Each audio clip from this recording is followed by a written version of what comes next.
Honorable members, please take your seats, those who are upstanding. Having looked at the number of members-elect present in the House this morning, I can confirm that we have the requisite quorum necessary to transact the business before the House as set out under Article 121 of the Constitution of Kenya. Honorable members, I have the following communication to make. On behalf of the staff of the National Assembly and on my own behalf, I wish to welcome you all to this first sitting of the National Assembly of the 13th Parliament. I take this opportunity to particularly welcome back all members who have been re-elected from previous parliaments.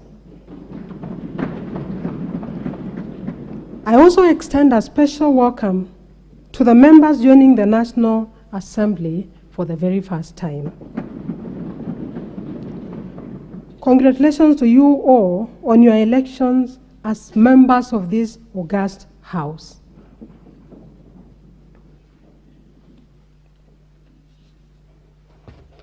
Honorable members, Standing Order number 3 of the National Assembly Standing Orders provides as follows. 1. On the first sitting of a new House, pursuant to the President's notification under Article 126(2) of the Constitution, the clerk shall read the notification of the President as published in the Gazette. B. Lay a list of the names of the persons elected as members on the table of the House. And 3. Administer the oath or affirmation of office provided in the third schedule to the Constitution to all members elect present in the House in the order set out in paragraph 3. Honorable members,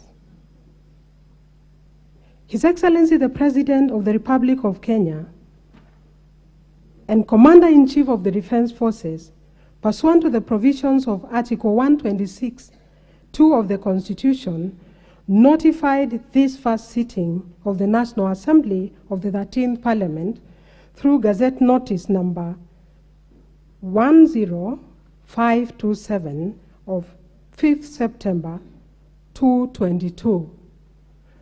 May I ask the members at the bar to take their seats.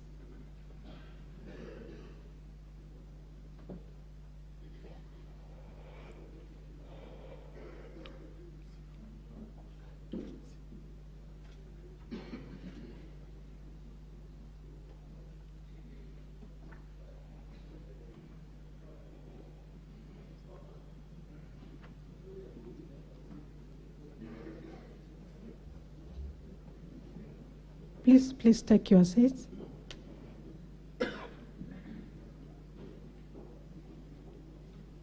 Honorable members,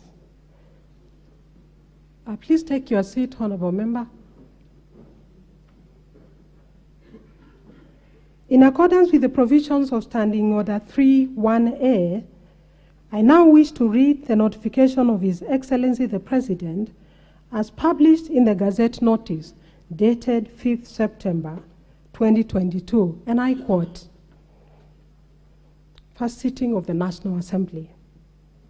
In exercise of the powers conferred by Article 126(2) of the Constitution of Kenya, I, Uhuru Kenyatta, President and Commander-in-Chief of the Kenya Defense Forces, appoint that the first sitting of the National Assembly shall be held at the main Parliament buildings in the National Assembly Chamber on 8th September 2022 at 9 a.m. Uhuru Kenyatta, President. Accordingly, honorable members, this sitting is properly convened. Honorable members at the bar, you may please take your seats.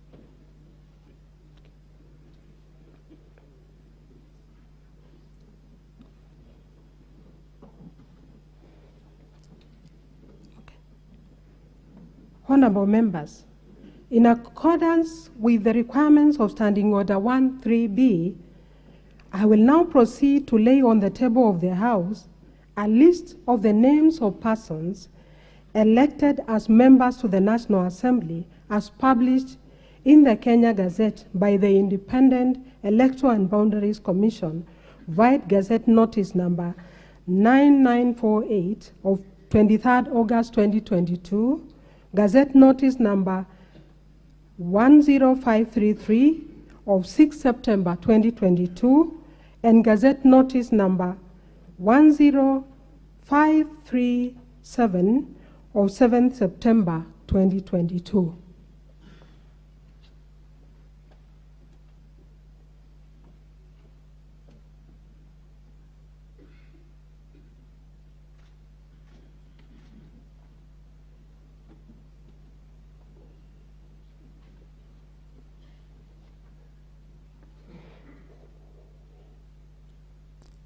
Honorable members, it is notable that these Gazette notices exclude the name of one person nominated under Article 97(1)(c) of the Constitution. The Independent Electoral and Boundaries Commission indicated in the Gazette Notice number 10537 of 7 September 2022 that the slot is unallocated due to an interim restraining court order. This notwithstanding, I am guided by the provisions of Article 121 and 124(3)(a) of the Constitution, providing for quorum of the House and the proceedings of the House respectively.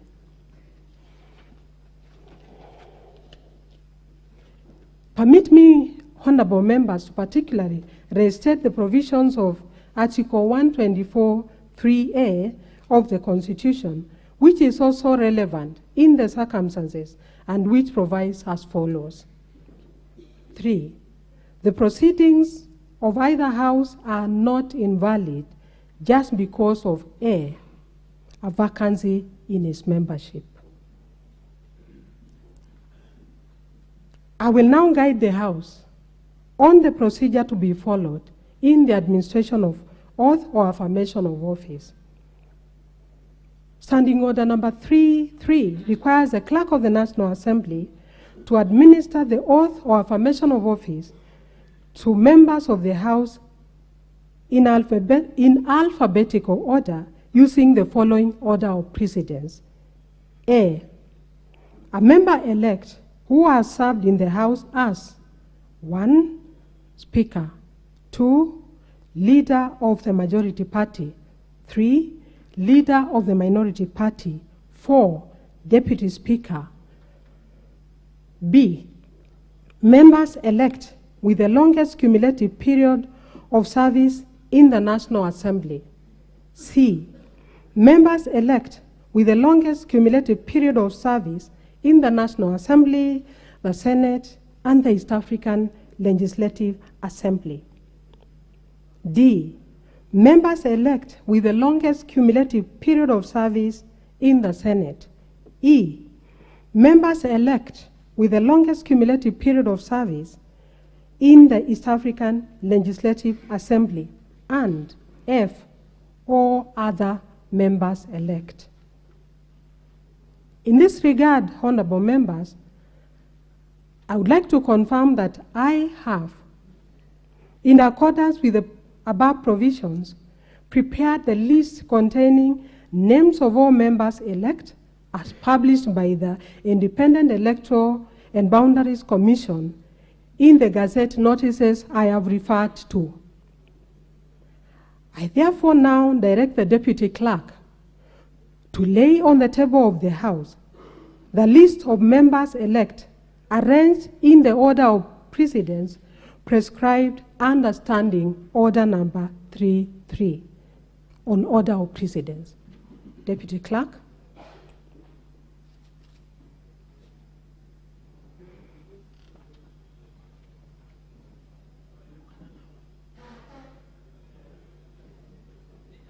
Yes, members, please come in and take your seats.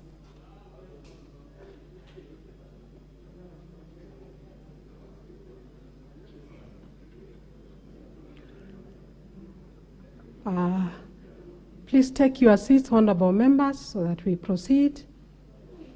Take your seats.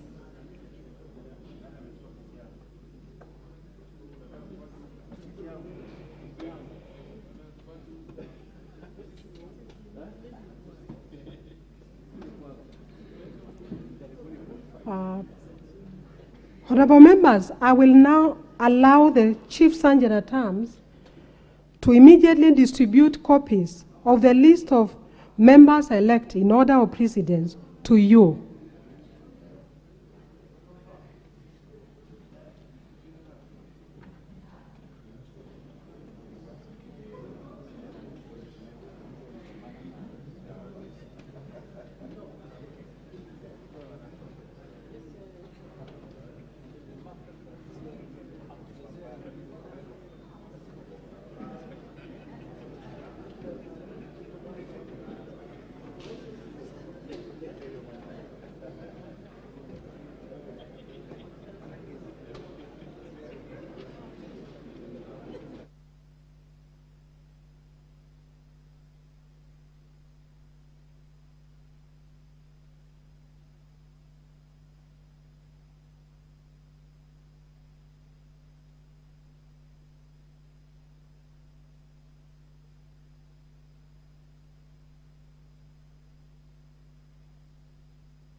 Honorable members, do you now have the list of precedents? We need to continue.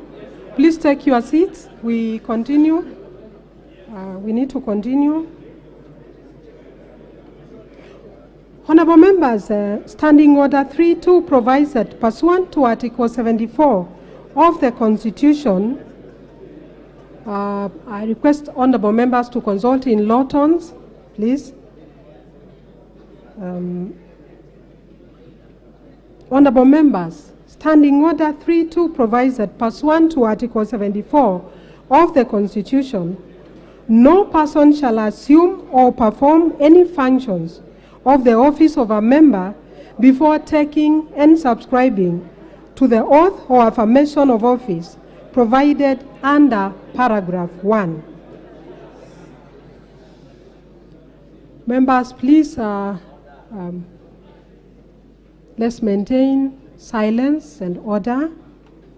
Indeed, Article 74 of the Constitution, which is actualized in the above standing order, states as follows: before assuming a state office, acting in a state office, or performing any functions of a state office, a person shall take and subscribe to the oath or affirmation of office in the manner and form prescribed by the third schedule and or under an act of parliament. Honorable members, the office of a member of parliament is among those defined as state office under Article 260 of the Constitution. As such, unless a person elected to this House takes and subscribes to the oath of affirmation of office prescribed by the third schedule to the Constitution, he or she cannot assume or perform any functions associated with the office of a member of the National Assembly, including the function of electing the Speaker and the Deputy Speaker for purposes of today's business. To this end, honorable members, so as to comply with the provisions of Article 74 of the Constitution and Standing Order 3.2, the first business of any new House is the swearing in of members-elect. Honorable members, I wish to emphasize that this is a sitting of the House. Therefore, all members are expected to be orderly and to follow the rules of procedure set out in the standing orders which this House has passed. The Speaker's rules, the established precedents, customs, procedures, and traditions of the House. Members are, however, at liberty to sit freely, as there are no reserved seats today. I shall now proceed to administer the oath or affirmation of office to all members here present in the order of precedence set out under Standing Order 3.3. And in so doing, the name of each member-elect will be called out, following which the member-elect will proceed to the space between the chair and the table and indicate whether to take and subscribe to the oath or affirmation of office. After taking and subscribing to the oath or affirmation of office, the member shall proceed to the designated area and subscribe to the oath or affirmation of office by signing the oath or affirmation book. Honorable members, we are now ready to commence the process, and I will shortly ask the Deputy Clerk to call out the names of the members-elect. However, members, after administering the oath or affirmation of office to the three honorable members-elect in the category of Standing Order 3A, that is the former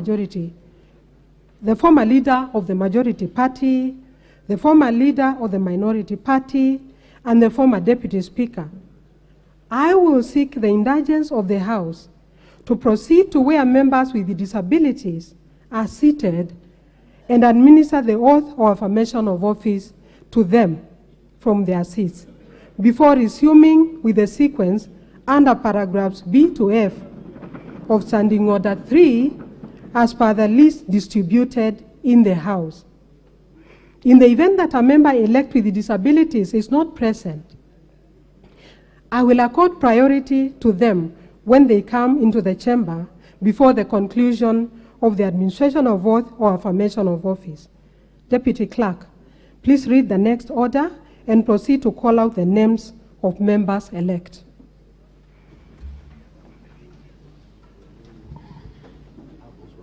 Order number 2, administration of oath.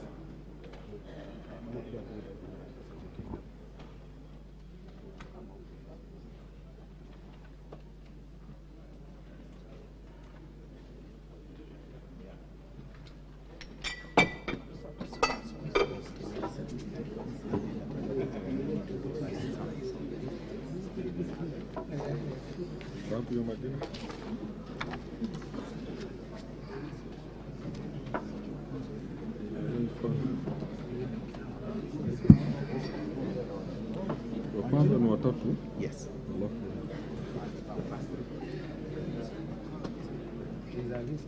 Disability members.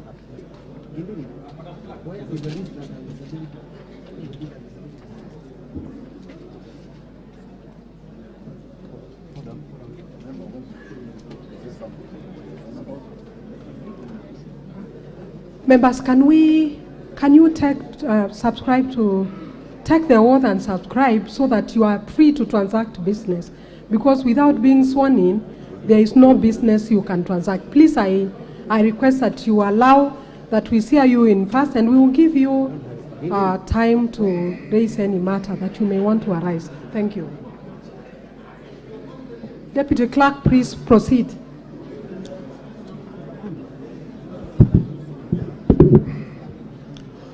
Duale Adan Bare, Ngongo John Badi, Maalim Farah.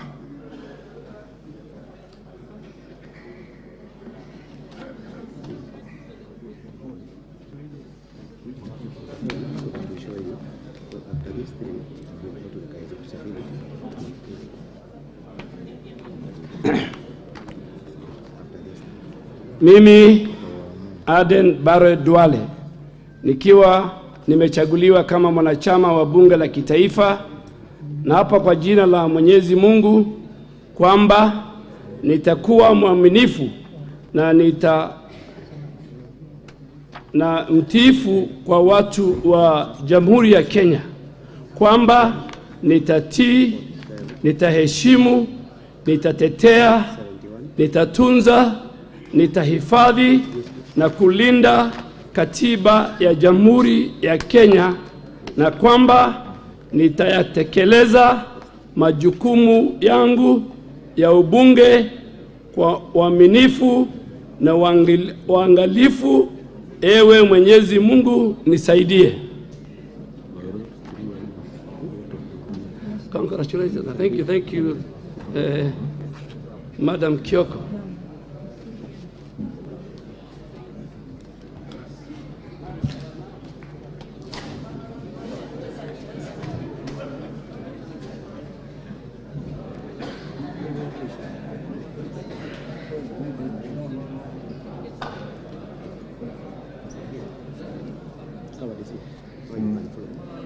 I, John Badingongo, having been elected a member of the National Assembly, do swear in the name of the Almighty God that I will bear true faith and allegiance to the people and the Republic of Kenya, that I will obey, respect, uphold, preserve, protect, and defend this Constitution of the Republic of Kenya, and that I will faithfully and conscientiously discharge the duties of a member of Parliament. So help me God.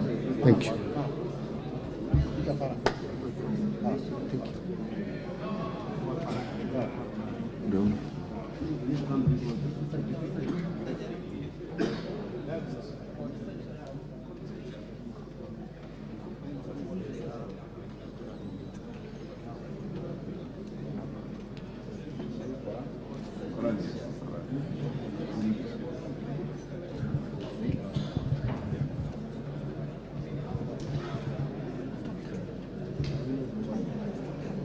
I face the camera, okay.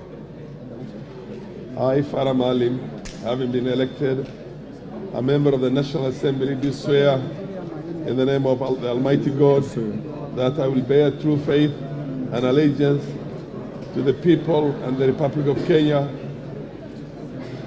that I will obey, respect, uphold, preserve, protect, and defend this Constitution of the Republic of Kenya, and that I will faithfully and conscientiously discharge the duties of a member of Parliament. So help me God. Thank you.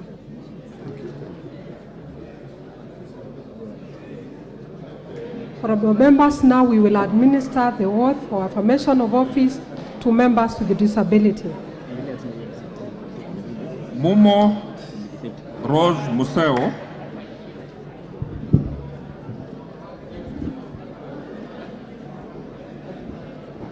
Wetangula Timothy Wanyonyi, Lomwa Joseph Samal, Musara Peter Francis, Kosgei Jackson Kipkemoi. Nishike wapi?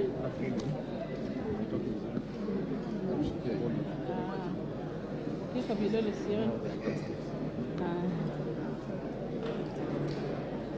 Nishike hapa mkono.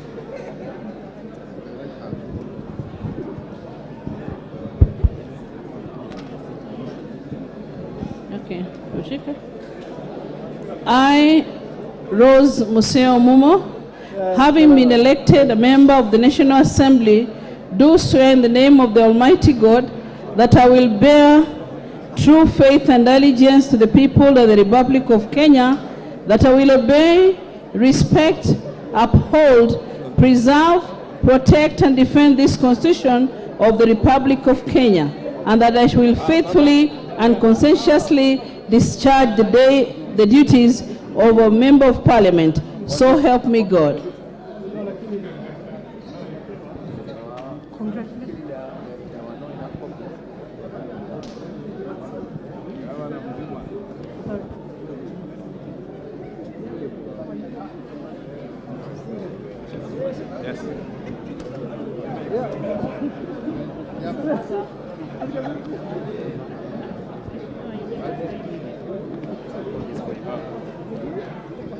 Na mkono gani? Right.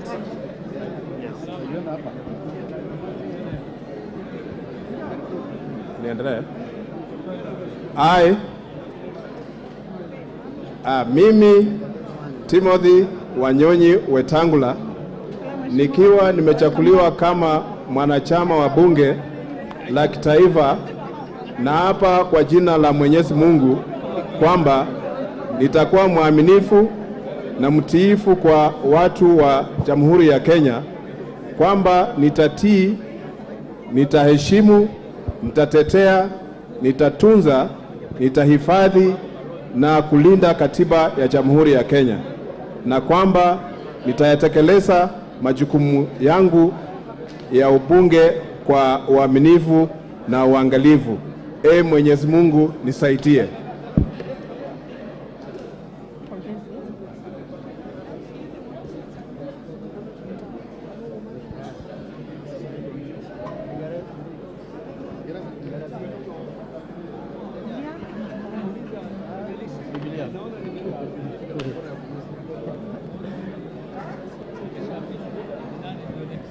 I, Lomwa Joseph Samal, having been elected a member of National Assembly, do swear in the name of Almighty God that I will bear true faith and allegiance to the people and the Republic of Kenya, that I will obey, respect, uphold, preserve, protect, and defend this Constitution of the Republic of Kenya, and that I will faithfully, consciously discharge my duties as Member of Parliament. So help me God.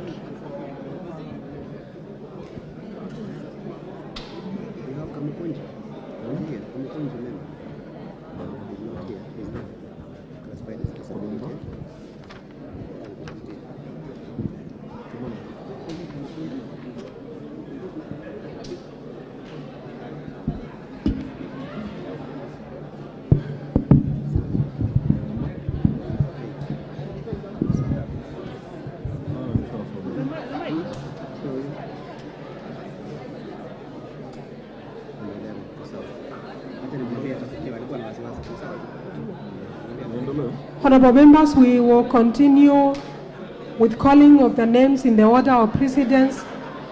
Please maintain order. Thank you.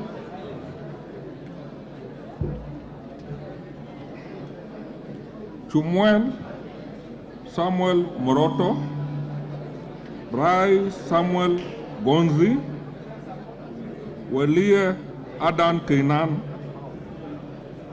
Order, members, please. Order, so that we can hear as the names are being read.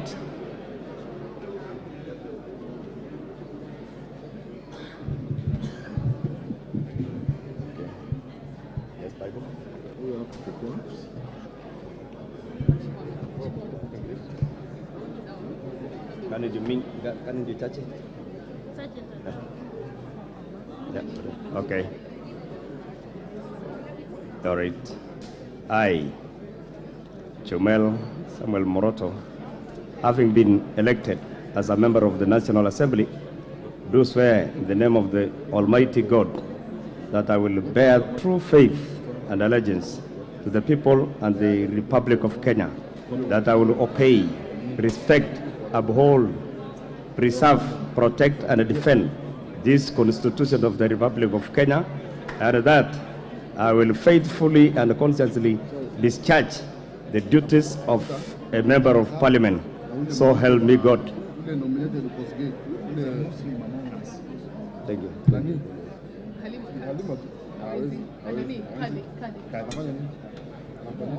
I was going to ask, you don't hold it. Yeah. Nobody should go pass. But Madam is aware. Yes. Yeah. She's aware. Yeah. Okay, Madam. Yes. Mimi Samuel Gonzerai nikiwa nimechaguliwa kama mwanachama wa bunge la kitaifa, na hapa kwa jina la Mwenyezi Mungu kwamba nitakuwa mwaminifu na mtiifu kwa watu na Jamhuri ya Kenya, kwamba nitatii, nitaheshimu, nitatetea, nitatunza na nitahifadhi na kulinda katiba ya Jamhuri ya Kenya, na kwamba nitatekeleza majukumu yangu ya ubunge kwa uaminifu na uangalifu. Ewe Mwenyezi Mungu nisaidie.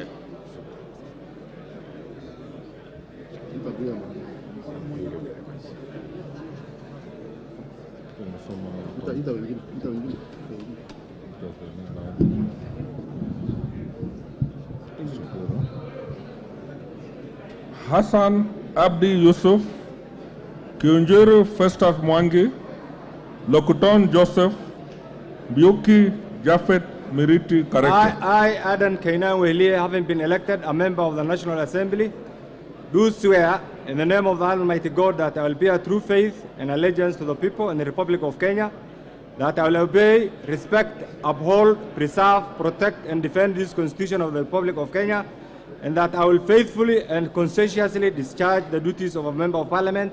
So help me God.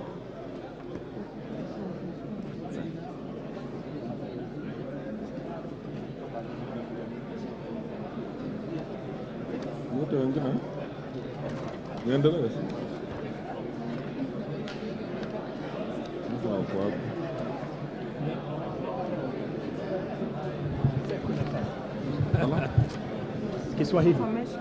Kiswahili.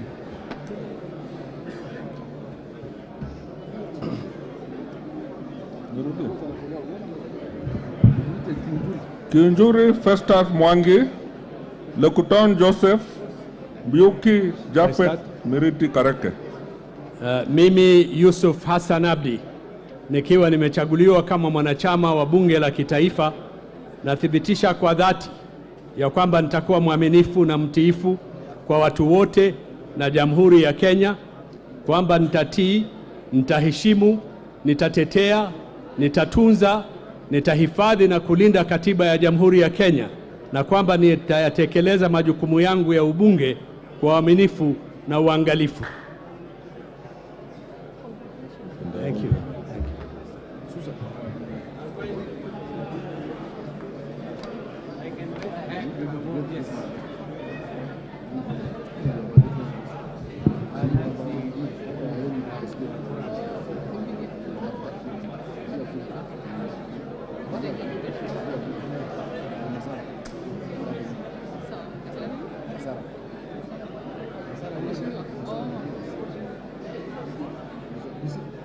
I, Shakil Ahmed Shabir Ahmed, known as Onyango Wonmogo, having been elected as a member of the National Assembly, do swear in the name of Almighty God that I will bear true faith and allegiance to the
Yes, understand what?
We shall now move to the next business. Now I call upon the officers at the table to read out the next order.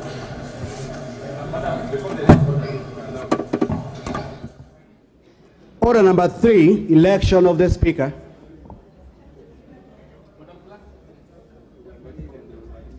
Honorable members, before I allow you to make any points of order, please allow me to make a short communication and then we proceed.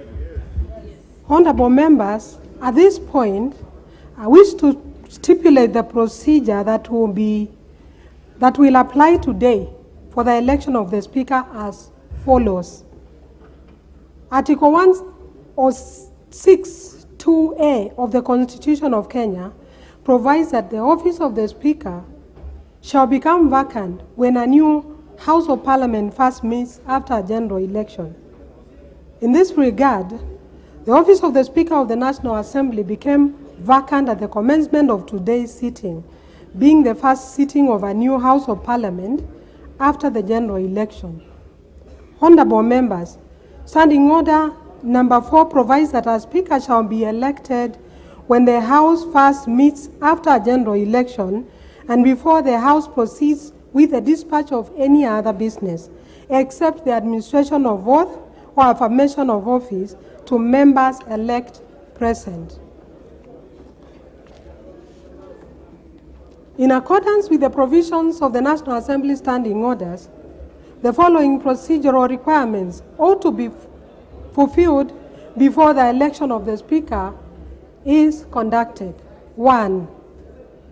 Standing Order 5.1a requires the clerk to notify the public of a vacancy in the office of the Speaker of the National Assembly by notice in the Gazette and to invite interested persons to submit their nomination papers for election to the office of the Speaker. In this regard, honorable members, I did notify the public and invite interested persons to submit nomination papers for election to the office of the Speaker via Gazette Notice number 10529 dated 5th September 2022. Further, honorable members, on the 6th of September 2022, I did publicize the declaration of vacancy by advertisement in 3 local dailies of nationwide circulation and also extended the invitation to interested persons to submit their nomination papers for the election to the office of the Speaker of the National Assembly.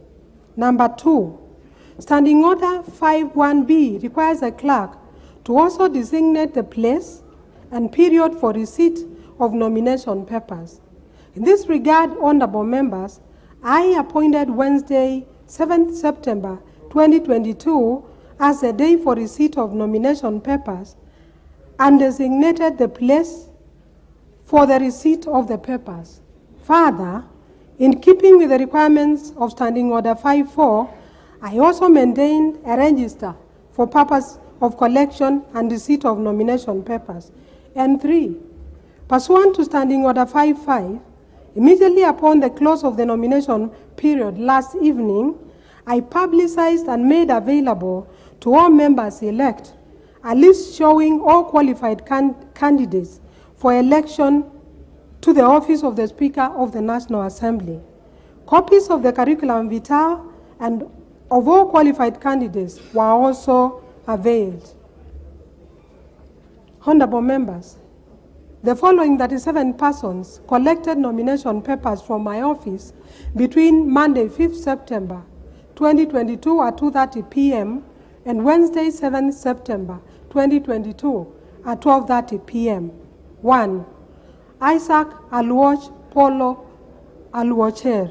2. Jared Oluoch Oudo. 3. Dr. Noah Winja. 4. Moses Masika Wetangula. 5. Stephen Kalonzo Musyoka. 6. Gideon Kiplangat Cheruyot. 7. Gilbert Kimngetich. 8. David Mwaure Wahiga. 9. Daniel Wanyonyi Opilo. 10. Timothy Ayeko Olingo. 11. Marshall Mungare. 12.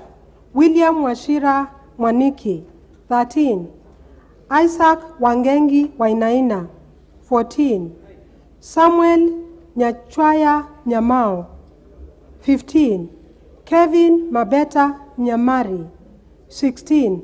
Dorothy Kemunto Nyangori. 17. Matthew Eric Deya Okongo. 18.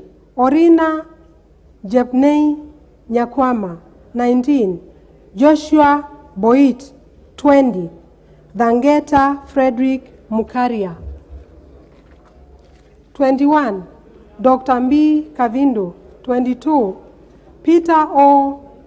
Nyananga. 23. Jinan Zioki Biuva. 24. Omari Dambi. 25. Samuel Mwangangi Zamalu. 26. Stanley Muindi Masai. 27. Kenneth Otiato Marende. 28. Miriti Joseph Mulindo. 29. George Gitangu Thiongo. 30, David Ikava Mwangangi. 31, Danson Gadhuthi. 32, Nambiswa Brian. 33, Katukoi K. Romanos. 34, Amos Otieno Ochuka. 35, Frederick Otieno Gaya. 36, Gadhi Irungu. 37, Joseph Mijire Gaku. Honorable members, by the close of the nomination period on Wednesday, 7 September 2022 at 8:30 p.m., the following 19 persons had returned to the clerk their respective nomination papers for election as Speaker of the National Assembly. 1, Dr. Noah Winja. 2, Moses Masika Wetangula. 3, Gideon Kiplangat Cheruyot. 4, Timothy Ayeko Olingo. 5, Marshall Mungare. 6, William Washira Mwaniki. 7, Isaac Wangengi Wainaina. 8, Kevin Mabeta Nyamira. 9, Dorothy Kemunto Nyangori. 10, Matthew Eric Dea Okongo. 11, Joshua Kipkemoi Boit. 12, Viangeta Frederick Mukaria. 13, Dr. Mbi Augustine Kavindu. 14, Jinan Zioki Mbiuva. 15, Samuel Mwangangi Zamalu. 16, Kenneth Otiato Marende. 17, Josh Gitangu Thiongo. 19, David Ikava Mwangangi. 19, Danson Gadhuthi Karaya. Honorable members, I wish to also notify the House that I also received a letter from one Mr. Omar Dambi, dated 7 September 2022, withdrawing his candidature for election as the Speaker of the National Assembly. Additionally, honorable members, I wish to report that Mr. Isaac Aluoch Polo Aluochir, one of the persons who collected nomination papers, did not return the completed form. However, he did appear before the clerk and verbally withdrew his candidature. Further, honorable members, the following 15 persons who returned their nomination papers did not qualify as candidates for election as Speaker of the National Assembly, as their nomination papers were not accompanied by names and signatures of 20 members in support of their respective candidates as required by Standing Order 5-3. 1, Dr. Noah Winja. 2, Gideon Kiplangat Cheruyot. 3, Timothy Ayeko Olingo. 4, Marshall Mongare. 5, William Washira Mwaniki. 6, Isaac Wangengi Wainaina. 7, Kevin Mabeta Nyamari. 8, Dorothy Kemunto Nyangori. 9, Joshua Kipkemoi Boit. 10, Dr. Mbi Augustine Kavindu. 11, Jinan Zioki Biuva. 12, Samuel Mwangangi Nzamalu. 13, George Gitangu Thiongo. 14, David Ikavi Mwangangi. And 15, Danson Gadhuthi Karaya. Honorable members, you will recall that at the close of the nomination period yesterday evening, I did notify honorable members of the 2 candidates qualified to participate in the election of the Speaker of the National Assembly. In my notification, I stated that my office was in the process of verifying the documentation submitted in support of 2 other applicants, namely Mr. Dhiangeta Frederick Mukaria and Mr. Okongo Matthew Eric Dea. Honorable members, I wish to inform the House that verification of the documents submitted by the two applicants against the copies of identification documents are available to my office by the various members purported to have supported the candidature for today's election reviewed glaring anomalies. With regard to the nomination papers returned by Mr. Viageta Frederick Mukaria, it was noted that the Kenya National Identification numbers purported to appended to the names of several honorable members are at variance with the information officially available by honorable members to Parliament as part of their biodata. Similarly, honorable members, it was noted that the nomination papers returned by Mr. Okongo Matthew Eric Dare appended signatures purported to belong to several members that did not tally with the signatures recognized by my office from the biodata forms signed by the affected members. Indeed, I have today since received written complaints from a number of the affected members regarding falsification of their support to the two candidates. In particular, honorable members have disowned their purported endorsement of the said candidates. As at the time of this communication, I have on record formal protests from the following members: the Honorable Kimani Ichung'wa, the Honorable Beatrice Adagala, the Honorable Mohammed Ali Mohammed, the Honorable Mary Wamaua, the Honorable John Mutunga, the Honorable Githua Wamushukuru, the Honorable Samuel Moroto, the Honorable Dr. Robert Pukose, the Honorable Jen Kihara, the Honorable Julius Meli, the Honorable Wajiku Muhia, the Honorable Charity Kadhambi, the Honorable Paul Mwirigi, and the Honorable David Ikaria. Honorable members, in light of the above cited anomalies and the formal protests received from members, I have disqualified the two persons from contesting in the election for the Speaker scheduled for today, 8th September 2022.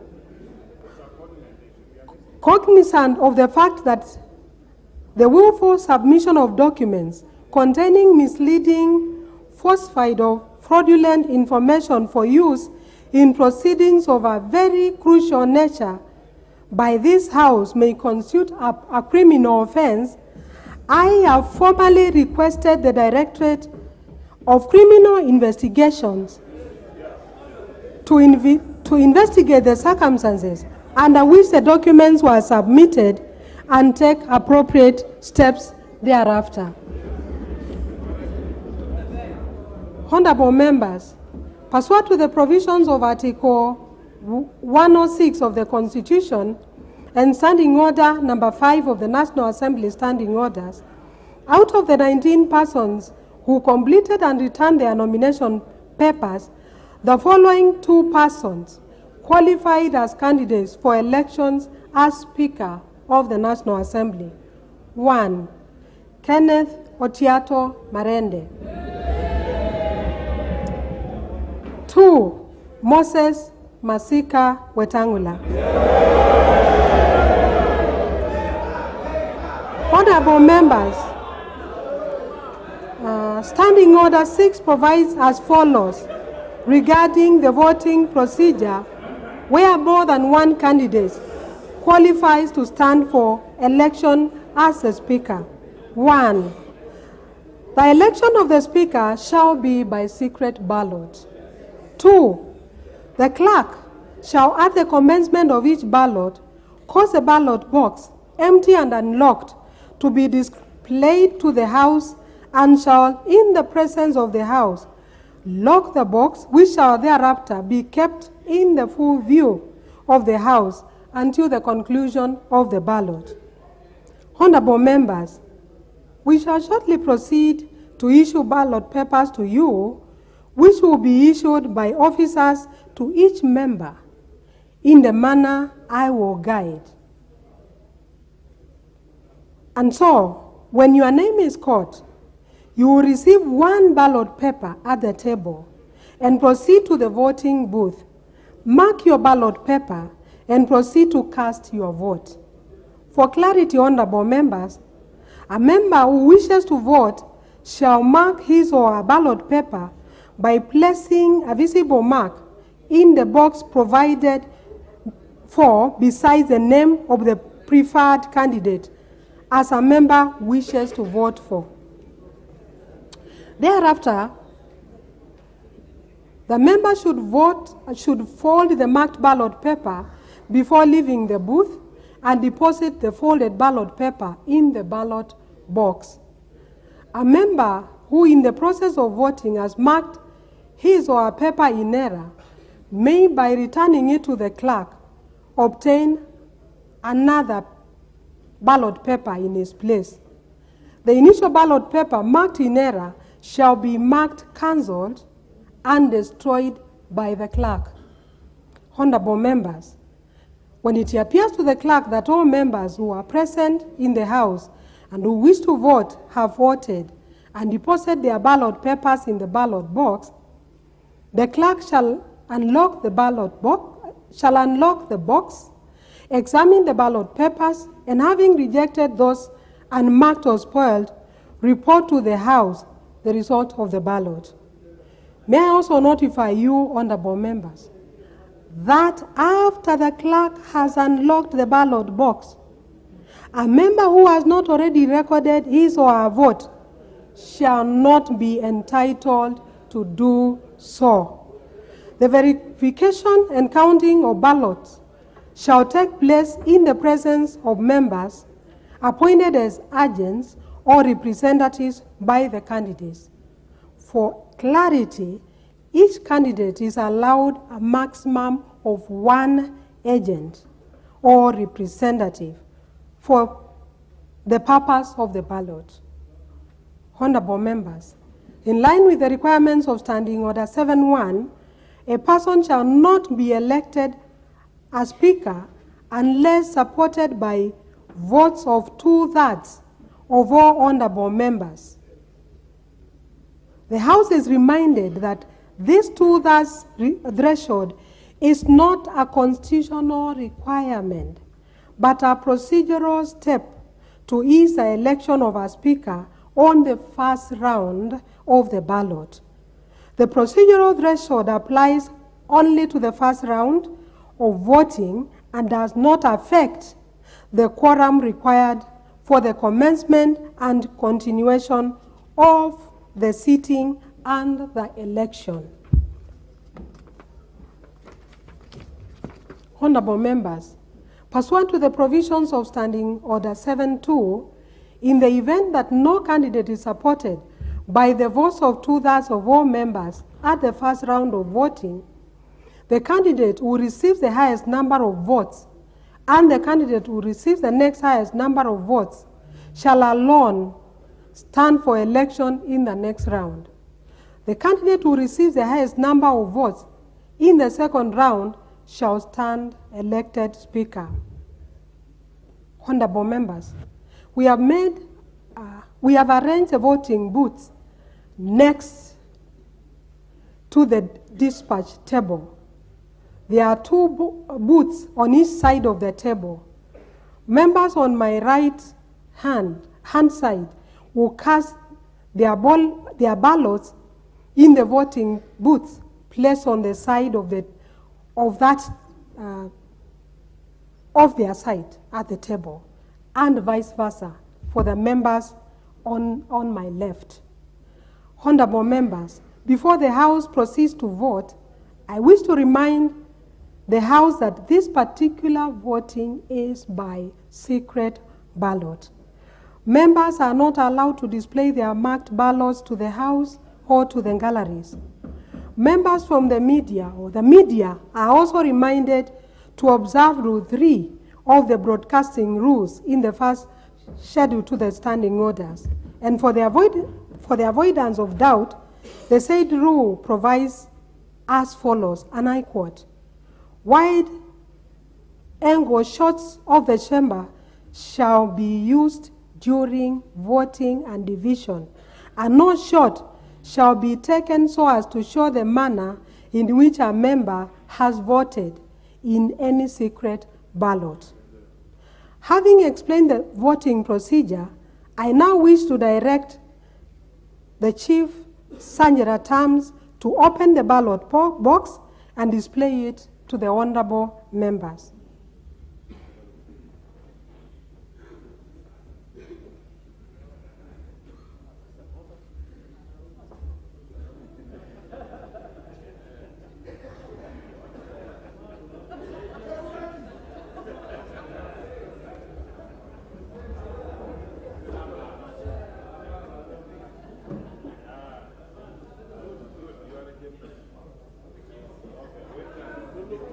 Honorable members,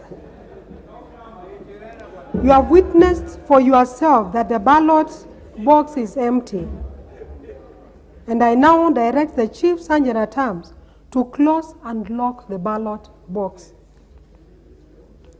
The next step before we start to call out names for members to come and vote is to inquire of the House of any member designated by the candidates as their agent or representative, which is strictly one agent or representative per candidate.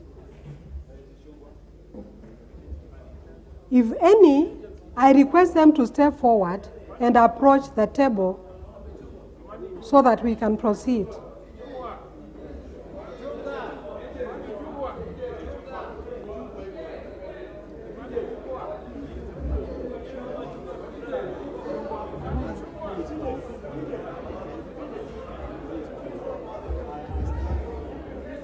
Honorable members, who is for Honorable Marende?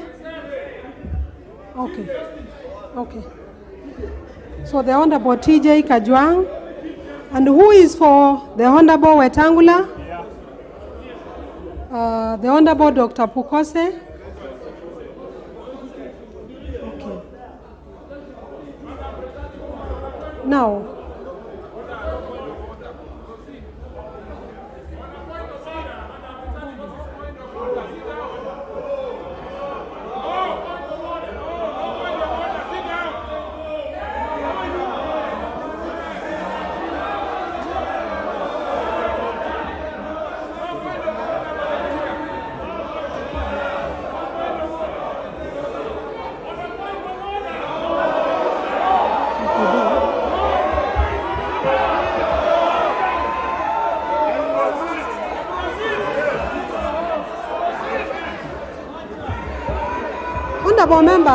honorable members,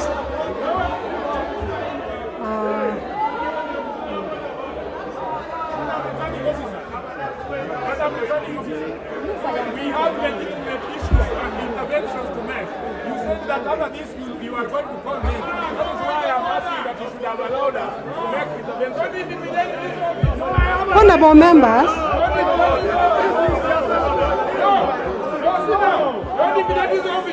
those people that will sit down. Sit down.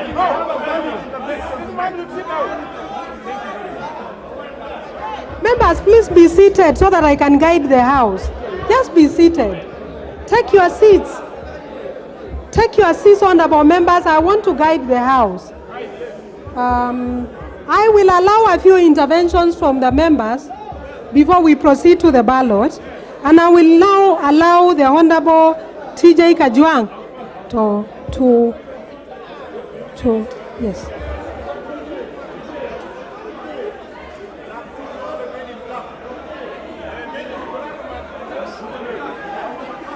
Yeah, I will give you. I will invite you. Just one question.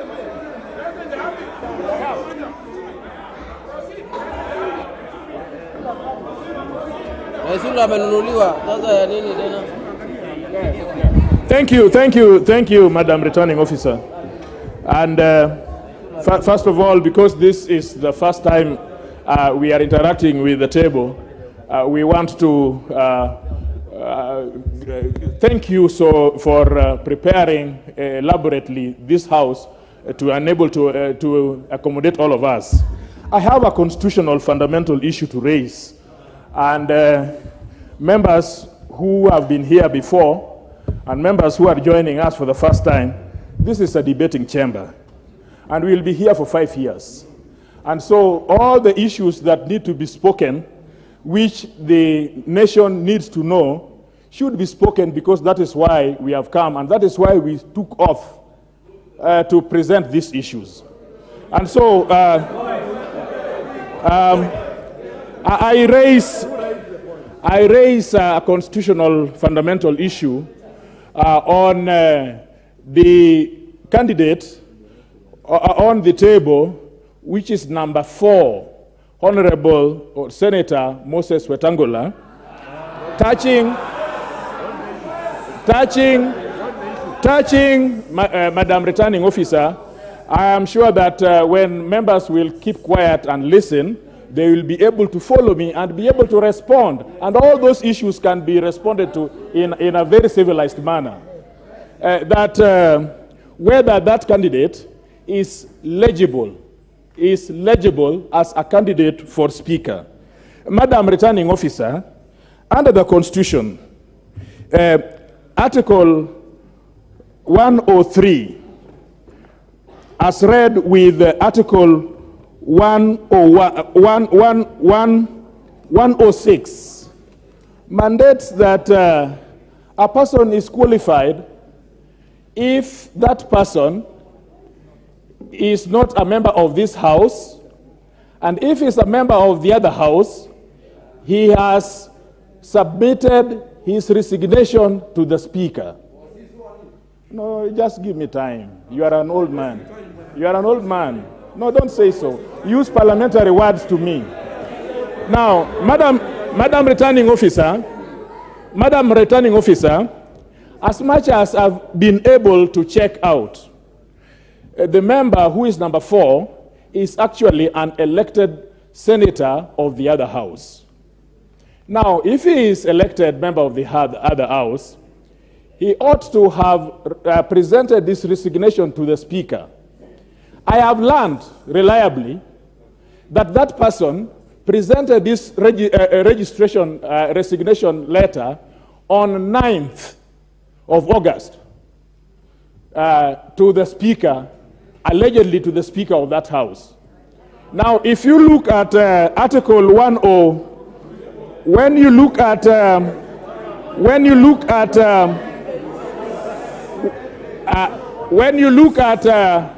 allow me,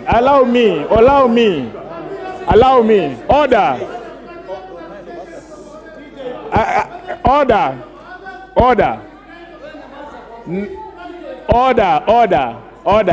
A day after the elections. I'm explaining myself, please. Now, the Speaker to whom he allegedly delivered his resignation letter was already an elected governor. It means according to the Constitution, 103 says that the term expires on 102 at the date of the general election. The term of this house and the term of the other house expired on 8th, not on 9th. The term of the Speaker of that house expired at that time when that person was elected as governor. It means that on 9th, there was no Speaker to whom the candidate would have given his election papers. So the fact of the matter is that if you have an office without a substantive holder thereof, then that office is no office. So if, as I am reliably informed, that he tendered his resignation to an office without the substantive member being, the substantive holder of that office being validly in that office, then he resigned to no speaker. I ask you, Madam Returning Officer, because this is a very, it is not, no, he's a returning officer.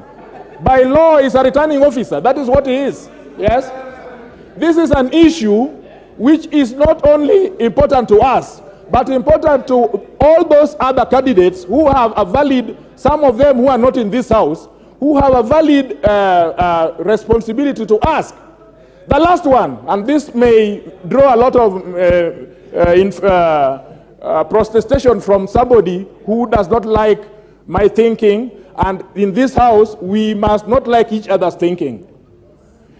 The same person that is the candidate, there is a valid resolution of this house.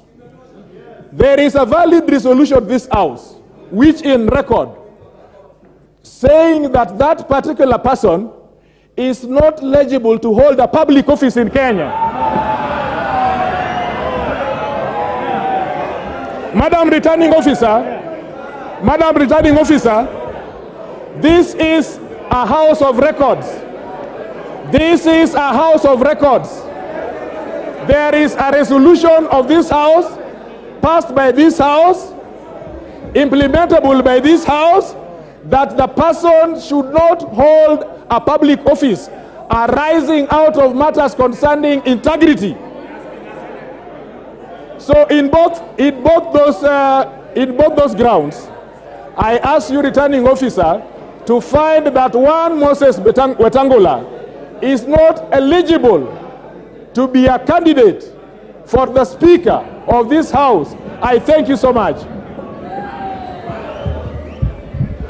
Speaking in this House is very easy.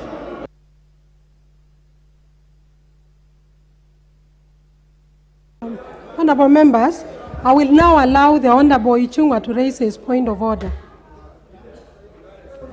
Thank you, Honorable Clerk. And let me just begin by thanking the Honorable TJ Kajwang for that point of order. Although unfortunately, Honorable Clerk, and I would really beg this 13th Parliament that we allow each other time to be heard, because the Honorable TJ Kajwang has a right to raise whatever issue he wants to raise, and we all have a right to respond, and eventually the presiding officer will probably make a determination. But allow me to just go straight to some of the issues that the Honorable TJ Kajwang has raised. And it is indeed true that one can only be elected a speaker if you are not a sitting member of parliament. That includes members of the Senate.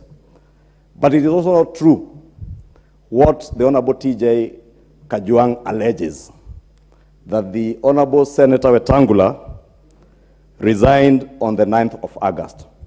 It is indeed preposterous for the Honorable TJ Kajwang to make an allegation in this House that he cannot substantiate by way probably of tabling a copy of that letter that he purports the Honorable Senator Wetangula resigned on the 9th of August.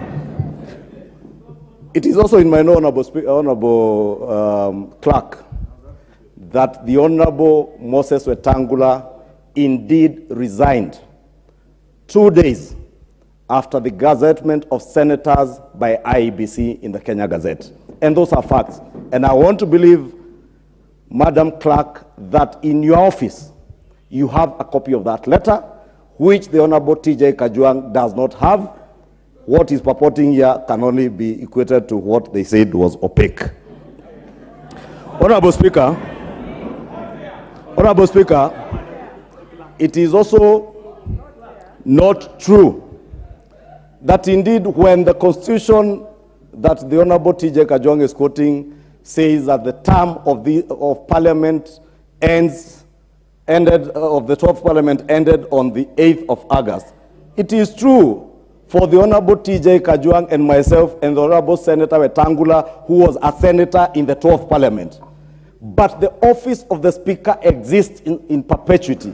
And until another Speaker, today as we speak, Madam Clerk, Speaker J.B. Muturi is still the Speaker of the National Assembly until a new Speaker is elected this afternoon. Honorable Speaker, what's the Honorable TJ Kajwang, and he knows because he's a seasoned lawyer, he knows what he's telling the country on live television as a lawyer is not true, because the Speaker's office exists into perpetuity, and it will until and unless we elect a new Speaker. Speaker J.B. Muturi remains in office. In fact, as we speak, TJ Kajwang, you know Speaker Muturi is seated in his office and transacting business. Indeed, Honorable Speaker, let me not even belabor that point. Honorable Speaker, I just want to beseech that we do not spend a lot of time arguing things that could be described as rumors, hot air, things that are opaque.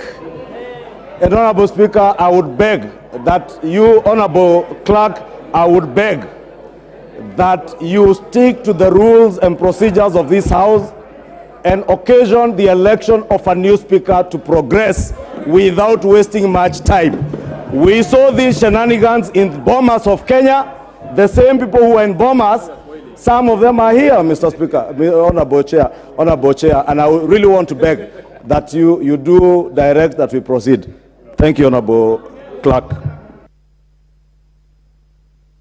Honorable members, I will allow two more members. I will allow the Honorable Wandai.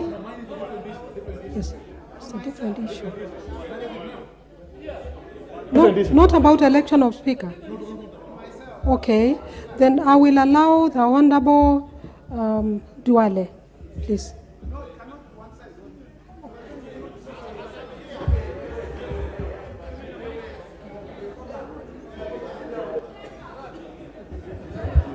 Honorable Madam Acting Clerk and the Returning Officer. Madam Acting Clerk, and I think I want first to ask the House that it's great to welcome the new members and everybody here in the 13th Parliament. Honorable TJ, and I really want us to listen to each other, and then at the end of the day, we will vote. Honorable TJ raised two issues, and Honorable Ichungwa answered one. Honorable Madam Acting Clerk, I want to refer you to Article 74 of the Constitution. And it says, before assuming a state office, or acting in a state office, or performing any function of a state office, a person shall take and subscribe the oath of or affirmation of office in a manner and form prescribed by the third schedule under an Act of Parliament. Madam Acting Clerk and the presiding officer for this afternoon, until this morning, before I took an oath as a member for Garissa Township, I was not a state officer. And in that consequence, the Honorable Moses Masika Wetangula ceased to be the senator for Bungoma on the 9th of August 2022. From the 9th of August to this afternoon, the Honorable Moses Masika, before he submitted his resignation, is a senator-elect. Is a senator-elect, and so is not a state officer. And in that consequences, Madam Acting Clerk, in fact, my submission to you is that based on Article 74 of the Constitution, and that you become a state officer on the basis when you take an oath or an affirmation, Honorable Moses Wetangula, senator-elect, was not under any legal or constitutional obligation even to resign. Resign from what? Resign from what? Because he is not a state officer. Two, Madam Speaker, and that is based on Article 74 of this Constitution.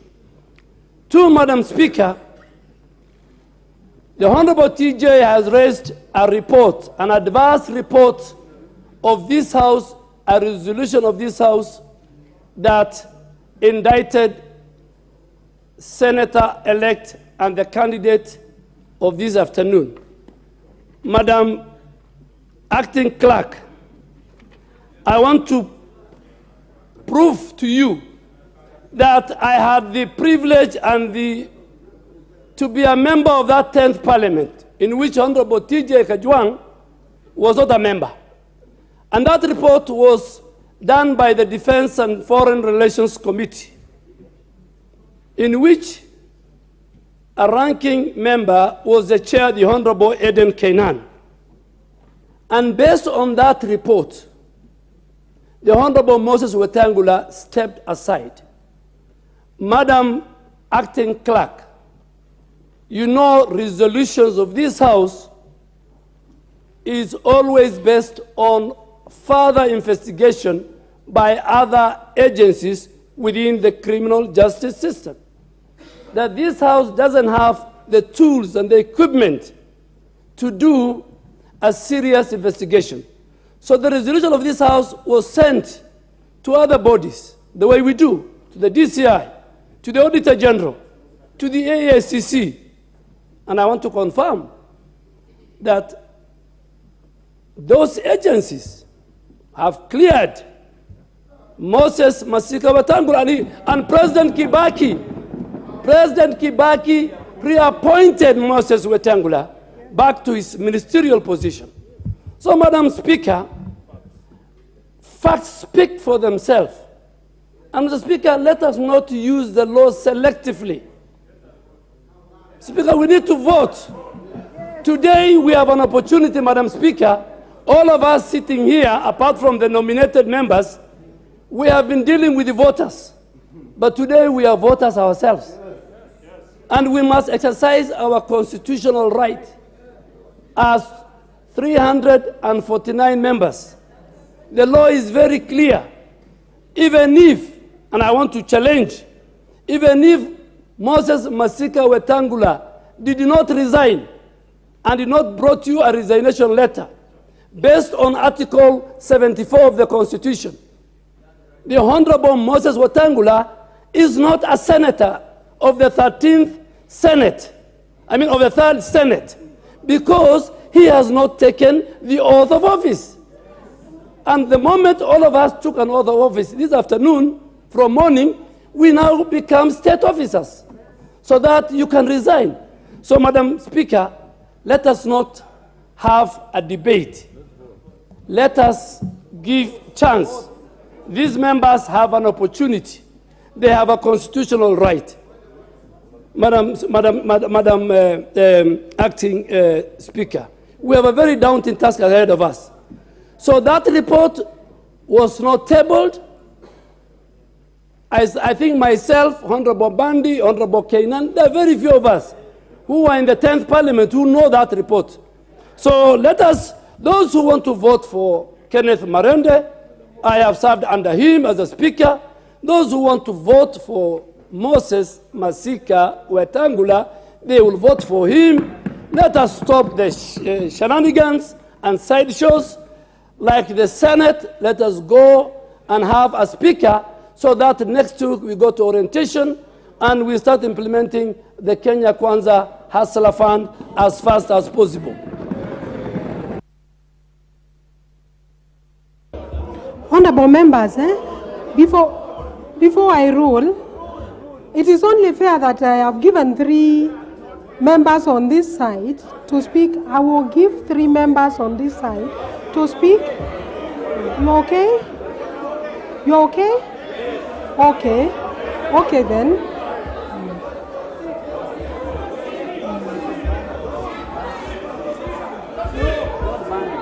I will allow the Honorable Bandi, please.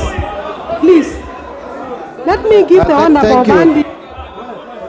Thank you very much, Madam Presiding Officer.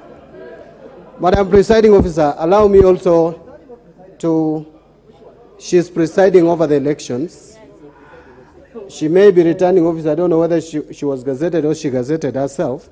But I also want to take this opportunity to congratulate all members who have made it to the 13th Parliament. I know it was not easy, but having said that, allow me just to say one thing.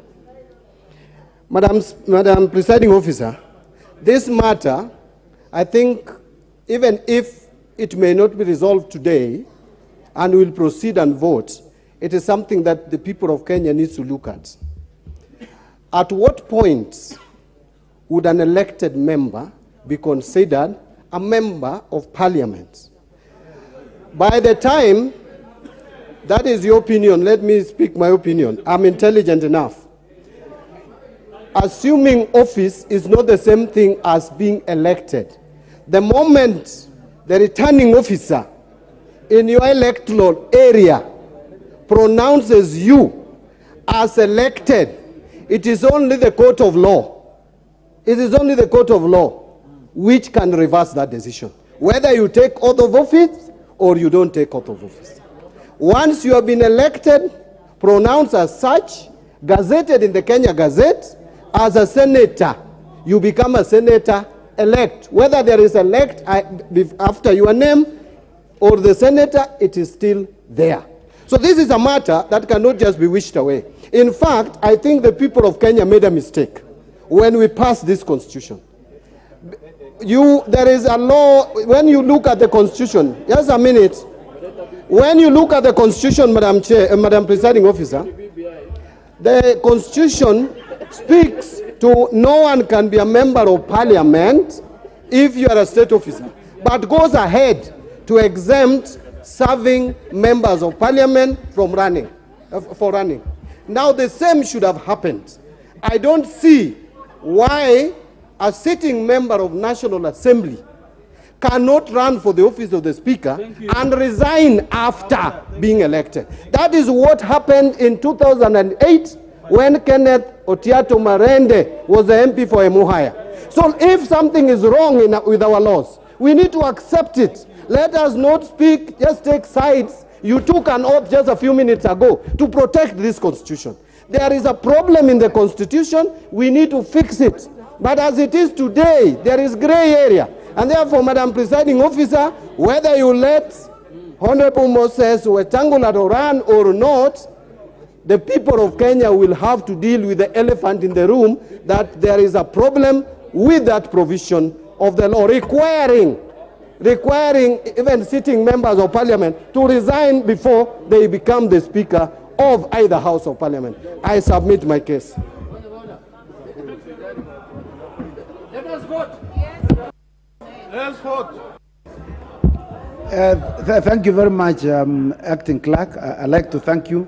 And I just like to say that I believe in freedom of speech. But I just want to raise, Madam Clerk, pursuant to Standing Order number 83, as read together with Standing Order number 107. I'm very surprised that you've been allowing people who have been in this house for some time just to rise on points of order based on no particular order. You know, you know, like my very good friend, Honorable Mbadi, I respect him a lot, but he just rose on no point of order.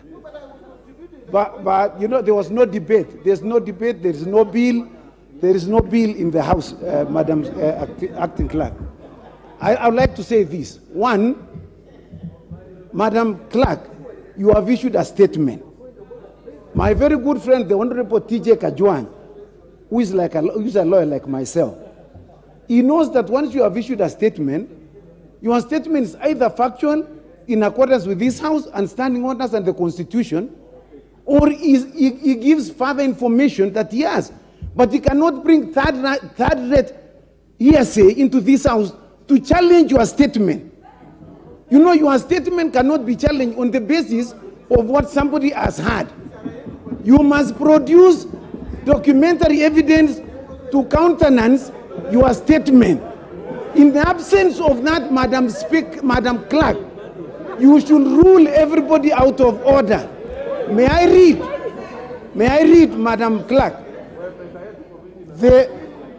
according to Standing Order 107, a member commits an act of disorderly conduct of that member if he deliberately gives false information to the House.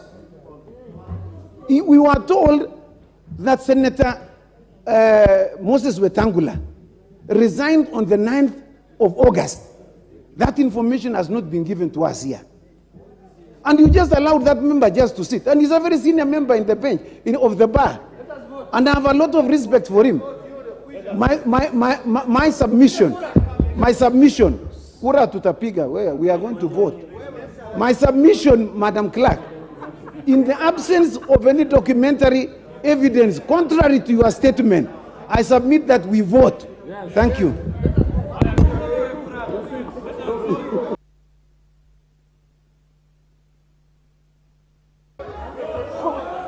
Honorable members, I would like to respond to the issues that have been raised. Yeah.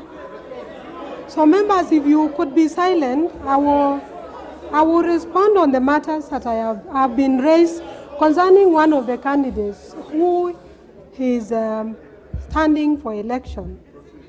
And I want to respond as follows, generally, especially on the matters that have been raised by the Honorable TJ Kajwang, who has asked a question about a person who is elected as a member of parliament, and in this case, a senator, whether this senator is eligible for election as a speaker. And I have also listened to the various submissions on the matter by the members who have spoken from both sides of the House. I have also looked at the relevant provisions of the Constitution and the law, and I now wish to communicate my findings on this matter. Honorable members, Article 106(1)(a) of the Constitution provides that there shall be a Speaker of each Parliament who shall be elected by the House in accordance with the standing orders from among persons who are qualified to be elected members of Parliament but are not such members. The relevant qualification for election as a member of Parliament as set out in Article 99(1)(a) and (b) of the Constitution. That is, that the person is registered as a voter and also has satisfied any educational, moral, and ethical requirements prescribed by the Constitution or by an Act of Parliament. Additionally, Article 99(2) provides that a person is disqualified from being elected a member of Parliament if that person is a state officer or a public officer other than a member of Parliament has at any time within the 5 years immediately preceding the date of election held office as a member of the Independent Electoral and Boundaries Commission, has not been a citizen of Kenya for at least the 10 years immediately preceding the date of the election, is a member of a county assembly, is of unsound mind, is an undischarged bankrupt, is subject to a sentence of imprisonment of at least 6 months as at the date of registration as a candidate or at the date of election, or is found in accordance with any law to have misused or abused a state or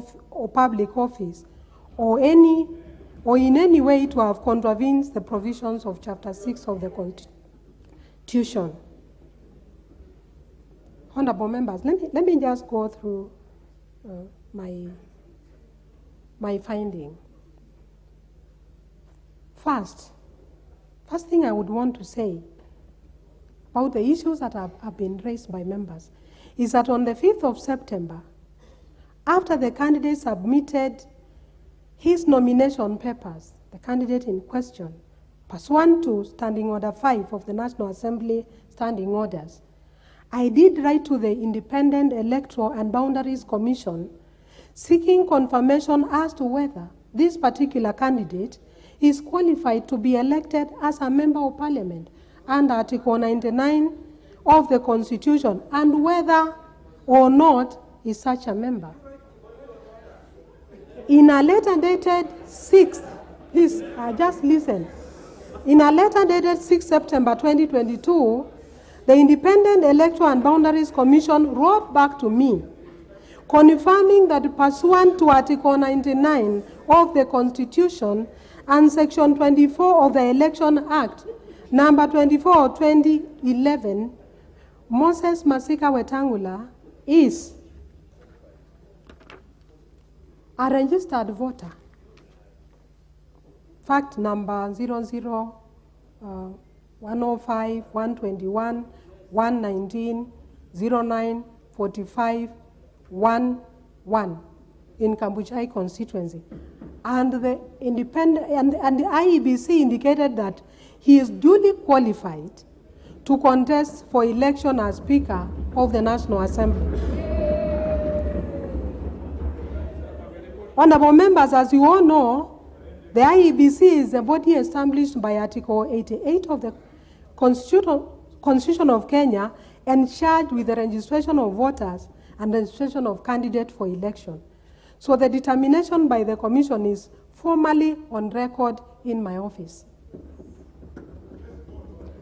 Secondly, honorable members, now allow me to draw you to Article 74 of the Constitution, which the Honorable Duale has made reference to, and which provides that before assuming office or a state office, acting in a state office or performing any functions of a state office, a person shall take and subscribe the oath or affirmation of office in the manner and form prescribed by the third schedule or under an act of parliament. It should also be noted that the third schedule to the Constitution sets out various forms of national oaths of affirmation for state officers, including the one for members of parliament. Honorable members, a comparative glance, even at jurisdictions elsewhere in the world, and I would like to quote the United Kingdom, a member of parliament is not deemed to be a member until that person has taken the required oath of office. In the United Kingdom, honorable members, members of both houses of parliament are required by law to take an oath of allegiance to the crown, and MPs cannot take their seat, speak in debates or vote or receive a salary until they have taken oath of affirmation. In fact, in the UK, the seats could be declared vacant if you make such a mistake. And in the United States of America, the Constitution also requires members of the Congress to take and to be bound by an oath of office of affirmation as such. So members usually take the oath before they have assumed office. In view of the stated provisions of Article 74 of the Constitution, members, it is clear that a person who has been elected to serve as a member of parliament retains his status as a member of the public until they assume office as a member of parliament by taking or subscribing to the oath or affirmation of a member of parliament as set out in the third schedule to the Constitution. And lastly, honorable members, let me finish.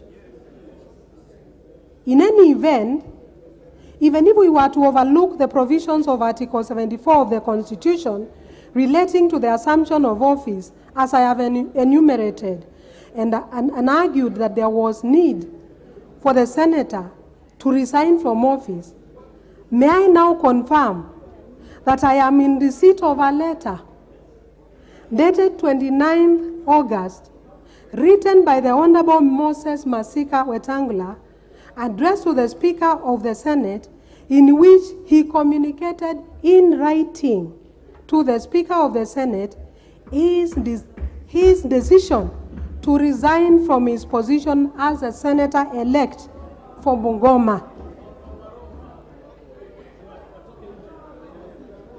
Now, this letter is addressed to the office of the Speaker of the Senate, which by virtue of the provisions of Article 106(1)(2) only became vacant when the new Senate first met today. So the spirit of the Constitution espoused under Article 103(1)(c) is that the seat automatically becomes vacant upon receipt of the resignation of a letter, and there is no corresponding obligation imposed on the Speaker to accept or decline the resignation. Therefore, honorable members, in the present circumstances and guided by the provisions of Article 74 of the Constitution and the letters from the Independent Electoral and Boundaries Commission and from the Honorable Moses Wetangula, I have satisfied myself that the Honorable Moses Masika Wetangula is qualified for election as a Speaker of the National Assembly. The House is accordingly guided.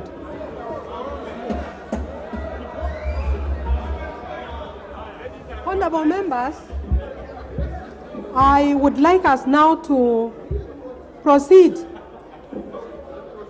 I would like us to proceed now to start the process of voting. And I now invite the Deputy Clerk to call out the names, after which, when your name is called, you will be issued with a ballot paper, and we shall proceed with voting. Thank you.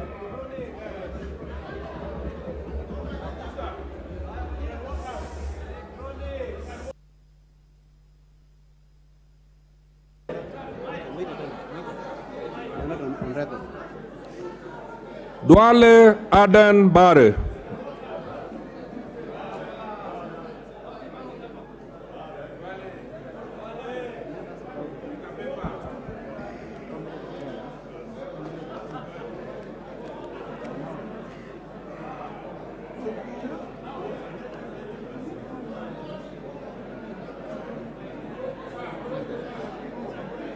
The people with disabilities.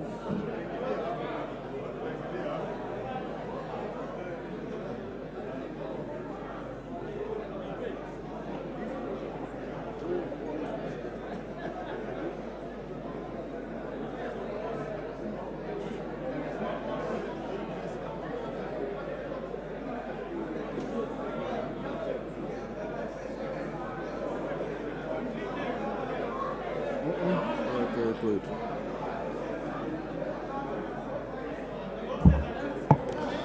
Ngongo John Buddy.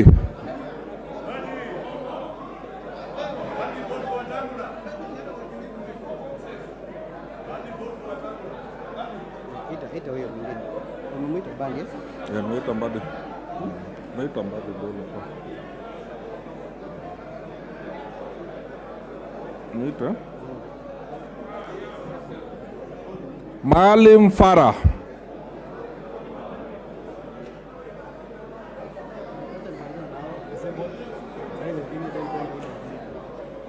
Maisha. Disability.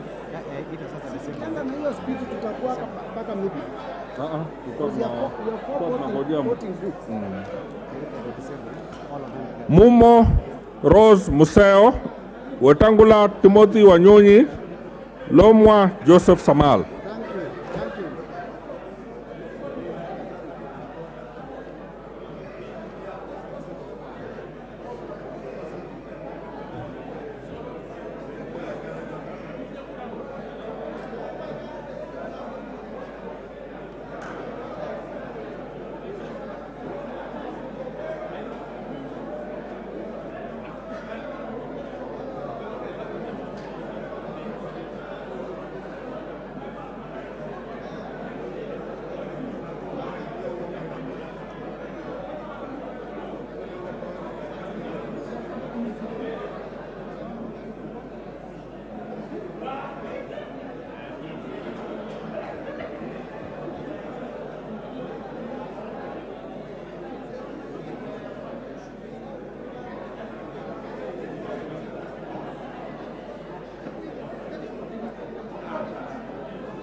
It's a must. It's a must that somebody gets the card round one. Sure. And then we'll go to round two.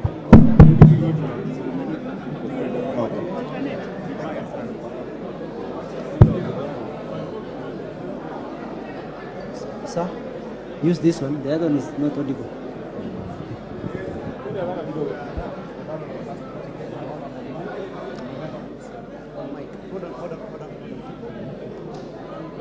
We need to take the boxes to these two members. Honorable members, I will allow the clerks to take the papers to the members with disability, please. That is the Honorable Lomwa Joseph Samal, the Honorable Masara Peter Francis, and the Honorable Koskei Jackson, and also the Honorable Mumo Ross Museo.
Chumuel Samuel Moroto, Rai Samuel Gonzi, Walie Adan Keinan.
Ahmed Shakil Ahmed Shabir, Hassan Abdi Yusuf, Kiunjuru Festus Mwangi, Lokuton Joseph.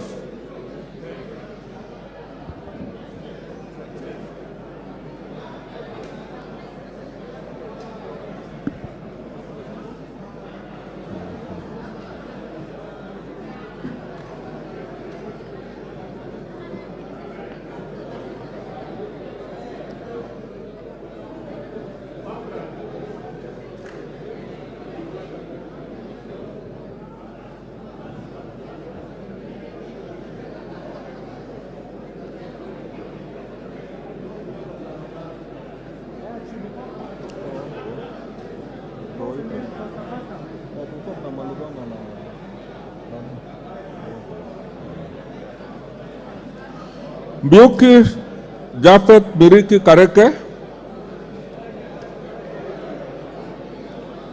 Odhiambo Mili Grace Akot, Sirma Musa Cherutich, Wanjala Rafael Sauti Bita.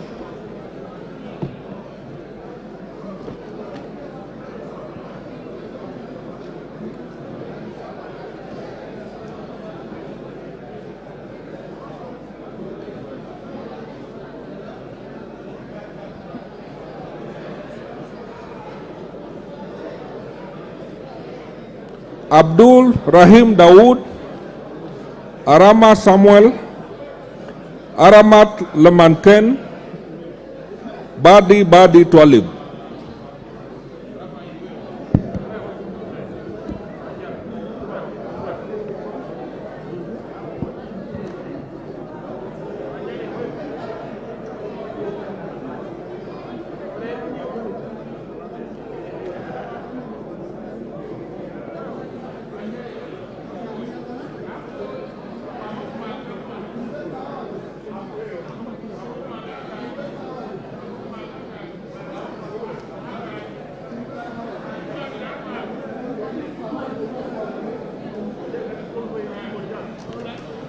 Bowen David Kagongo, Chege Sabina Wanjiru, Chepkonga Kiprono Samuel, Chesebe Fred Kapondi.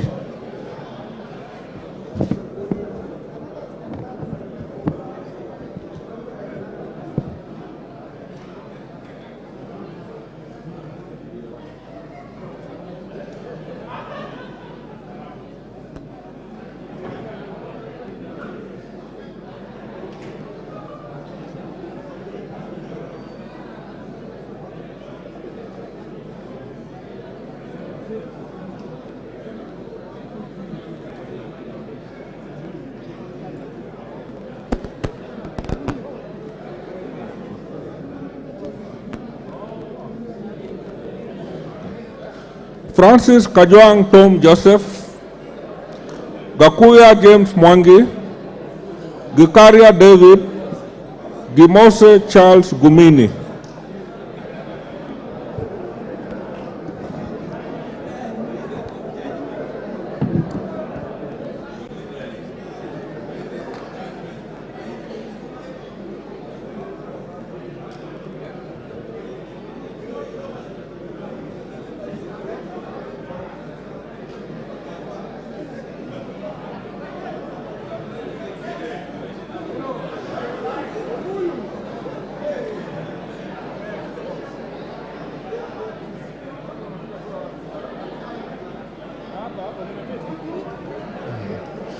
Ichungwa Anthony Kimani, Injendi Moses Malulu, Kaluma George Peter Opondo, Kanchori Elijah Memusi.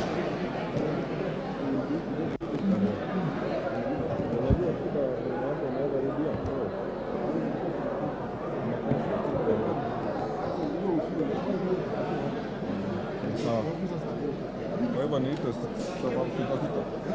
Niite sita.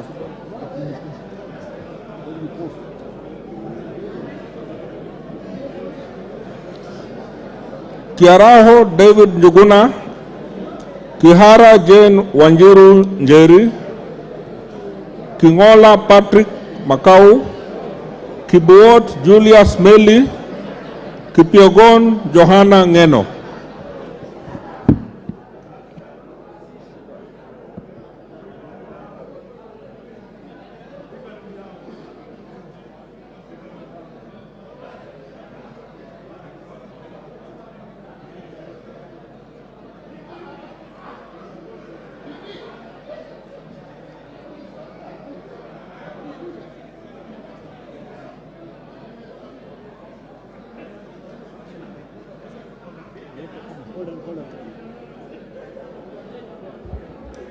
Honorable members, a question has been raised by a member.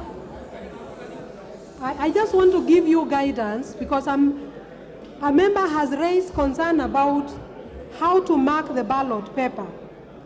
And the standing orders 6 of our National Assembly standing orders provide that you are supposed to mark the ballot paper by placing a mark in the space opposite the name of the candidate.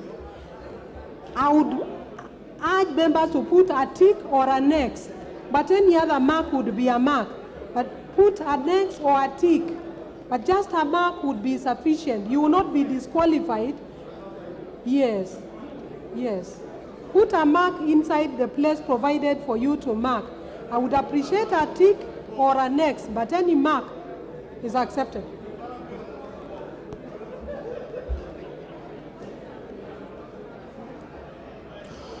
Kombe Harrison Garama, Korere Sara Paulata, Koi John Waluke, Koyo James Onyango, Langat Benjamin Kipkurui, Balu Jessica Nduku Kiko, Boko Mishi Juma Hamisi, Mbui Robert, Mohamed Junaid Sheikh Nur, Mule Stephen Mutinda.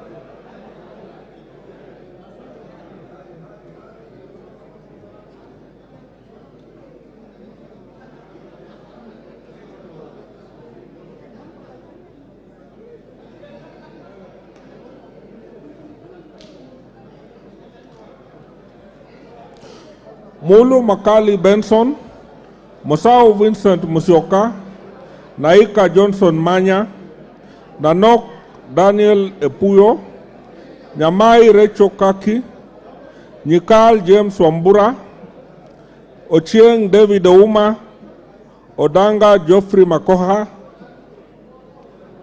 Odwor Christine Ombaka, Ogola Gideon Ochanda.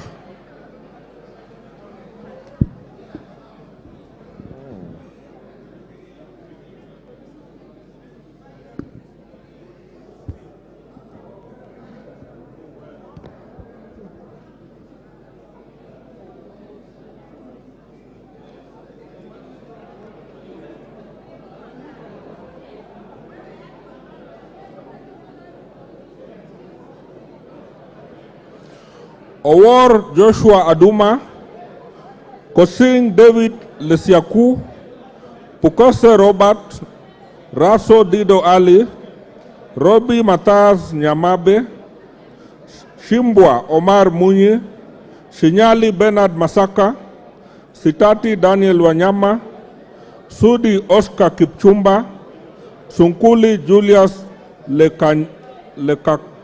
Lekakenyi.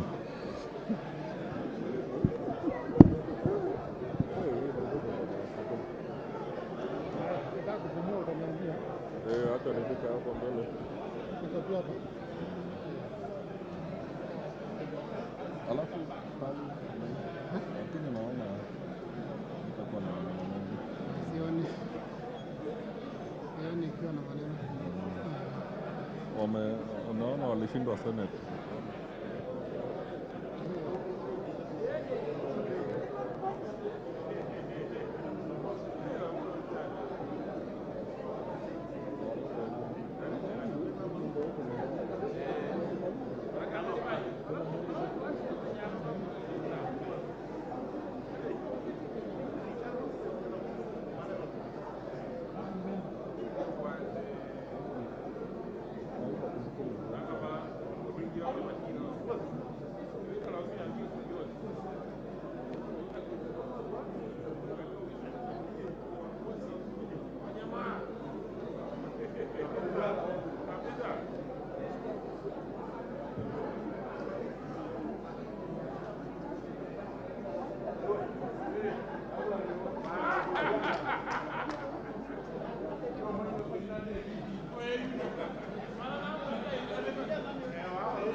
Wahome Alice Mudhoni, Wandai James Opio, Wangwe Emmanuel, Wanyonyi Ferdinand Kevin, Cholule Liza Chipkorir, Lesuda Josephine Naisula, Wanjira Martha Wangari, Aburi Lawrence Mpuru, Muhia Wanjiku.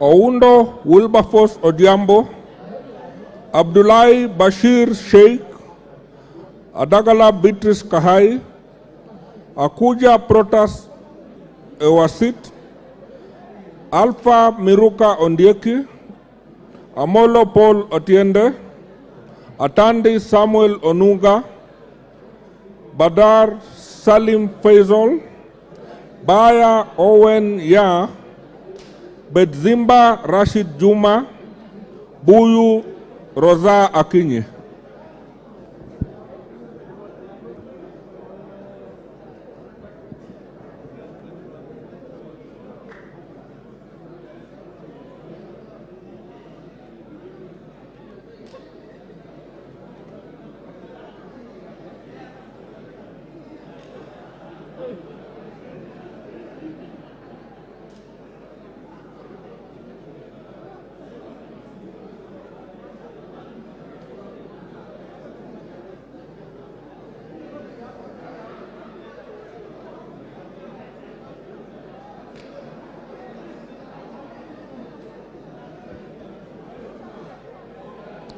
Chege John Kiragu, Chepkwoni Charity Katambi, Gachobe Samuel Kinudia, Gatiru Benjamin, Gitari Joseph Gachoki, Gitau Faith Wairimu, Gidinji Robert Gichimu, George Macharia Karioki, Gogo Lilian Achieng, Guyo Ali Wario.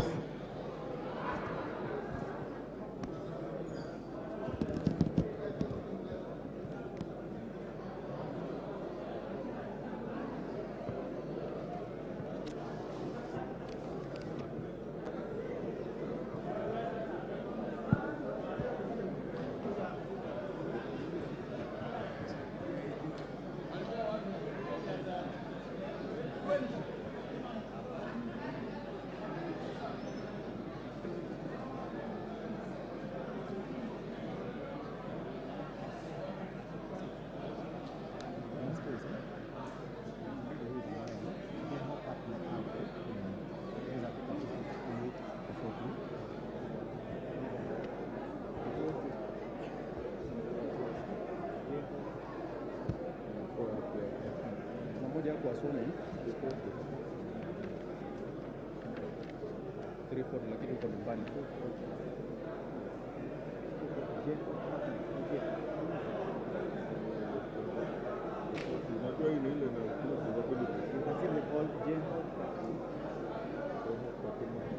Another batch of 10.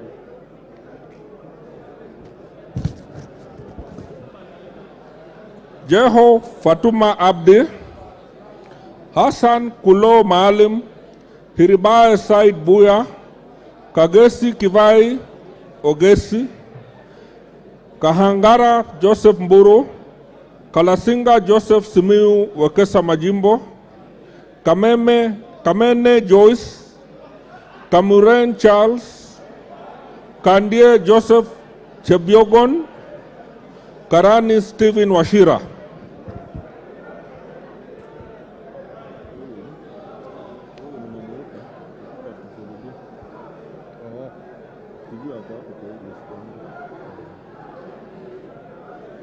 Already have been in it. So 240.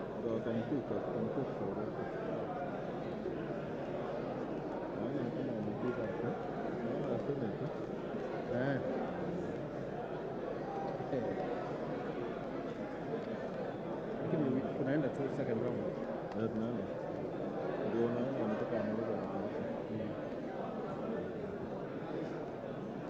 Alafu 340 also has not been sworn in. Lakini hapa pick up 340 not sworn in. 2 Bidu Mohammed. She was not sworn in. Bidu. 340. Baada ya huko ni mbali mtu mwingine tunaongea. Ngoja. Nimefika hapo. Ngoja. Hao wako wengi sana.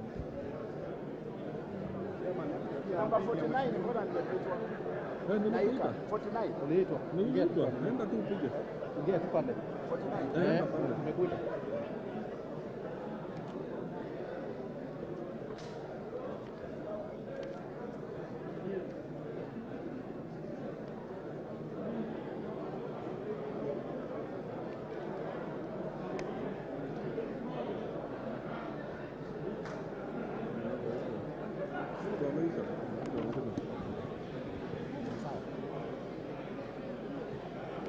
Karemba Eric Muchangi, Kasalu Irene Modoni, Kasait William Kamket, Katana Paul Kahindi, Kemei Justice Kipsang, Kemero Maisori Marwa, Kimani Francis Kuria, Kimulu Joseph Kivinda, Kingara Simon Nganga, Kirima Moses Buchine, Kitty Richard Ken Chonga.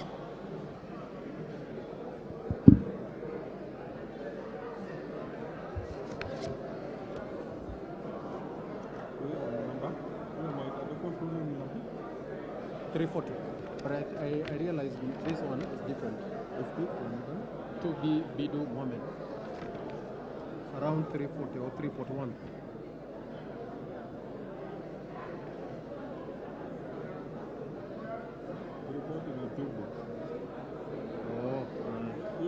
That is that one was sworn in. One has not been sworn in. It's 340 also. I don't know why. It's the same number. Yeah. Not sworn in.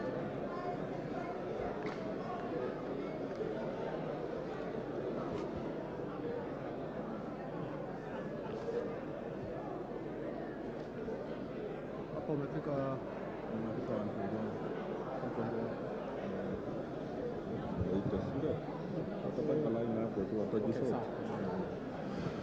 Koech Nelson, Kosgei Hilary Kiplangat, Kwenya Duku Zakari,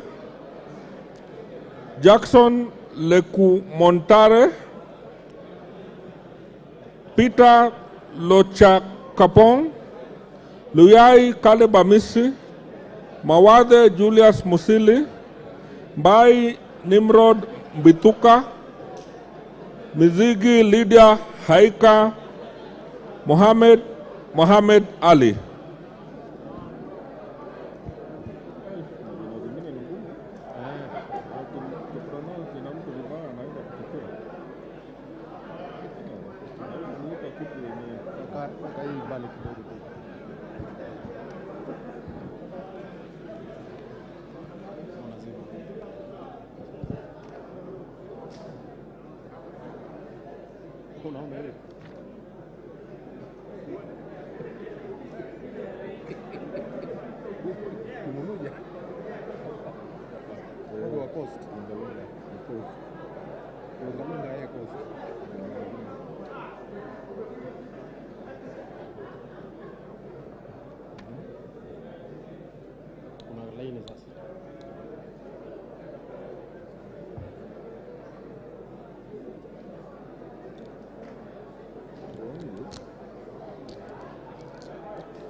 Momanyi Innocent Obitu, Mwangina Jerusha Momanyi, Mushira Michael Mwangi, Muhanda Elsie, Muiruri Mudama Stanley, Muhwana Titus Hamala, Muli Fabian Kule, Muliung Gideon Mutemi, Murugara George Gitonga, Rindikiri Mugambi.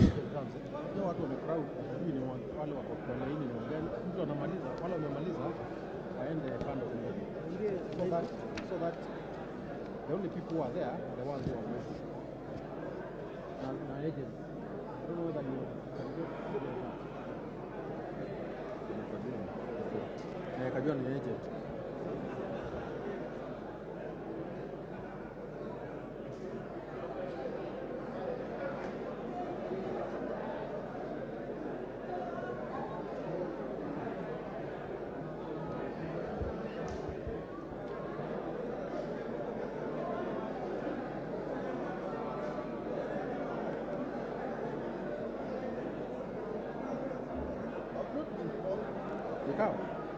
No, we are almost there. We are almost there. We are almost there. Members, please, I would like to request the members who have voted to clear the voting area so that we are able to allow other members to vote. Thank you.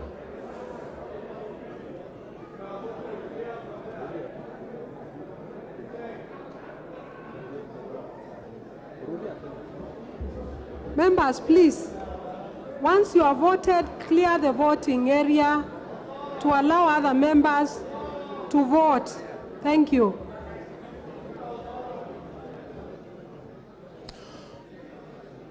Mutua Didimas Wekesa Barasa, Mutunga John, Mwakuona Danson, Mwale Nicholas Tindi, Mwalika David Mboni, Mwanyanje Gertrude Mbeyu, Mwirigi John Paul, Nabulindo Peter Oscar, Ndungu George, Nganga Alice Wambui.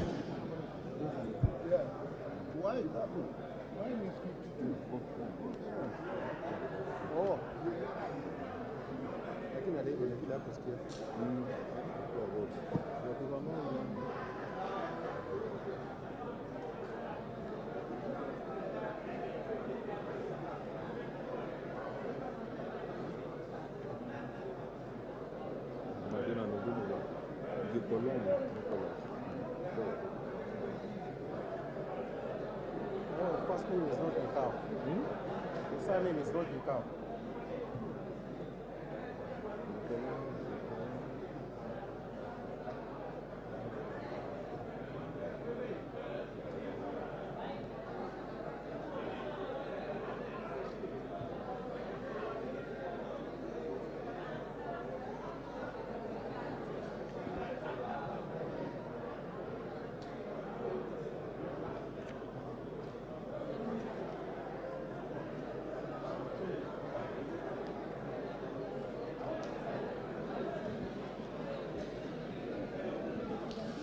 Ngikolong Nicholas, Nguna Charles Ngusia, Joroge Mary Wamaua, Ntwiga Patrick Munene, Nyamita Mark Ogola, Nyamoko Joash Nyamache, Nyenze Edith Vethi, Nyoro Samson Ndindi, Zamba Tadeas Kidua, Nzengu Paul Musime.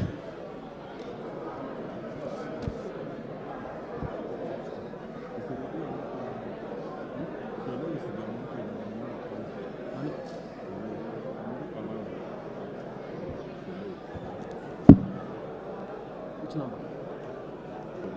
Oh.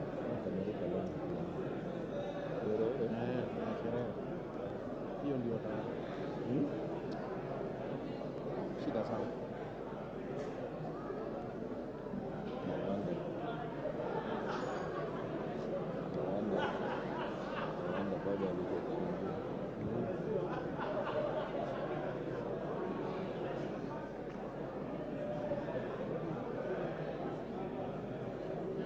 So you note there. No, nasema tutanote kwa Bo Shule that she has voted. But has she? Lakini utazoma tu. Utazoma tu because they are crossing. So she cannot vote twice.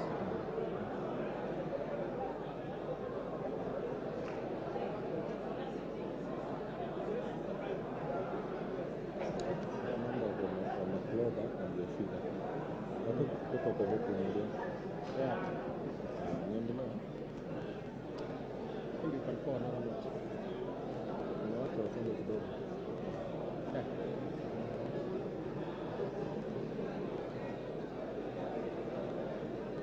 Another one.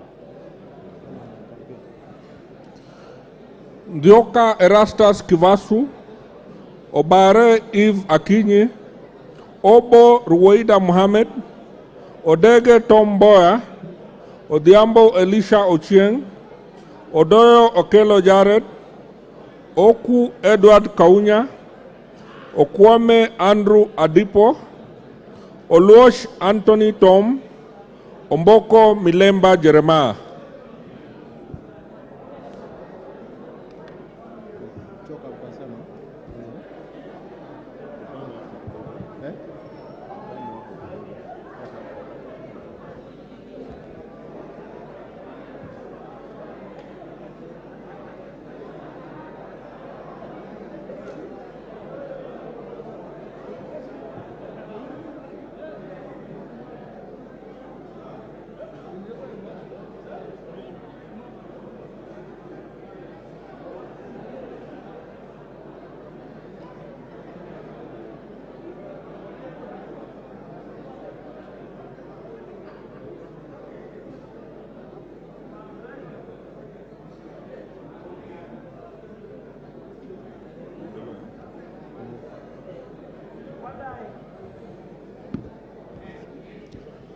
Omwera George Aladwa, Ongili Babu Owino, Onyego Silvanas Osoro, Otucho Mary Emase, Owino John Walter, Owino Martin Peter, Oyula Joseph Maero, Pasaris Esther Mudoni, Paul Abuor, Risa Sankuya George.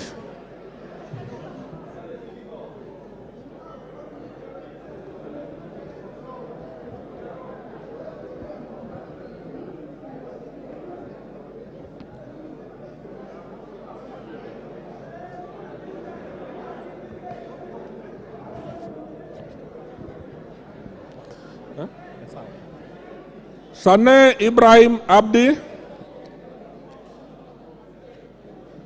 Sholei Gladys Bose, Shurie Abdi Omar, Sitenei Janet Jepkomboy, Tandaza Kasim Sawa, Tongoyo Gabriel Koshal, Tonui Joseph Kipkoske, Washira Rahab Mukami, Wamasukuru James Gidua.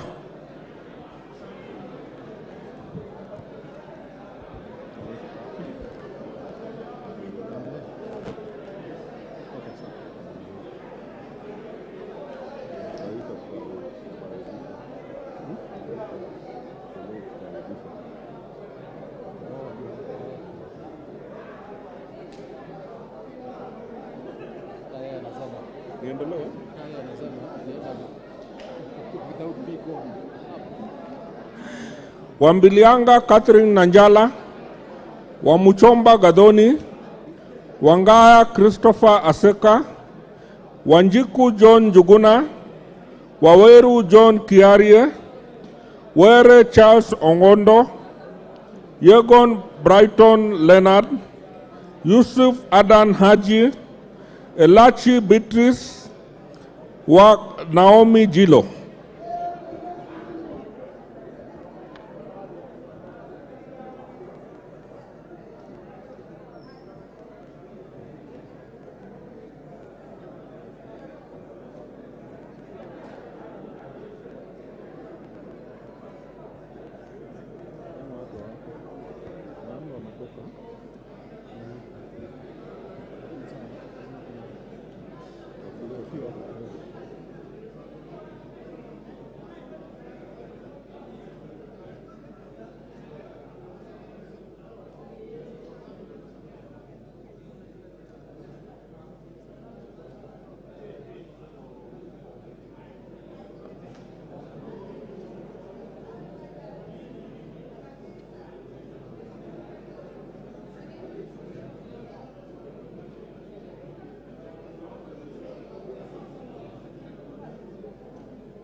Sagon Florence Jematia, Abdi Ali, Abdi Hamis, Abdirahman Hussein Mohammed,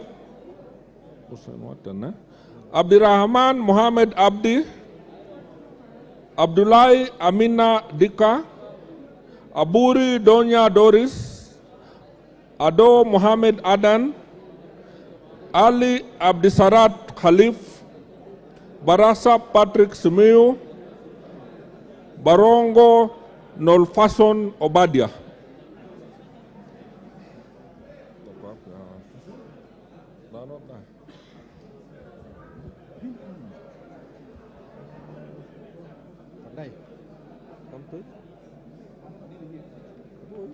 No, Likuita ni vile, I think it was consultations allowed. Sijafika? Ndai? Kwa is a ranking member? Unajua inarudi page 10, inarudi kwa B. I was going back to, do you know that using the order? Just a minute. Ile ingine tuliyo. Somewhere ingine. Sawa.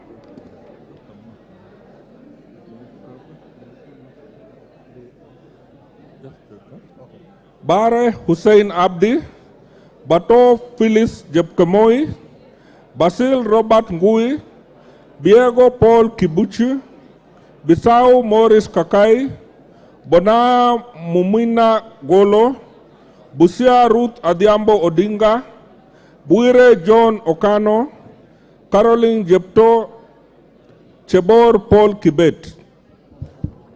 Likuita mheshimiwa 72. 72. Just get him to the line.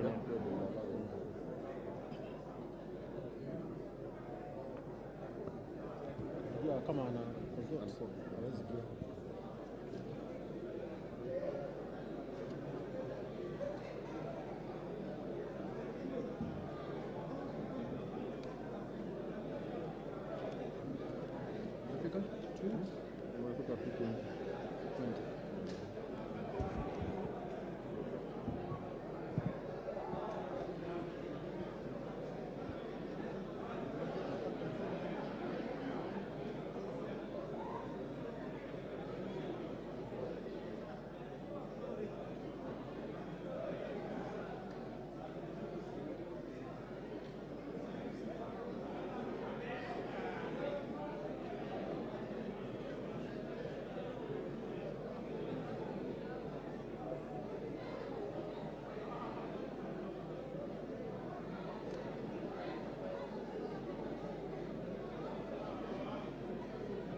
Cherorot Joseph Kimutai,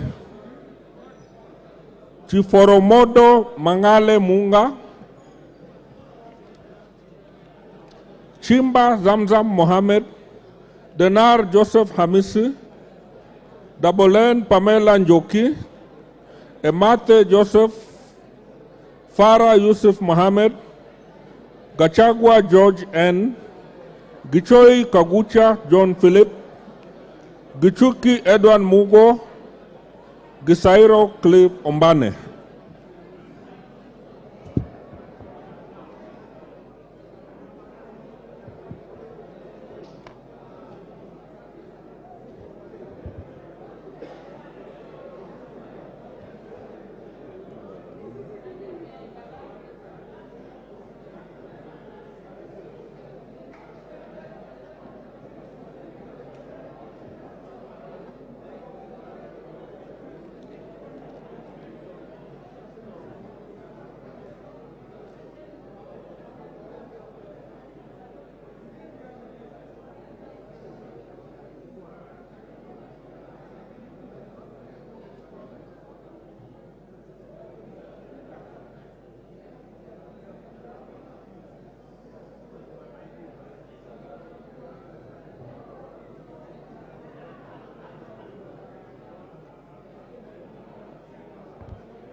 Guyo Ade Wario, Hamisi Kakuta Maimai, Haro Abdul Ibrahim, Harun Suleka Hulbale, Ikana Frederick Lusuli, Ikiara Dorothy Modoni, Iraya Joseph Wanaina, Idinji Shadrach Mwiti, Jaldesa Guyo, Jeho Fatuma Abdi.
Jihanda Zahia, Kagiri Jen Wangeshi, Kagombe Gabriel Gatuka, Kahugu Eric Mwangi, Kailemia Elizabeth Karambu, Karauri Ronald Kamwiko, Karito Kiili Daniel, Kasiwai Rael Chepkomoi, Kimei Beatrice Chepngeno, Kode Felix Odiwar.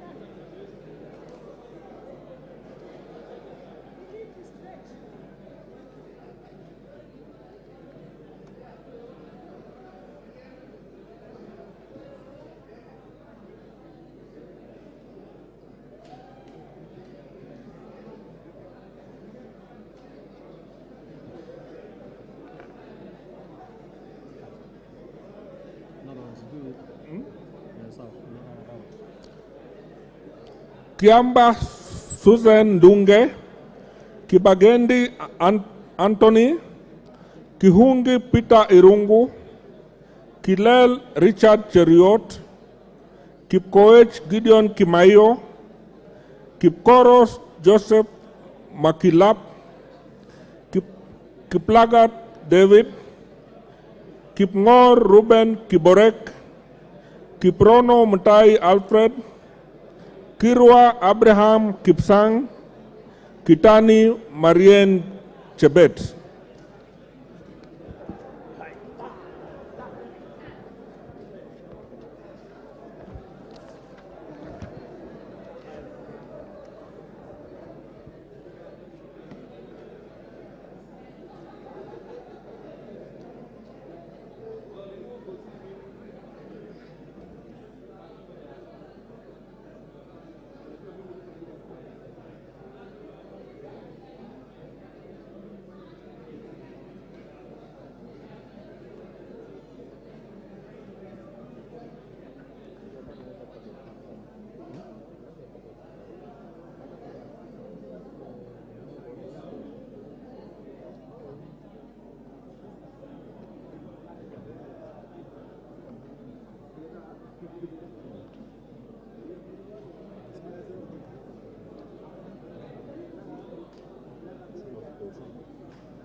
Kitilai Olentutu, Kitur Bernard Kibor, Koech Victor Kipngetich, Komingoi Kibet Kirui, Koril Adams Kipsanai, Yakub Ado Kuno, Karuria Elijah Njore Njoroge, Lelmengit Joseph Kipto Koske, Lengarus Pauline.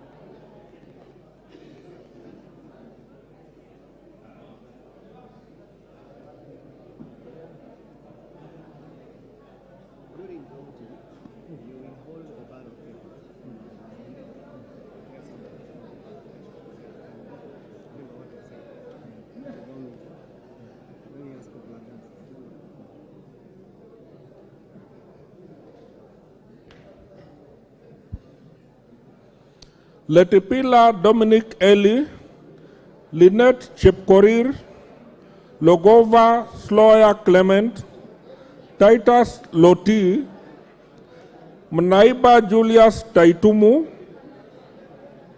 Mashal Mohamed Sood, Maina Betinjeri, Maina Jen Jeri, Maina Mwago Amos, Maingi Mary, Makali John Okwisia, Mamwacha Onchoke Charles.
Hapo. 1, 2, 3. Manduku Daniel Ogwoka, Marubu Monica Mudoni, Masito Fatuma Hamisi, Madenge Duncan Maina, Mayaka Irene Nyakerario, Mnyazi Amina Laura, Mogaka Stephen, Mohamed Abdikatir Hussein, Mohamed Adan Daudi, Mohamed Ulmkar Haron.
Mohamed Fatuma Zinabu, Moka Nyakundi Jafot, Mrembo Irene Joki, Mugabe Innocent Maino, Muge Cynthia Chepkoskei, Mukunju John Gitonga Moniki, Mulana Geoffrey Ekesa, Mule Caleb Mutiso, Munyoro Joseph Kamau, Mpe Anthony Kenga.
Muratha Ann Wanjiku Mugo, Muriu Wakili Edward, Murumba John Chikati, Mutuse Mwengi, Mwafrika Augustine Kamande, Mwalio Joshua Mbiti Mutua, Mwangi Geoffrey Wandeto, Mwangi Teresia Wanjiru, Mwenje Mark Samuel Muriithi, Nabii Nabwera Daraja, Nabuin Paul Ekwom, na Moit John Ariko.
Nduyo Susan Gugi, Nebat Bernard Muriuki, Ngitit Cecilia Asinyen, Nguro Onesmus Ngogoyo, Omanyo Catherine Nahabi, Omondi Karoli, Orero Peter Ochieng, Oron Joshua Odongo, Osero Patrick Kibagendi.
Osogo Bensuda Joyce Atieno, Oyugi Dick Maungu, Pareyo Agnes Mantaine, Ruku Geoffrey Karaoke Kiringa, Ruto Julius Kipleting, Sakimba Parishina Samuel, Salasia Peter Kalerwa, Sankaire Lea Sopiato, Shake Peter Mbogo, Sheikh Umar Kar Kasim, Sigei Francis Kipiogon Arab.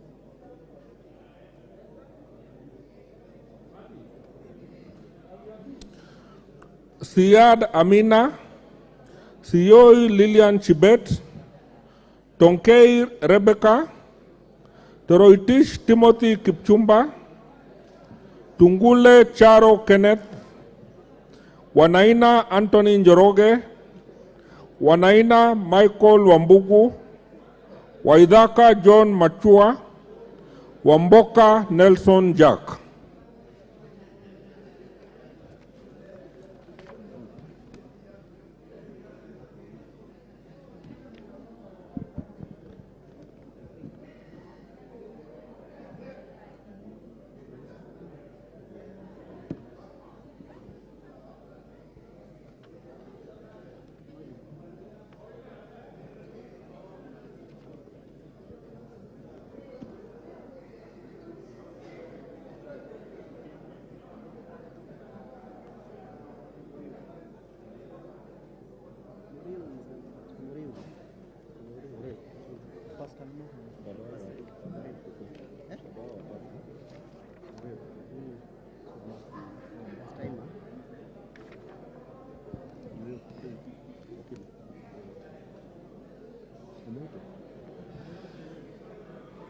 Wanyonyi Martin Pepela, Yakub Farah Sala, Yegon Richard Kipkemoi.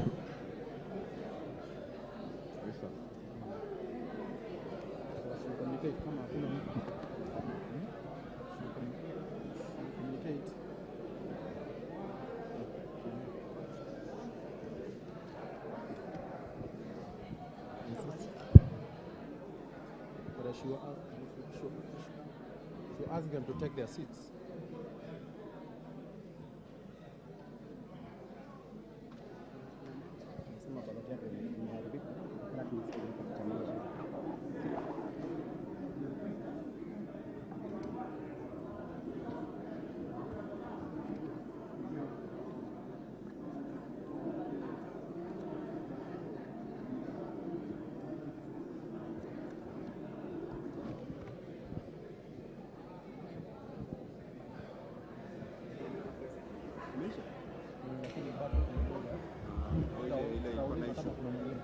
Honorable members,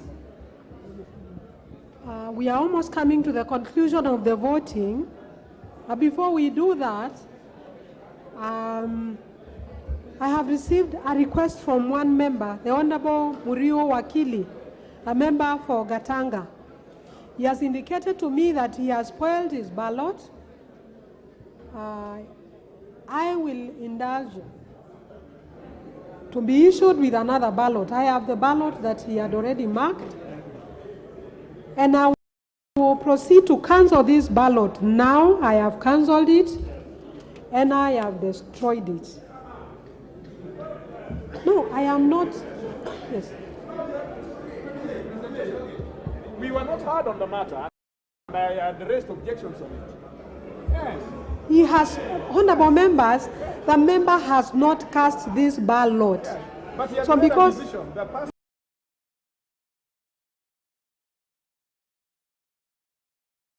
has clearly marked the box, and he has not marked two boxes.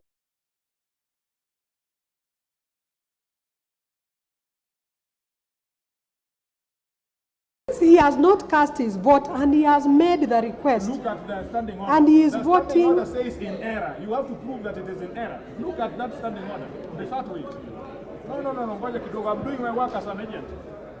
Look at that. It means you have to show that it is in error.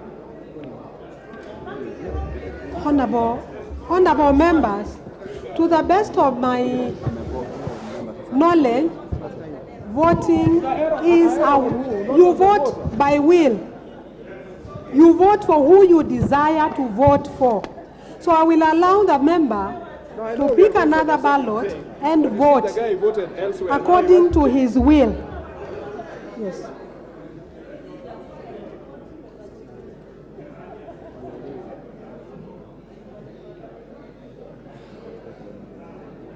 Now, Ndombi, has that ballot been registered as a spoiled ballot? Yes.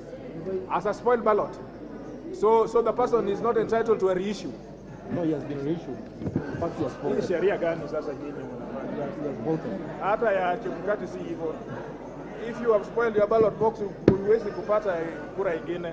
The communication was, if you spoiled, you are reissued with a new one. Murui Wakili Edward. Share vote. Huh? The vote. It's cast. So,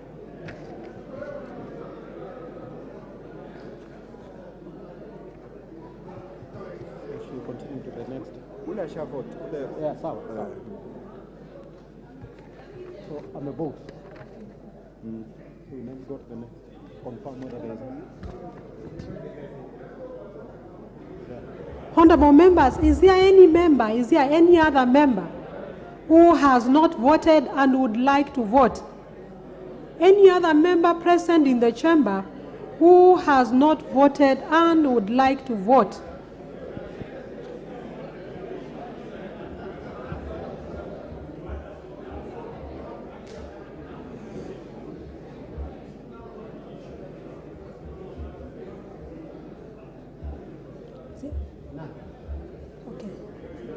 So, honorable members, it appears to me that the last ballot has been cast.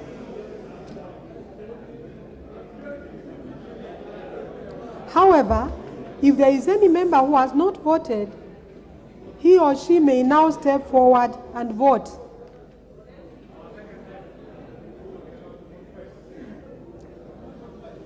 Is there any? Okay, there is none.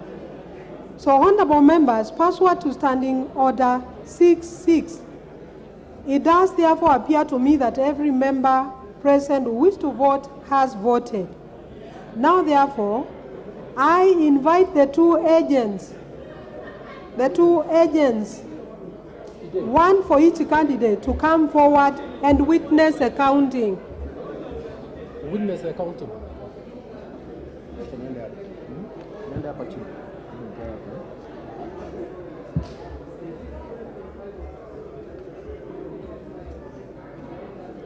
I see the agents have stepped forward.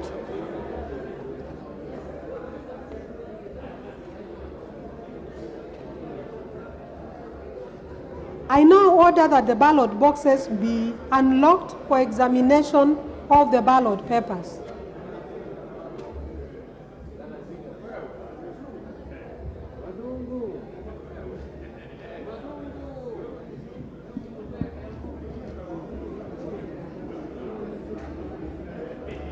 And I further direct that each ballot paper be examined once the boxes are opened.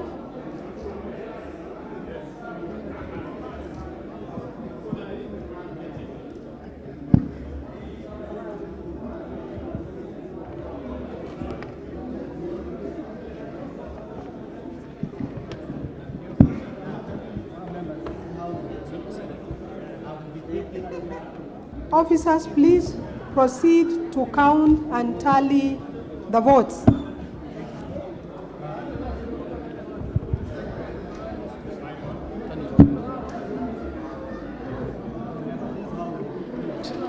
How will Is it on? Okay. This is how we'll do it. I'll be picking a ballot paper. I display it. I read out the name. I display it. And then we have two officers who are holding the ballot papers. One is holding for Honorable Marende. The other officer is holding for Honorable Tutangula. We have officers here who are also doing tallying. But at the end, we will also count again, one by one. Is that in order? That's okay. Good. Can you allow those clerks who are there to tally what Yes. You tally the totals. Yes. Give us your tally. Yes. Okay. Moses Masika Wetangula. Yes. Right? Who is holding Masikas? You can't be behind. Sit here. So that full view. The other officer should be there also. Moses Wetangula.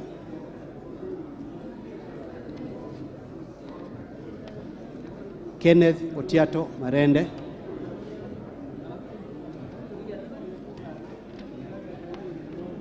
Moses Masika Wetangula.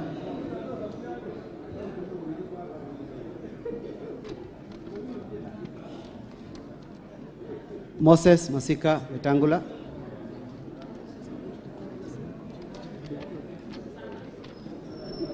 Kenneth Otiato Marende.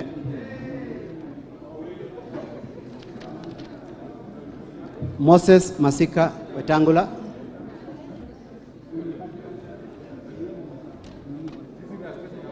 Moses Masika Wetangula.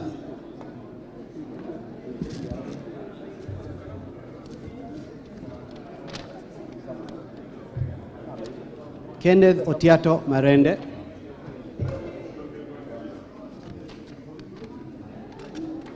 Wetangula.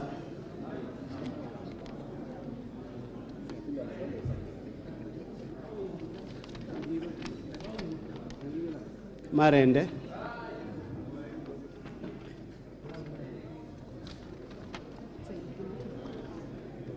Marende.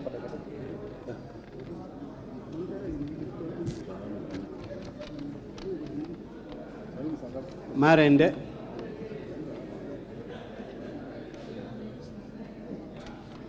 Could members kindly clear from here? We only want the officers and the tellers. Members kindly clear from here.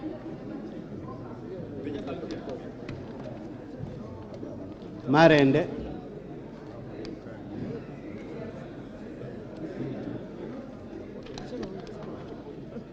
Wetangula.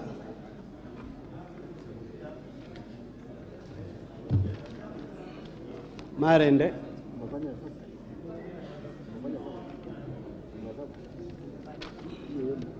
Wetangula.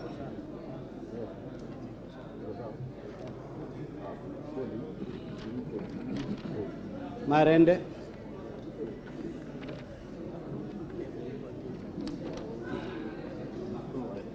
Wetangula.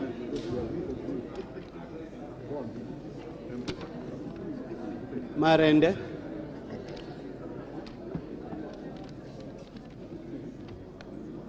Marende. Marende. Marende. Wetangula.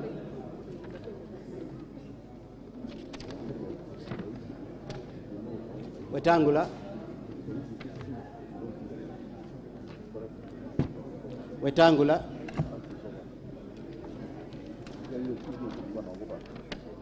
Marende. Wetangula.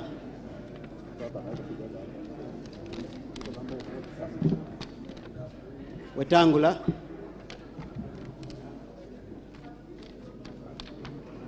Wetangula.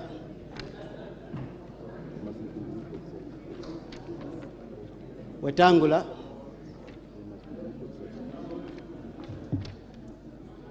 Wetangula.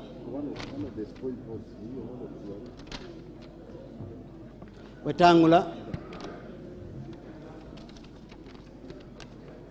Marende.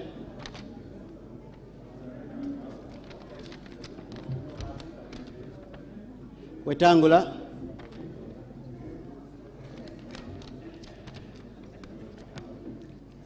Marende. Wetangula.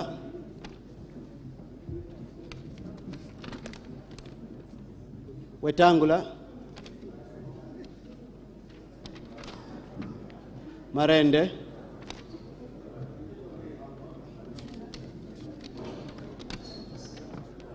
Wetangula. Wetangula.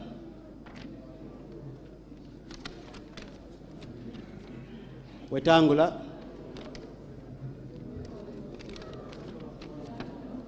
Wetangula.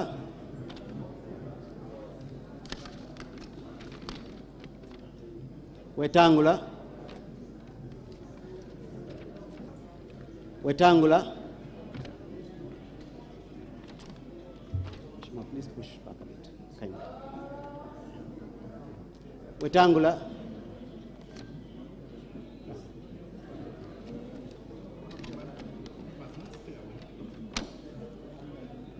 Marende.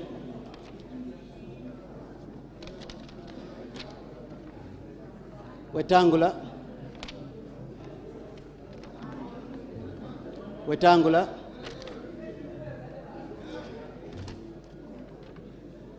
Wetangula,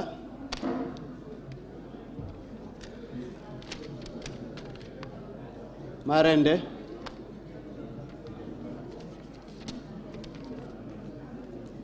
Wetangula,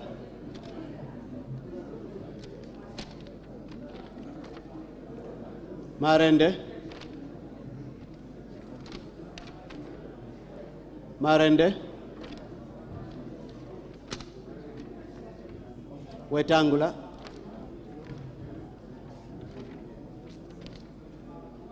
Wetangula, Marende,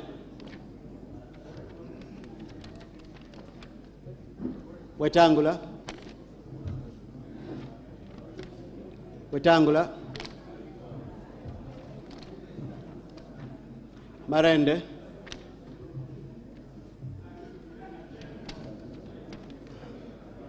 Wetangula,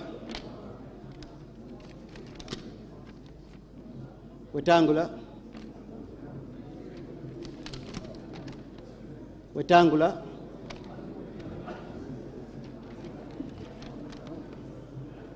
Wetangula,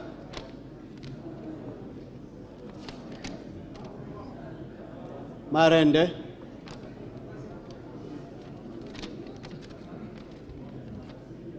Marende,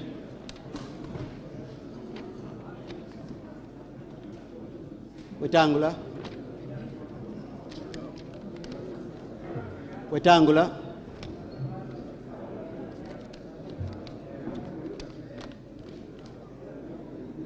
Marende,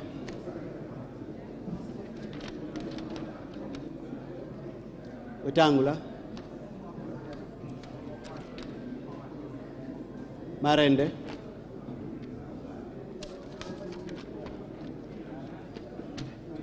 Wetangula,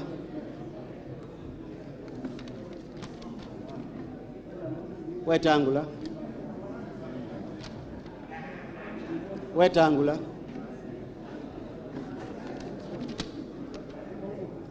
Marende, Wetangula,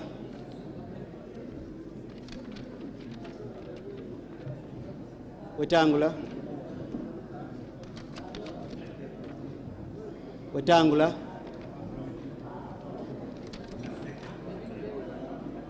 Wetangula, Marende, Wetangula, Wetangula, Wetangula, Marende,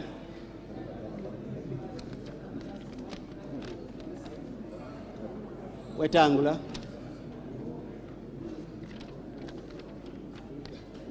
Wetangula,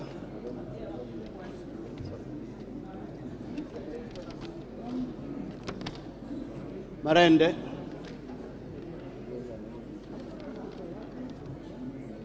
Marende,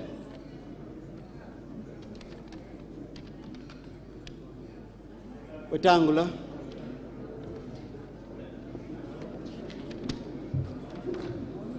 Marende,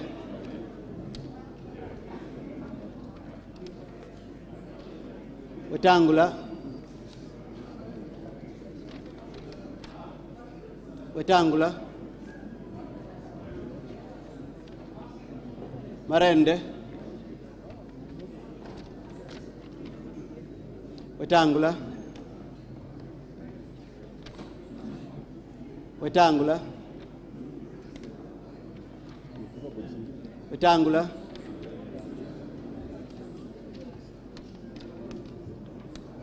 Marende,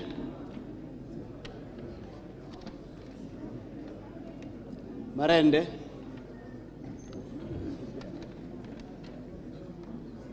Wetangula,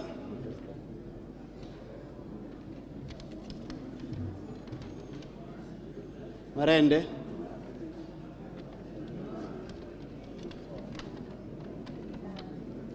Wetangula,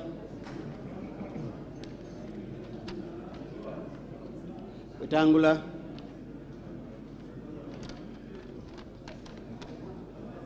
Marende,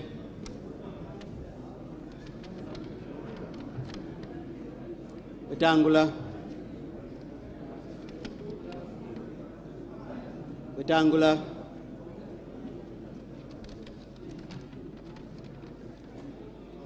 Marende,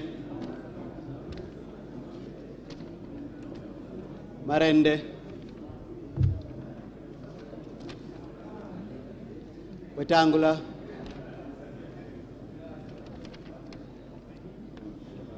Marende,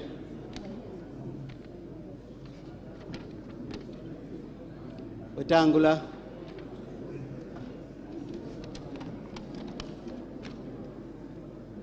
Marende,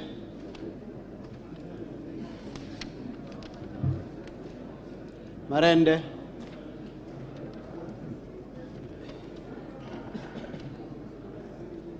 Wetangula,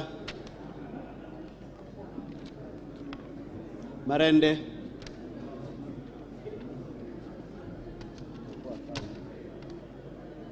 Marende, Wetangula, Wetangula, Wetangula,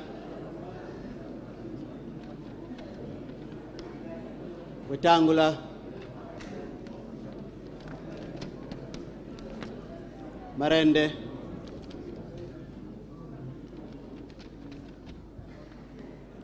Wetangula,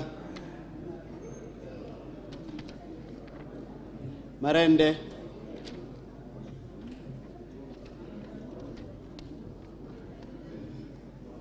Marende, Wetangula, Marende, Marende,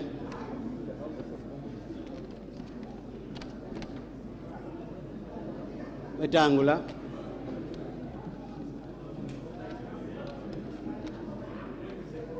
Marende,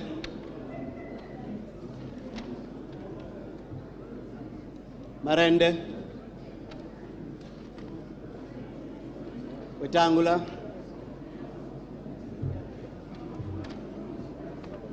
Wetangula,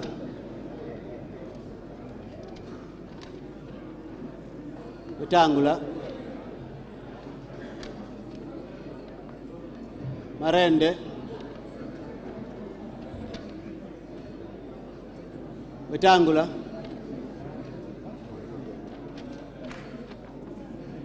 Wetangula,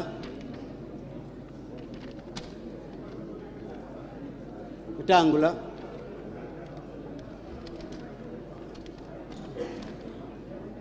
Marende,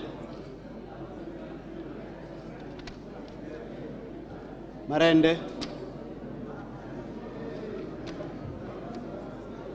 Wetangula,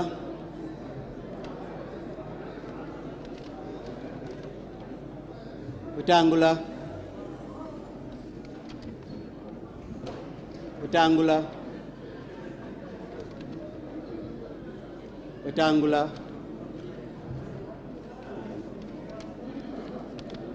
Marende, Marende, Marende, Marende, Marende, Wetangula,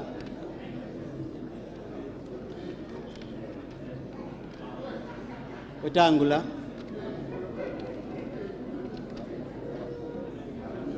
Marende,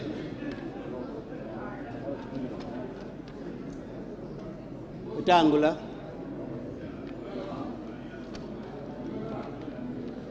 Marende,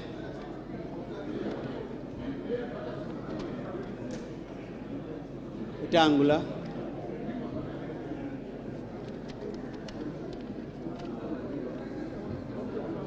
Wetangula,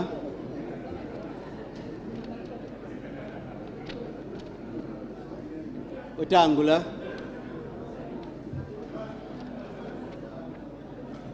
Wetangula, Marende,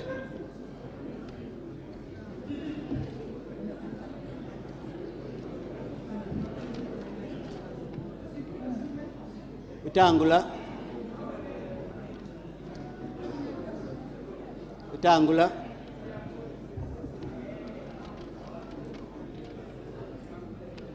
Wetangula, Wetangula,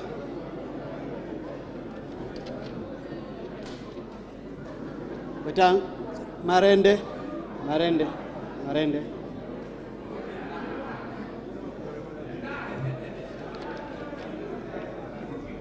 Wetangula,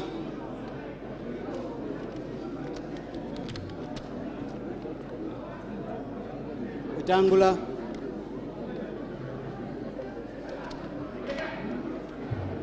Wetangula, Wetangula,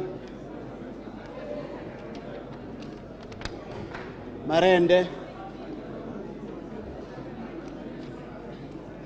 Marende, Wetangula,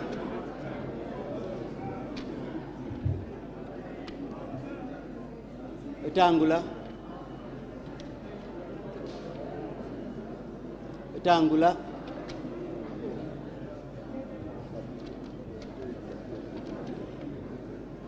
Marende,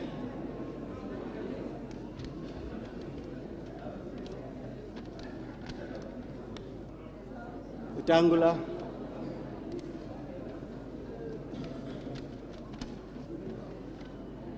Wetangula,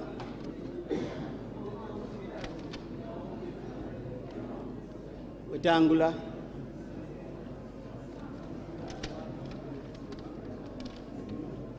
Wetangula,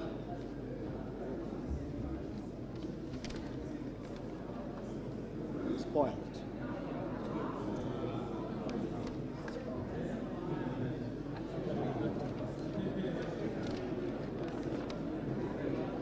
Marende,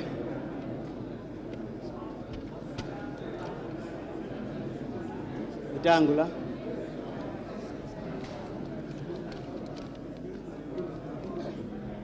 Marende,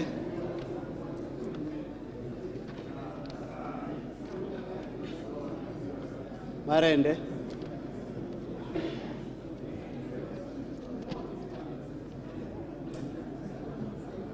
Wetangula,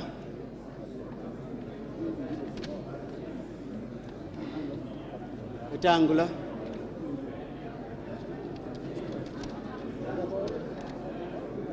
Marende,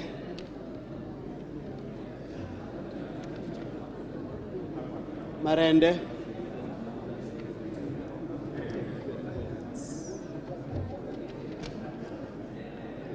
Wetangula,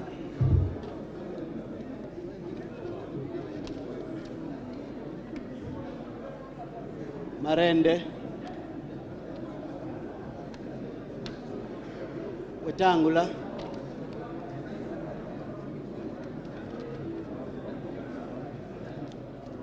Marende,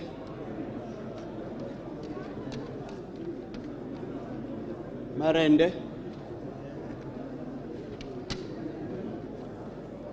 Wetangula,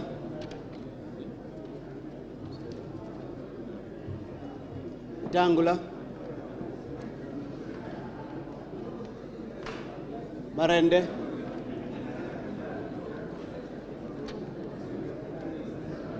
Marende, Wetangula,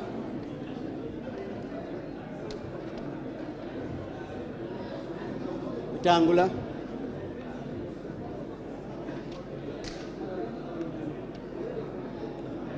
Wetangula,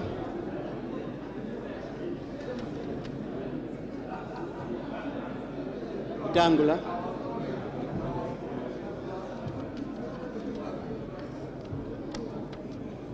Wetangula, Marende,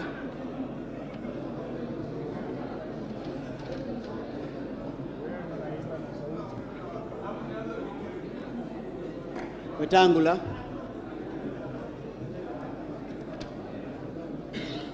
Marende,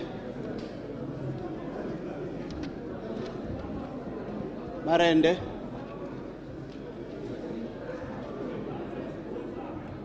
Marende,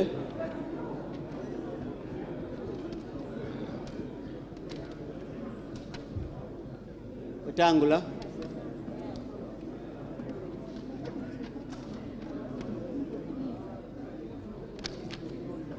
Wetangula,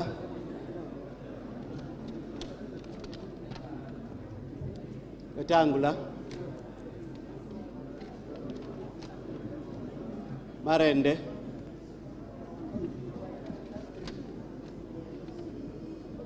Wetangula,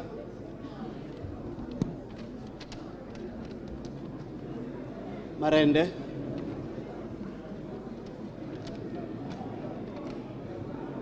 Marende,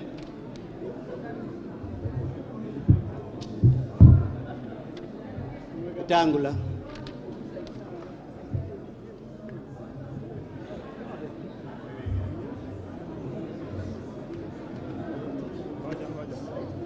Please open the second ballot for me. Now open. This one is spoiled.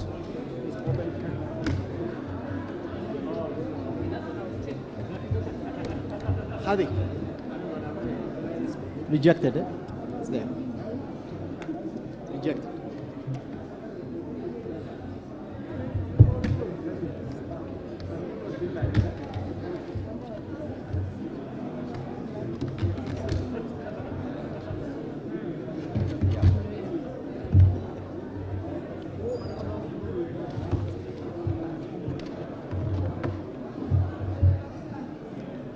Marende,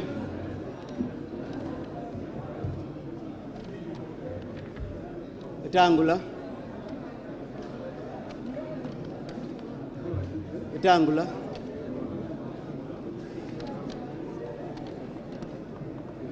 Wetangula,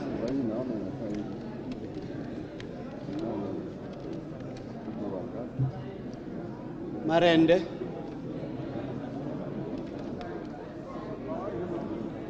Marende,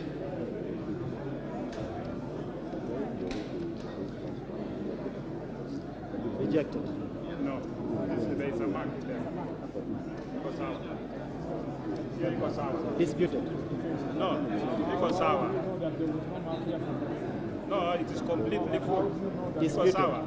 Disputed. It can't be disputed. Disputed.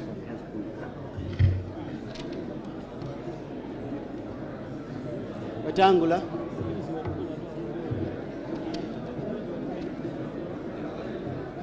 Wetangula, Marende,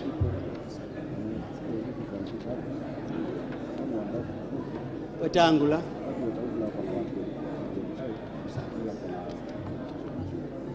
Wetangula, Marende, Marende,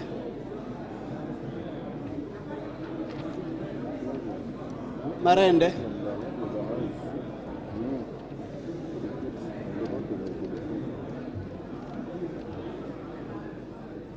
Wetangula,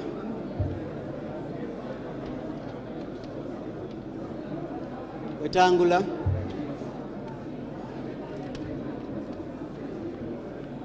Wetangula, Wetangula,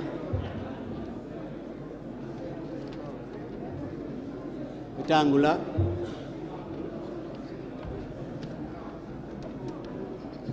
Wetangula,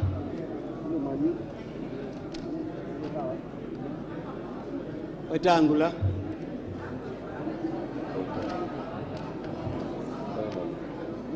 Wetangula,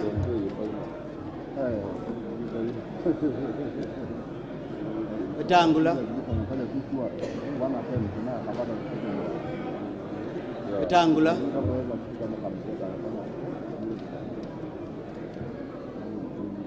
Wetangula.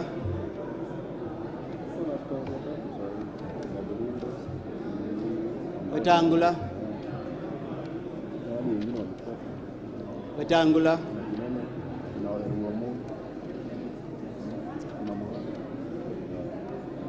Marende.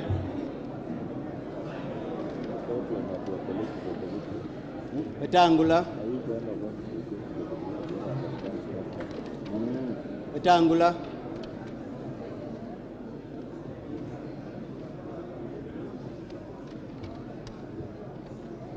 Marende. Marende.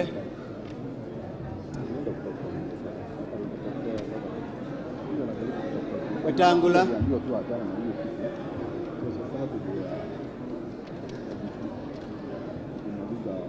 Marende.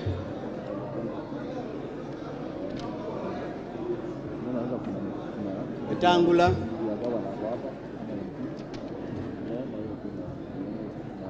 Wetangula. Wetangula.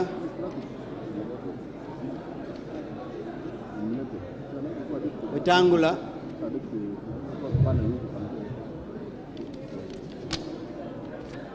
Wetangula. Marende.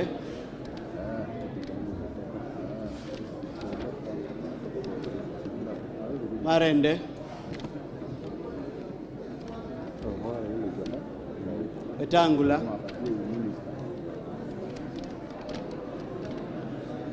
Wetangula. Wetangula.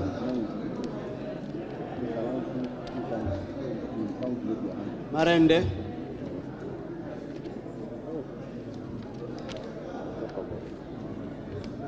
Marende. Marende.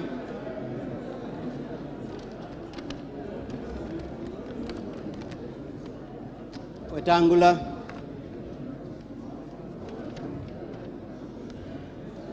Wetangula.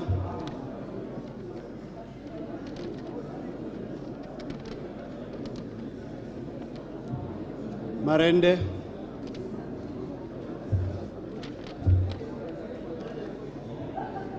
Wetangula. Marende.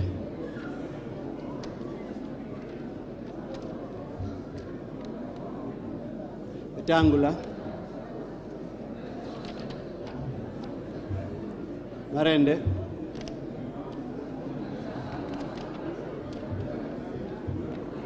Wetangula.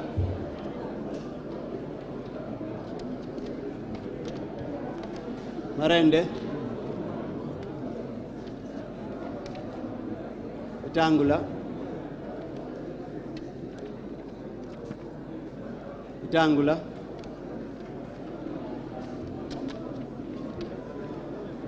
Wetangula.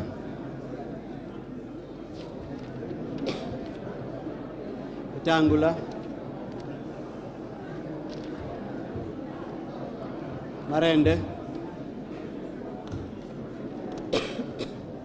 Marende.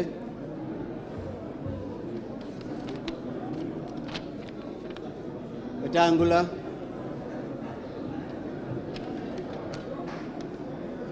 Marende.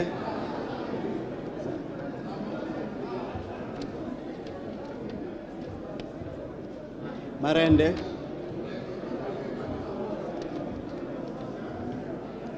Wetangula.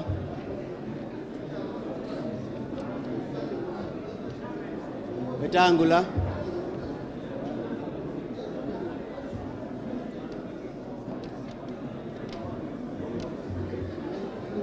Wetangula.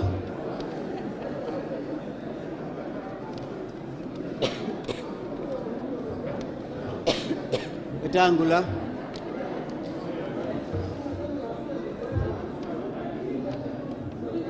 Wetangula. Wetangula, Wetangula, Wetangula, Marende,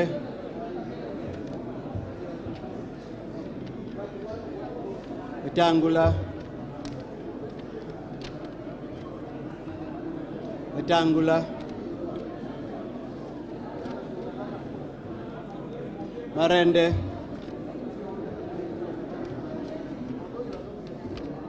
Wetangula, Marende,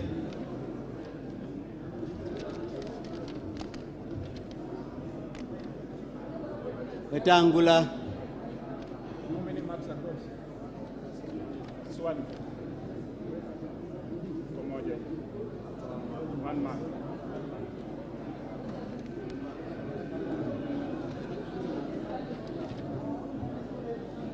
Wetangula,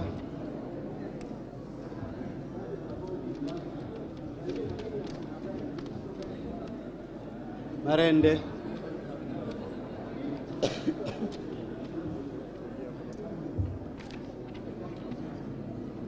Wetangula,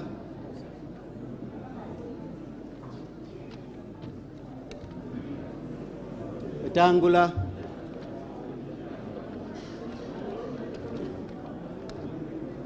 Wetangula,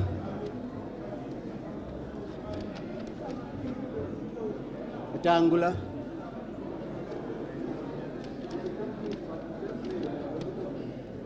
Marende,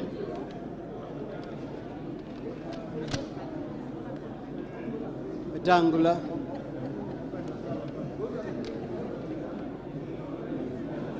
Wetangula,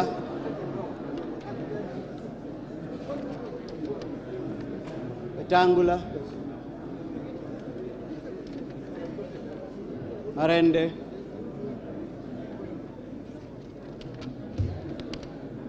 Wetangula, Wetangula,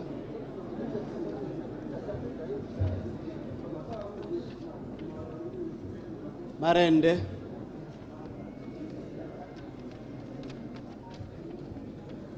Wetangula,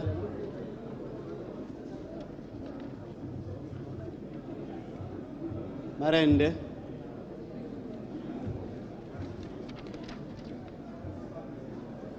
Wetangula,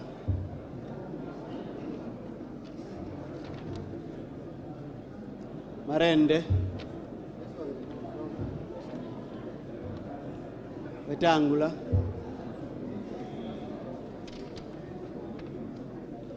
Wetangula,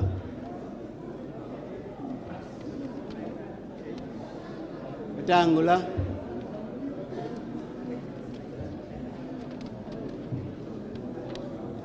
Wetangula,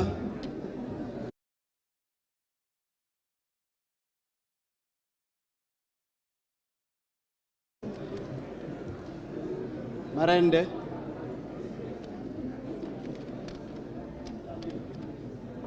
Wetangula, Wetangula, Marende, Marende, Wetangula,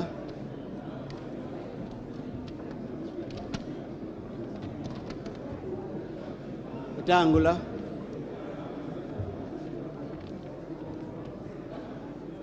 Wetangula,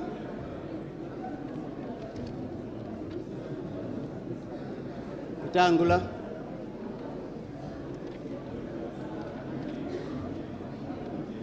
Wetangula,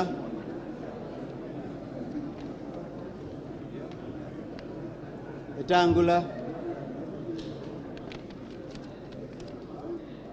Wetangula, Wetangula,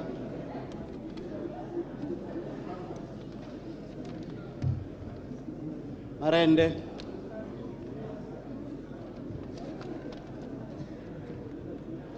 Marende,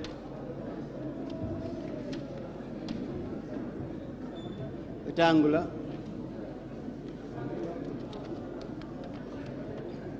Marende,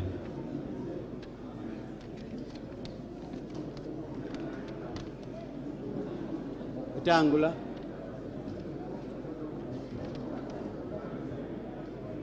Marende,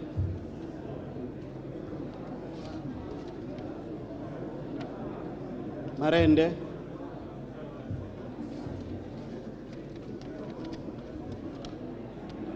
Marende,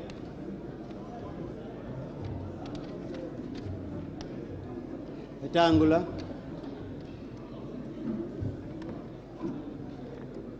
Wetangula, Marende,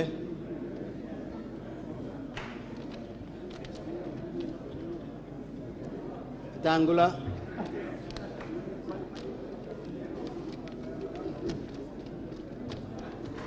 Marende, Wetangula,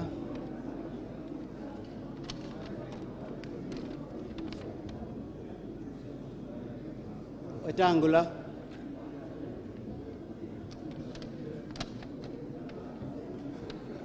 Wetangula,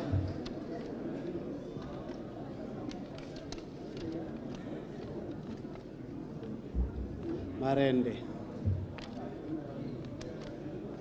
The small piece here It is part of the other one.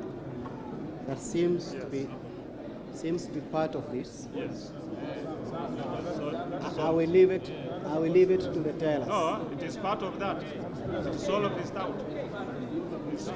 It is, yes. It is complete. Let us argue that. It is complete. Thank you. We will call it disputed. In the meantime, we will do the tally. But why can't we sort it out? That is part of that. It is. Returning officer will say. Okay. Right.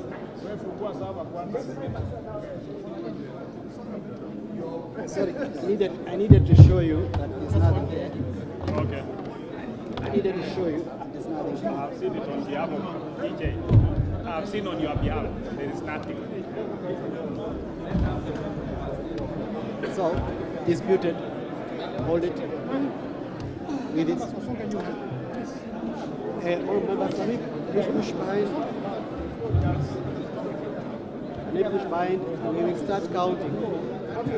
I will start with Honorable Marende.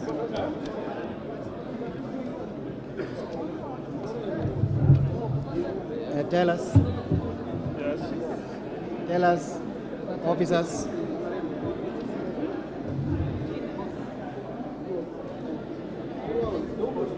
I'm here. Do I have your permission? Yes. And I say, hey, Honorable TJ, I am starting, and when I count, I'll return it back. So this is for Honorable Marende. Okay. This is for Honorable Marende. Honorable Mbaya, please. You're not a teller. So we start. Okay. 1, 2, 3, 4, 5, 6, 7, 8, 9, 10, 11, 12, 13, 14, 15, 16, 17, 18, 19, 20, 21, 22, 23, 24, 25, 26, 27, 29, 28, sorry, 29, 30, 31, 32, 33, 34, 35, 36, 37, 38, 39, 40, 41, 42, 43, 44, 45, 46, 47, 48, 49, 50, 51, 52, 53, 54, 55, 56, 57, 58, 59, 60, 61, 62, 63, 64, 65, 66, 67, 68, 69, 70, 71, 72, 73, 74, 75, 76, 77, 78, 79, 80, 81, 82, 83, 84, 85, 86, 87, 88, 89, 90, 91, 92, 93, 94, 95, 96, 97, 98, 99, 100, 101, 102, 103, 104, 105, 106, 107, 108, 109, 110, 111, 112, 113, 114, 115, 116, 117, 118, 119, 120, 121, 122, 123, 124, 125, 126, 127, 128, 129, 130. For Marende. That's for Marende. 130. Please get envelopes. Seal these papers on envelopes. Don't seal yet because we'll use the boxes. We're going to use those boxes. Don't seal. Don't seal.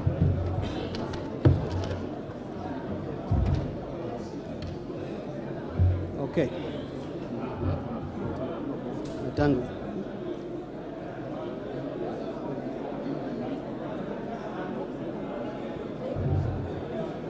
We're counting for Honorable Tango, right? 1, 2, 3, 4, 5, 6, 7, 8, 9, 10, 11, 12, 13, 14, 15, 16, 17, 18, 19, 20, 21, 22, 23, 24, 25, 26, 27, 28, 29, 30, 31, 32, 33, 34, 35, 36, 37, 38, 39, 40, 41, 42, 43, 44, 45, 46, 47, 48. 49. That is 49. The one you have dropped now is 49. Sure? Yes. 49. So you are going to 50, yeah. Okay. 50, 51, 52, 53, 54, 55, 56, 57, 58, 59, 60, 61, 62, 63, 64, 65, 66,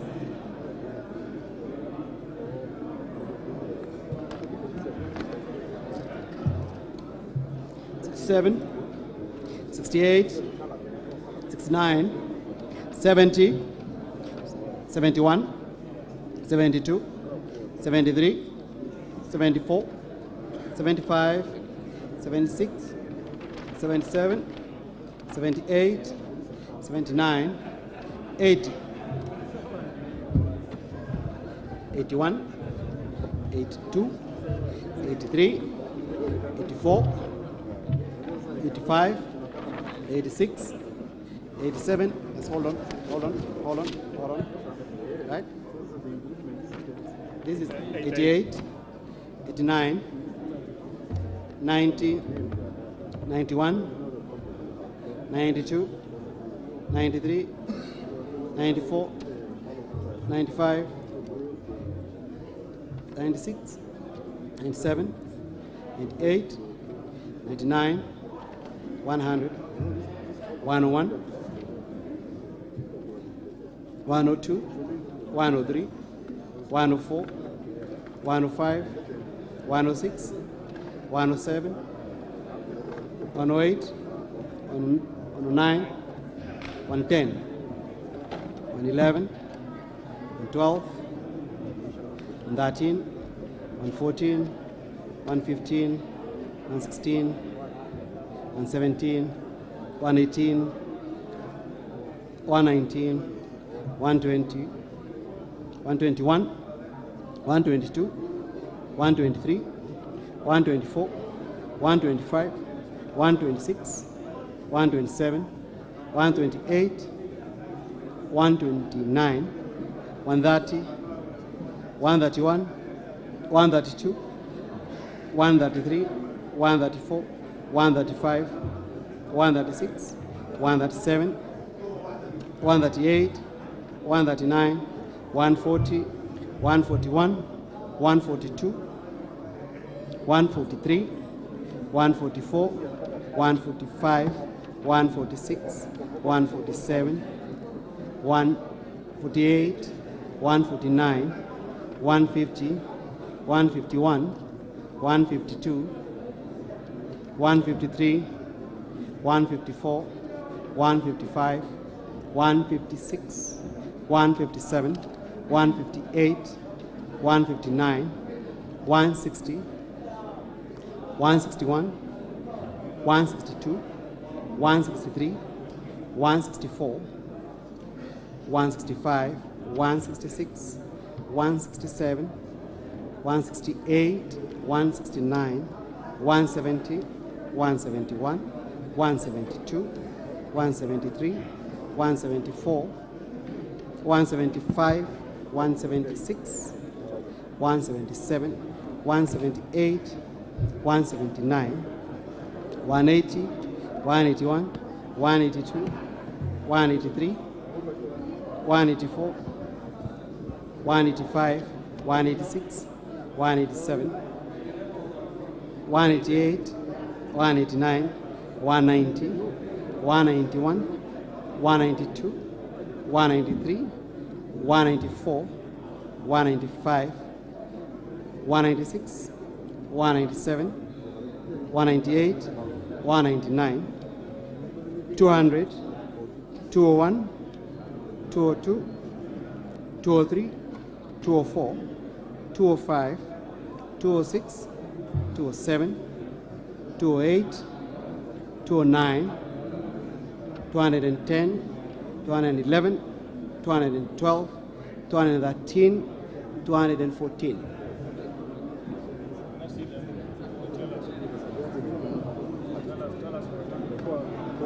Tell us for rectangular. It is there. That is it. 214. 214. And that. Is that the same number you have? The same number. Same number? Good. Now we have one disputed. One disputed. We have one disputed. So we'll Let's ask agree.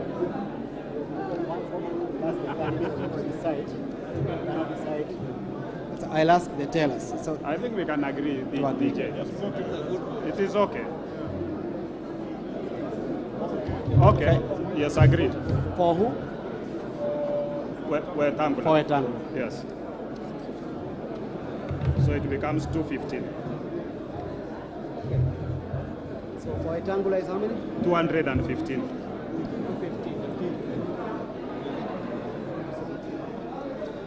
For Marende? 130.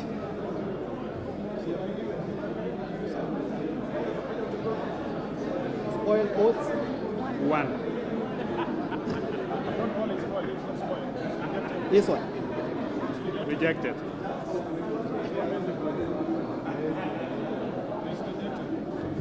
Rejected vote? 1. 1. Abstention? 0. Abstention? Nobody recorded. So let's do the tally. Yes, sir. Can they register? Can the officers... This comes to 340. The officers who are the 345, 346. Ms. Maritim, Mr. Finley. Ms. Maritim. This comes to 346.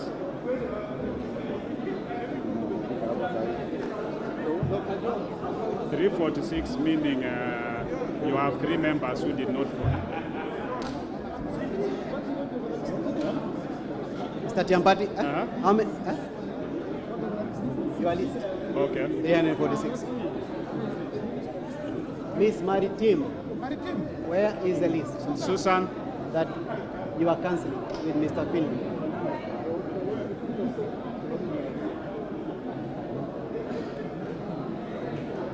So one has not been sworn in, one is sick, and then the other one? Huh? One is not on the list. Miss Maritim, Mr. Finley Muriuki. Yes?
So, honorable members, order please. Order, please take your seats.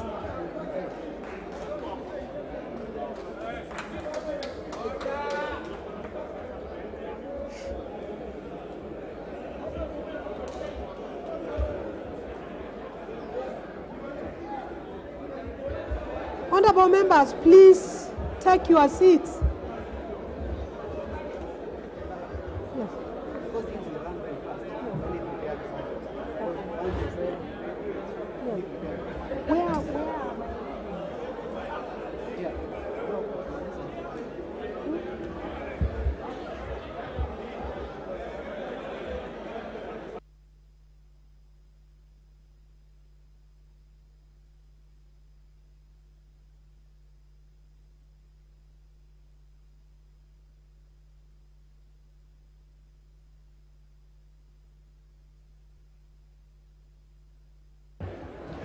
Honorable members, please take your seats so that I can guide the House on the next course of action.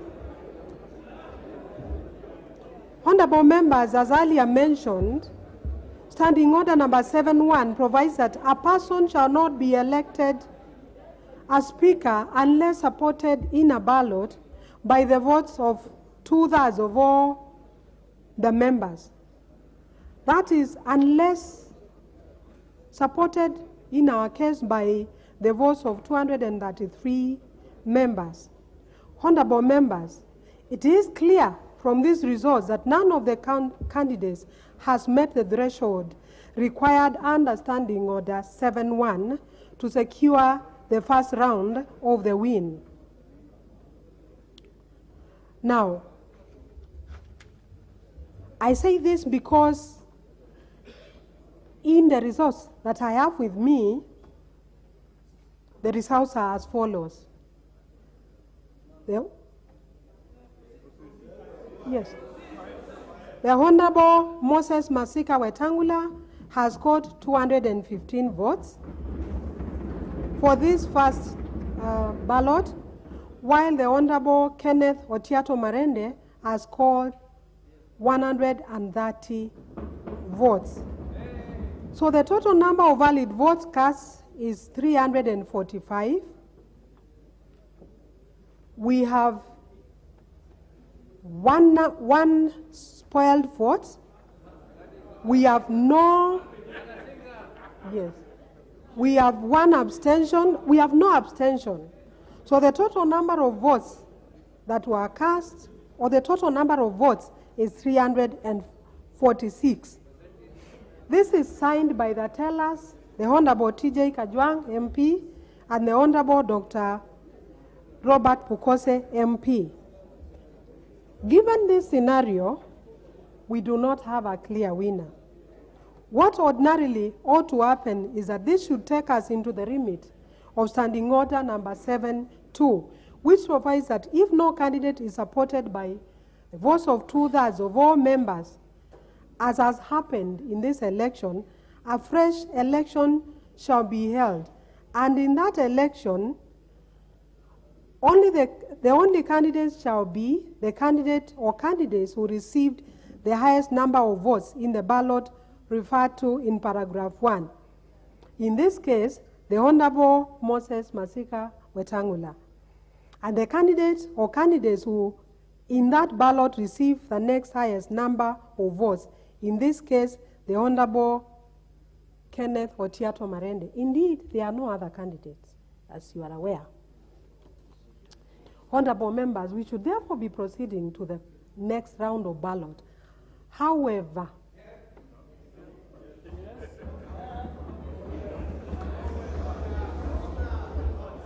I have, please take your seats, honorable members, the members at the bar. Take your seats.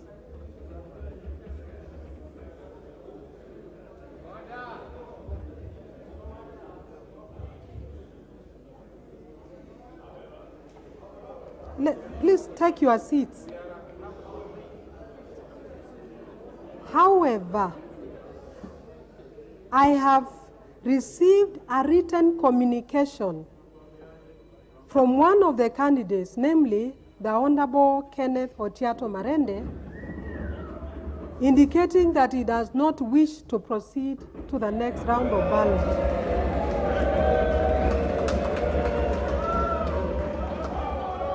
Honorable members, this communication is witnessed by the member for Suna East, the Honorable Junet Mohammed.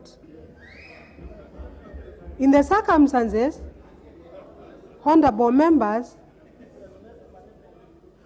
noting that there is no other candidates to compete with the Honorable Moses Masika Wetangula,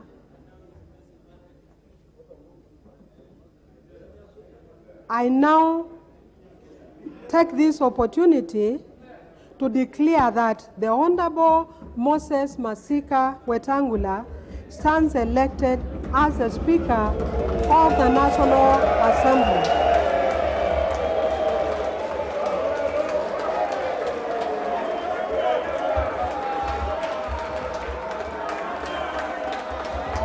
Honorable members, please take your seats.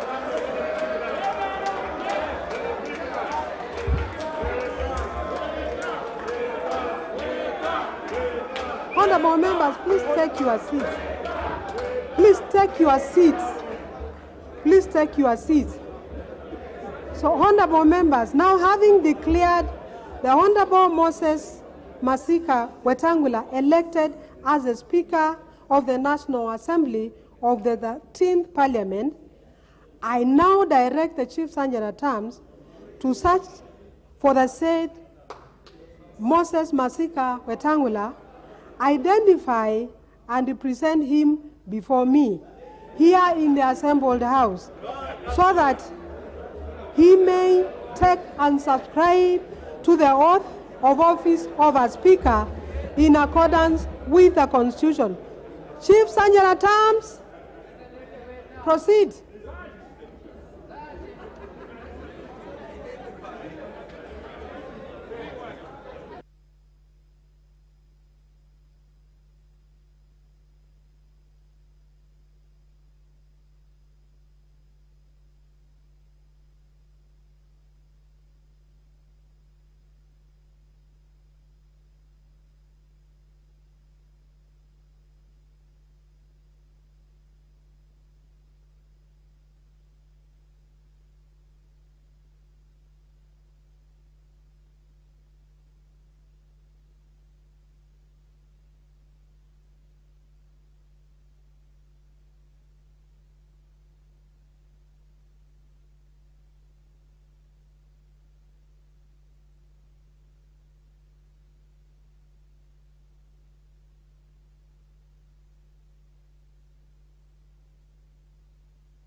Madam Clerk,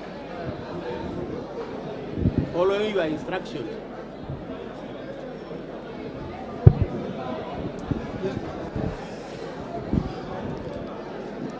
Madam Clerk, following your instructions, I now present to you Honorable Moses Masika Wetangula. Congratulations, Mheshimiwa. Yes.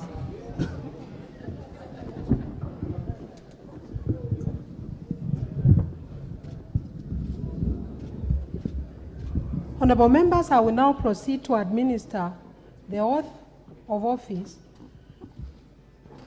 to the Honorable Moses Masika Wetangula. Would you like to swear or to affirm? Swear. Swear with the Bible? With the Bible. English or Kiswahili? Whichever. English. Please proceed. And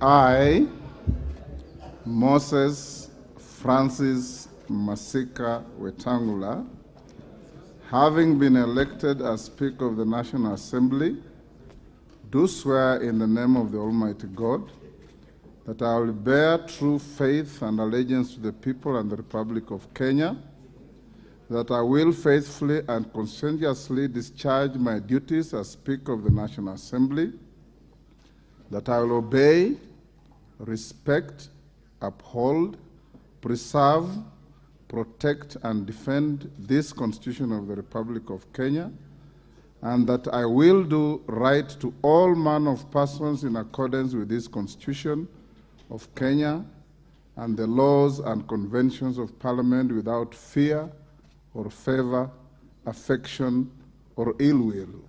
So help me God.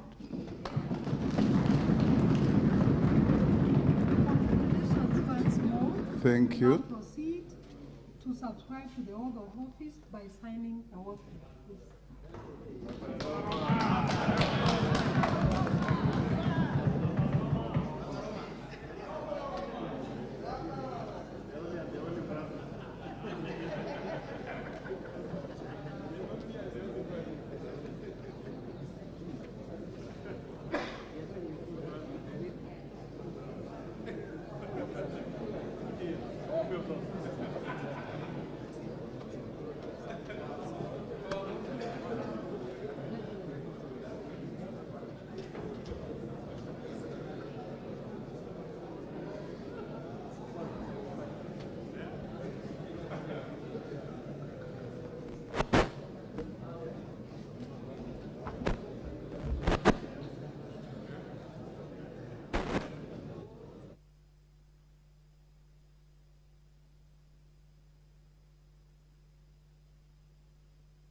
Honorable Speaker, congratulations on your election as the 8th Speaker of the National Assembly of the Republic of Kenya, on whom falls the greatest responsibility of guardianship of the authority of this House.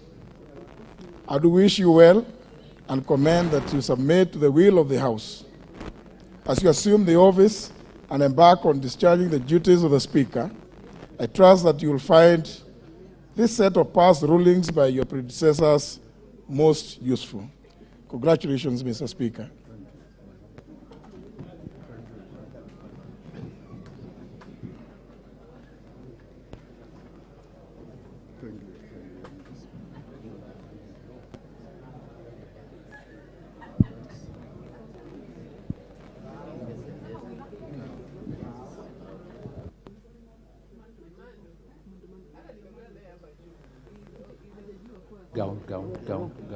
Go.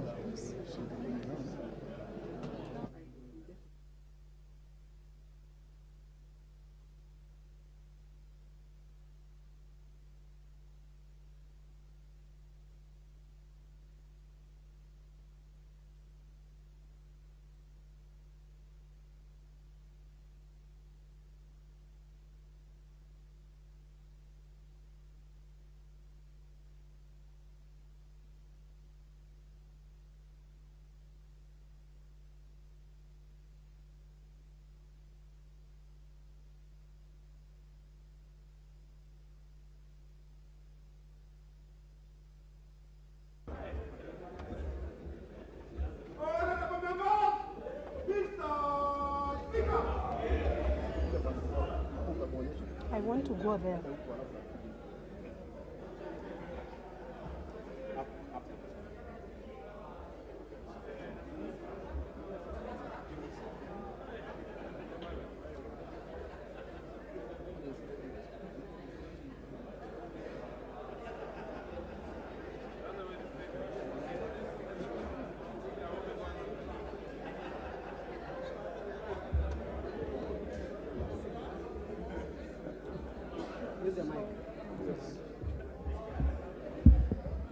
Honorable Speaker of the National Assembly, congratulations.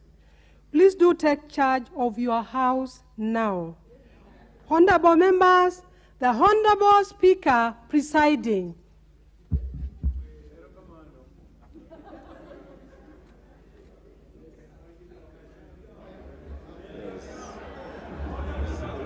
I see.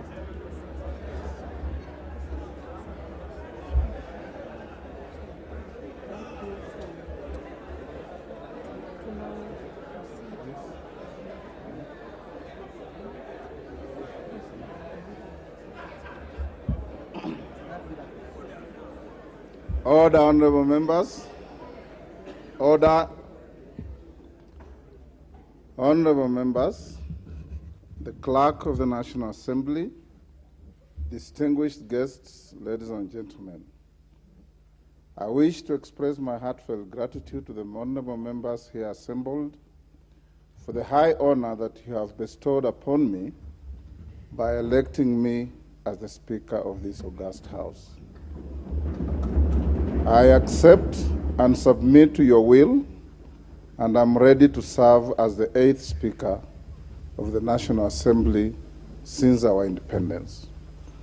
I commend all the citizens who expressed interest in becoming your Speaker by formally returning their nomination papers and laud the efforts of my worthy opponent in today's election, the Honorable Kenneth Otiato Marende, who also happens to have been one of my distinguished predecessors, having served as the 7th Speaker. My other distinguished predecessors include Sir Humphrey Slade, the Honorable Frederick Mbiti Gideon Mati, the Honorable Moses Kiprono Arap Keino, the Honorable Professor Kimetet Arap Ngeno, the Honorable Kausai Francis Xavier Ole Kaparo, and my immediate predecessor, the Honorable Justin Beda Njoka Muturi. I am eternally humbled and extremely privileged to now occupy this hallowed seat. Honorable members, when I look at you and visualize the grueling campaigns you have all undergone, I must say that I am proud of all of you for ultimately making it to this House a dream for everybody. I commend you.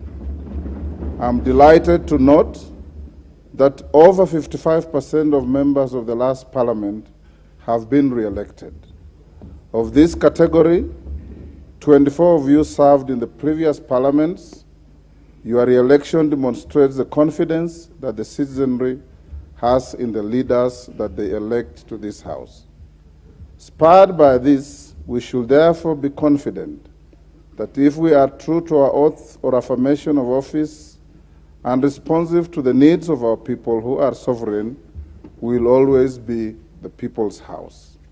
Allow me at this point, honorable members, to single out and congratulate part of the leadership of the last previous parliaments who have made it back to this House. These include the Honorable Aden Duale, who was the leader of the majority party in the 11th Parliament and the larger part of the 12th Parliament. My felicitations also go to the Honorable John Mbadi, the immediate former leader of the minority party, and his former deputy minority leader, the Honorable Robert Mbui. Permit me to, in the 10th Parliament. My congratulations also extend to the Honorable Emmanuel Wangwe, the immediate former majority whip, the Honorable Junet Mohammed, the immediate former minority party whip, and the Honorable Jessica Mbalu, a former member of the Presidium. I welcome you back to the service of this House. Honorable members, the National Assembly of the 11th Parliament had 68 female members. That number increased to 76 in the last Parliament. Today, this 13th Parliament has seen the number rise to 82, with 29 women having been elected to represent single-member constituencies. This increase is a significant step towards achieving the aspiration of the gender parity in representation as desired by our 2010 Constitution.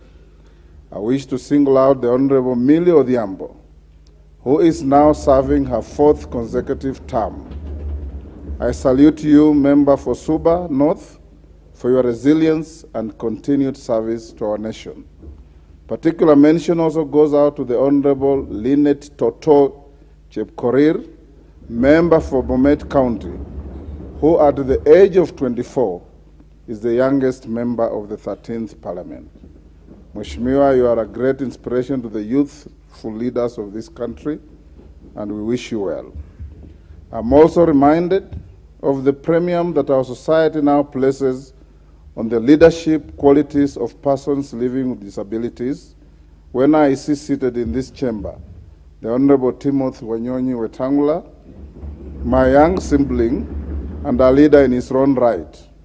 He now commences his 3rd term consecutive as a member of Parliament and is ably joined by the Honorable Rose Museo, serving her 2nd term, the Honorable 3rd term, the Honorable Joseph Samal Lomwa, who was here before and has come back for a 2nd term, the Honorable Jackson Kipkemoi Kosgei, and the Honorable Martin Pepela Wanyonyi.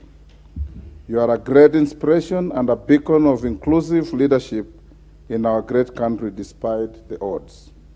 Honorable members, I also do recognize and acknowledge the Honorable Samuel Moroto, the Honorable Adan Kainan, the Honorable Gonsirai, who are currently embarking on their 5th terms, thus becoming what we refer to in the parliamentary parlance as the fathers of the House.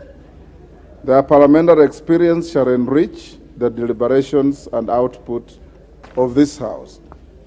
Honorable members, for those who served in the 12th Parliament, you will recall that the standing orders were reviewed before the final adjournment of the House. Notably, the standing orders now allow for co-sponsorship of legislative proposals and bills by members. Members of this House shall also be able to co-sponsor bills with senators and vice versa, where an unidentified member shall be in charge of steering debate on a Senate bill in this House. This, in my view, is a progressive addition to the procedures of the House. Honorable members, The revision of the standing orders in the 12th Parliament also increased the number of the committees of the House.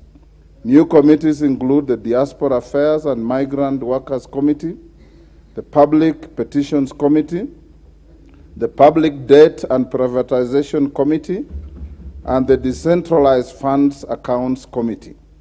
These changes and many others to the standing orders shall strengthen and streamline the workings of Parliament. Honorable members, my predecessor, the Honorable Justin Muturi, in his acceptance speech after being re-elected as Speaker for the 12th Parliament, undertook to implement a paperless system in the House. This was in line with the strategic pillar 4 of the Parliamentary Service Commission Strategic Plan 2019 to 2030 on the implementation of an e-parliament by automating and digitizing all systems and processes. In this regard, I urge you all to be friends with the electronic gadgets in this House and in the committees. Honorable members, speaking of the Honorable Justin Muturi, what many of you may not know is that he's not just my predecessor.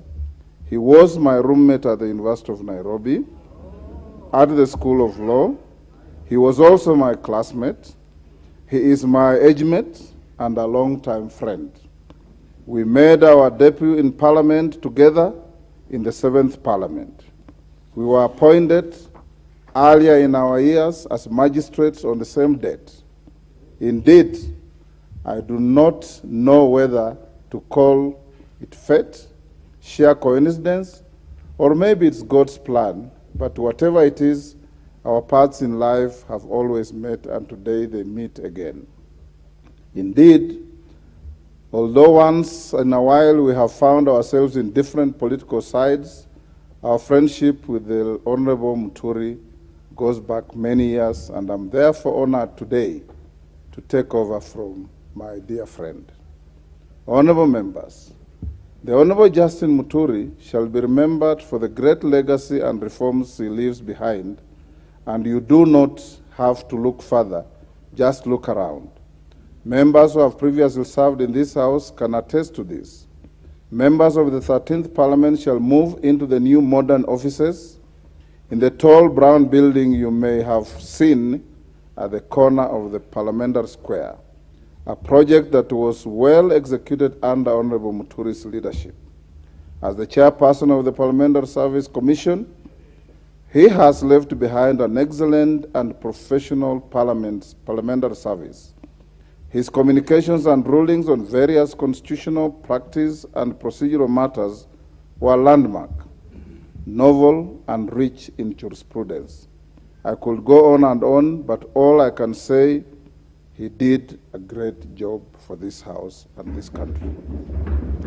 Honorable members, I am particularly honored that for the first time in the history of Parliament, the Honorable Justin Muturi has also set a precedent through a symbolic and formal handover process that you just witnessed when I was declared the Speaker. This is not only honorable, but it is an act that shall remind us for a long time of his great leadership style. The symbolic handover process by a Speaker should indeed be part of the traditions of this House, and it is a practice we should carry on. Having said this, join me now in applauding the former Speaker of this House, the Honorable Justin Muturi. Thank you. Honorable members, the author Gary Levy, in the book Speakers of the Canadian House of Commons, notes that presiding officers in the Commonwealth customary relinquish their right to participate in debates. Put differently, despite the title, a speaker does not speak but allows members to speak and presides over debate in the House. I'm aware that the Constitution precludes the Speaker from voting on any question proposed for decision in the House. But as your Speaker, I'll let my work speak for me. Honorable members, in this 13th Parliament, I undertake to prioritize two key issues. These are enhancing public trust in this House and the institution of Parliament, and nurturing and upholding committee between our two houses and between the National Assembly and other arms of government, with particular attention to our judiciary, which has often appealed for reasonable consideration by the legislature. Honorable members, the Constitution states that the authority that has been assigned to you and I under oath is a public trust. Hubert Humphrey, the 38th Vice President of the United States of America, is quoted to have stated that, I quote, "Anyone who has ever been elected to public office understands that one commodity above all others, namely the trust and confidence of the people, is fundamental in maintaining a free and open political system." In assuming our respective offices in this House, we are under a constitutional obligation to discharge our mandate in a manner befitting the offices that we have been entrusted to hold. As your Speaker, I undertake to strengthen public trust in the institution of Parliament. I will be keen to midwife, through the Parliamentary Service Commission, live broadcast of committee proceedings and the full operationalization of Bunge TV channels to highlight the work done by this House and its members. In addition to the live broadcast of chamber proceedings, I will support efforts to further actualize the provisions of Article 119 of the Constitution on petitions made to the House by adequately facilitating the work of the new Public Petitions Committee. To my mind, ensuring meaningful access to the House will, like a transparent glass, make Parliament more visible, disrobed of the mystery that people might perceive of its processes.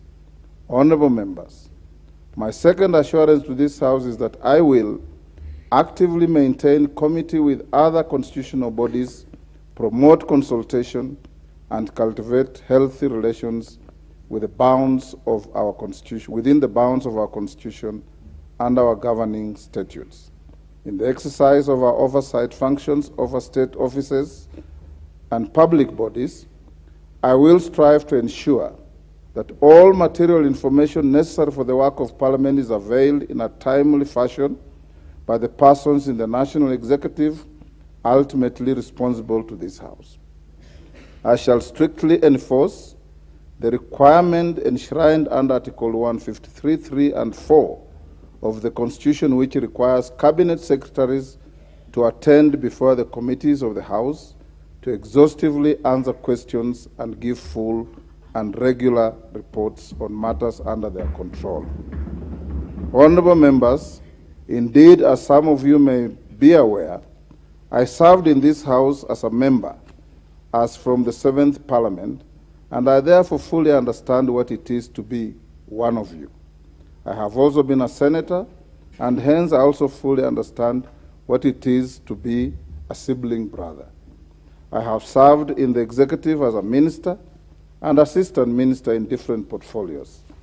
I have led various reforms to the rules of procedure of this House during the 7th Parliament, and was the head of the delegation of the African, Caribbean, and Pacific EU Union Joint Assemblies, and internationally, I'll continue building on the long and rich relationship we have to not just with the ACP-EU, but also the East African Legislative Assembly, the Pan-African Parliament, regional integration bodies, the Commonwealth Parliamentary Association, and the International Parliamentary Union. Suffice to mention, honorable members, that the standing orders you enjoy using today with the committee system were drafted by yours truly, the late Bonaya Godana, Julius Sunkuli, whom I believe has been re-elected to this House, and one Bishop Kimani, then Member of Parliament from Nakuru. Honorable members, I have worn many hats, but one of the greatest leadership lessons I carry with me to date is that a leader is a servant of the people.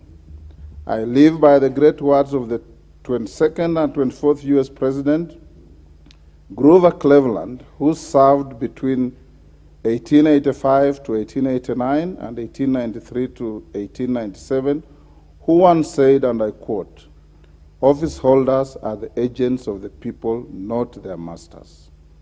These words always ring true to me, and hence moving on, I will be your servant and your agent. My eyes shall be keen to see and listen to all of you. My office will not be an ivory tower, it will be accessible to all of you. I understand to be impartial and promise to see to it that you are able to effectively discharge your constitutional mandate. I am fully confident of building on the past successes of this House and charting new paths that will lead us to more glory and maintain this House as the pride of all Kenyans.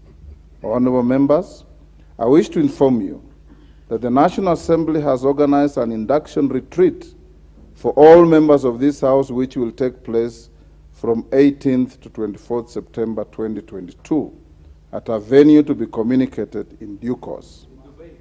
This retreat will be a great opportunity for you to thoroughly acquaint yourselves with your mandate, parliamentary processes, and the secrets and tools that will give you a head start as in serving your electorate. I encourage you to attend all these sessions. Honorable members, I wish to commend the acting clerk of the National Assembly and her able team of officers for the successful conduct of the pre-swearing-in orientation last month. The acting clerk has informed me that more than 95% of the members turned up for this exercise.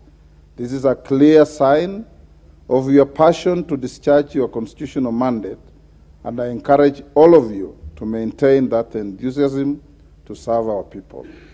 Honorable members, as I conclude, I unequivocally submit myself to the collective will of this House and reiterate my singular desire to serve with the impartiality, fidelity to the Constitution and the laws of this land, our standing orders, practices, precedents, and traditions of this House.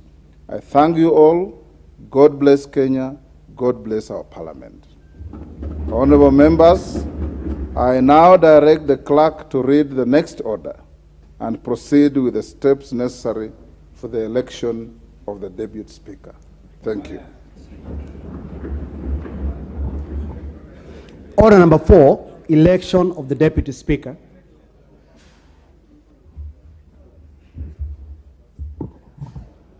Honorable Speaker, I have the following report to make as a returning officer on this order. His Excellency the President of the Republic of Kenya and the Commander-in-Chief of the Kenya Defense Forces notified this first sitting of the National Assembly of the 13th Parliament, White Gazette Notice number 10527 of 2022, dated 5th September 2022. Pursuant to the provisions of Article 1062A of the Constitution, the office of the Deputy Speaker of the National Assembly became vacant when the previous holder, as a member of the House, vacated the office under Article 103 of the Constitution.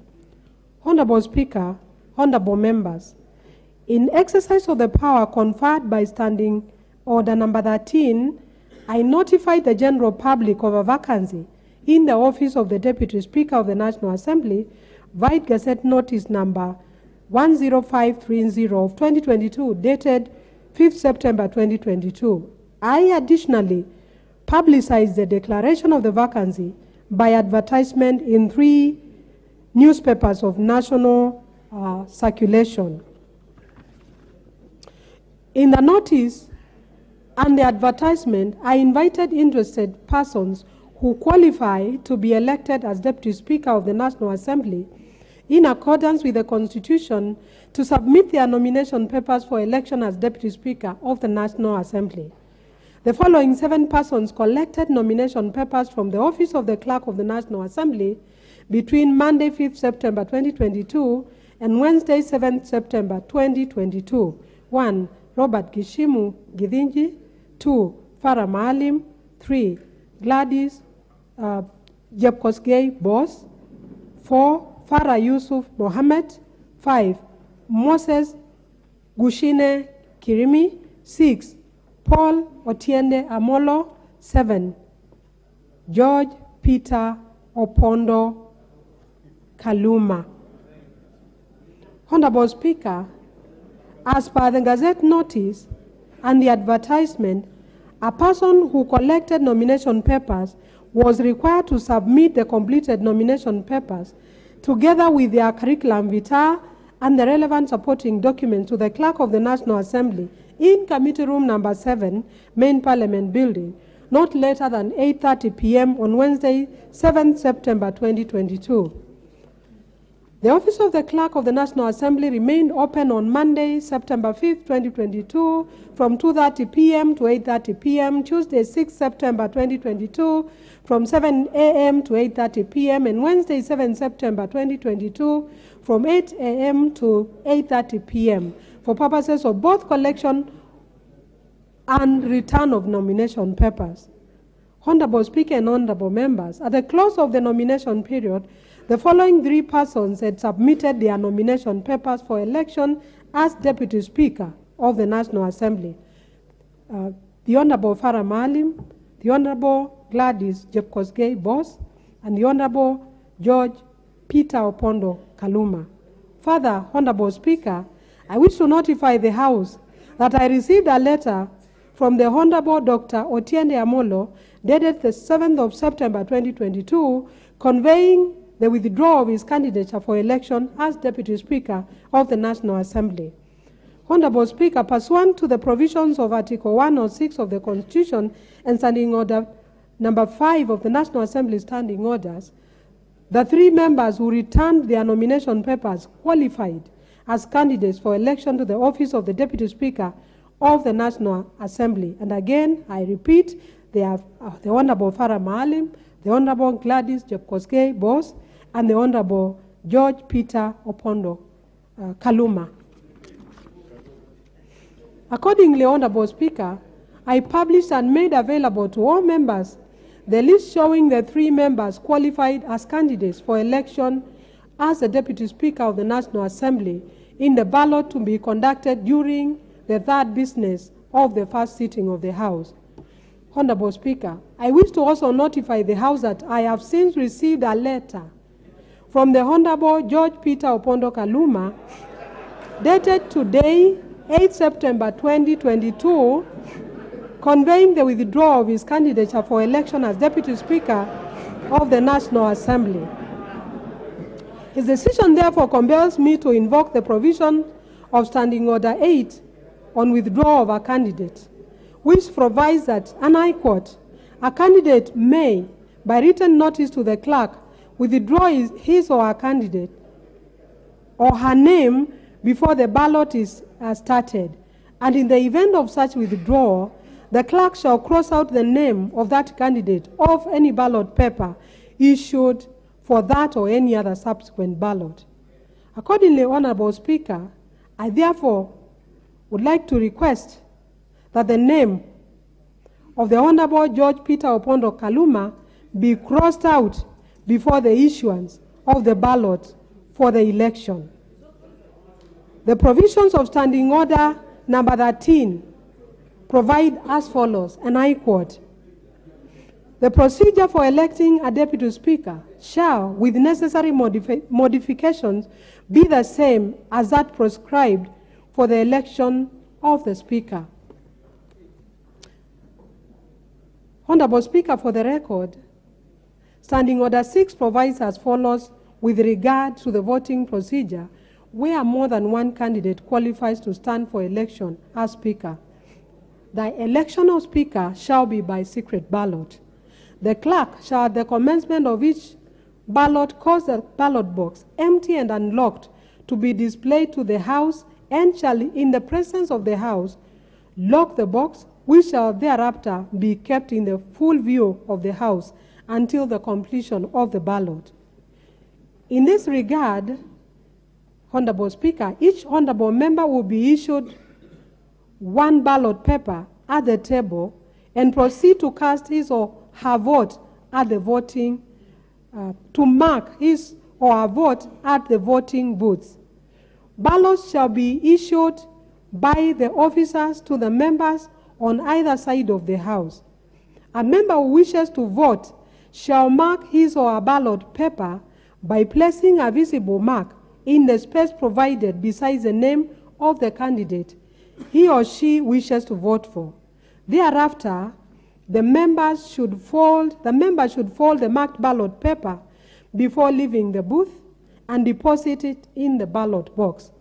A member who, before conclusion of a ballot, has marked his paper in error may, by returning it to the clerk, obtain another in his place. The first ballot paper shall be marked cancelled and shall be destroyed. Honorable members, when it appears to me that all members who are present and who wish to vote have deposited their ballot papers in the ballot box, I shall unlock the box, examine the ballot papers, and having rejected those unmarked or spoiled, report the results of the ballot. May I also notify honorable members that a member who shall not have already recorded his or her vote after I have unlocked the ballot box shall not be entitled to do so. The counting of the ballots shall take place in the presence of all members and members appointed as agents or representatives by the candidates. Each candidate is allowed a maximum of one agent for purposes of the ballot. Honorable Speaker, in line with the requirements of Standing Order 7.1, a person shall not be elected as Deputy Speaker unless he or she is supported in the ballot by the votes of 2/3 of all members during the first round. I would like to remind the House that this 2/3 threshold is not a constitutional requirement, as I had said earlier, and it was never the intention of the framers of the Constitution to say that it has to be 2/3. Otherwise, it should have been clearly stated. It is a procedural step to ease the election of a Deputy Speaker on the first round of the ballot.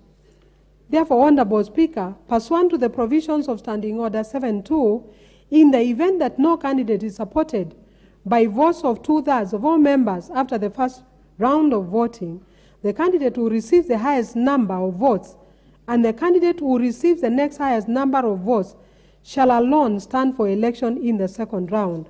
The candidate who receives the highest number of votes in the second round shall stand elected as Deputy Speaker. Honorable Speaker, I wish to remind the House that this particular voting is by secret ballot. Members are not allowed to display their marked ballots to the House, the galleries, or any other person.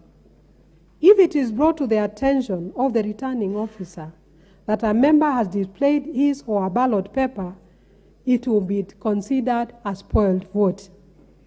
Members from the media fraternity are also reminded to observe Rule 3C of the Broadcasting Rules, which provides that wide-angle shots of the chamber shall not be used during voting and division, and no shot shall be taken.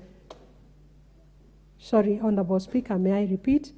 Wide shots of the chamber shall be used during voting and division, and no shot shall be taken so as to show the manner in which a member has voted in any secret ballot. Honorable members, we have set the voting booth next to the dispatch table. There are 4 voting booths on each side of the table. Members on the right side of the speaker will cast their ballots in the voting booth on that side of the table, and vice versa. Having explained the voting procedure, I now wish to ask the Chief Sergeant at Arms to go forward to open the ballot box and display it to the honorable members.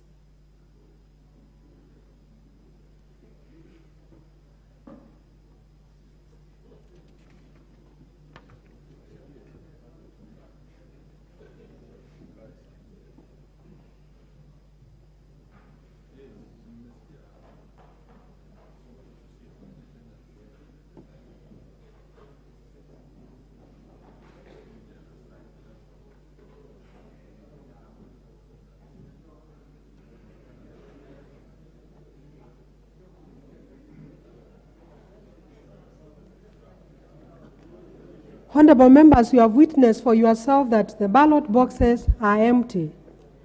I will now request the Chief Sergeant at Arms to close and lock the ballot boxes.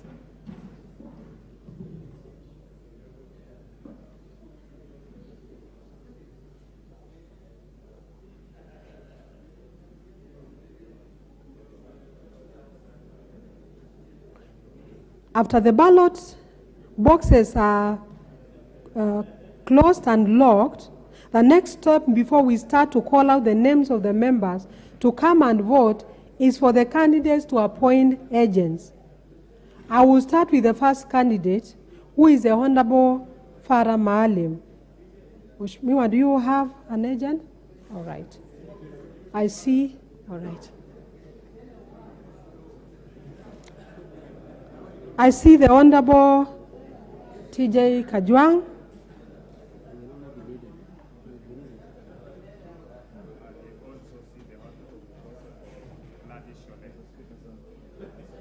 I now move to the Honorable Gladys Jepkosgei Boss. The candidate, the agent is here.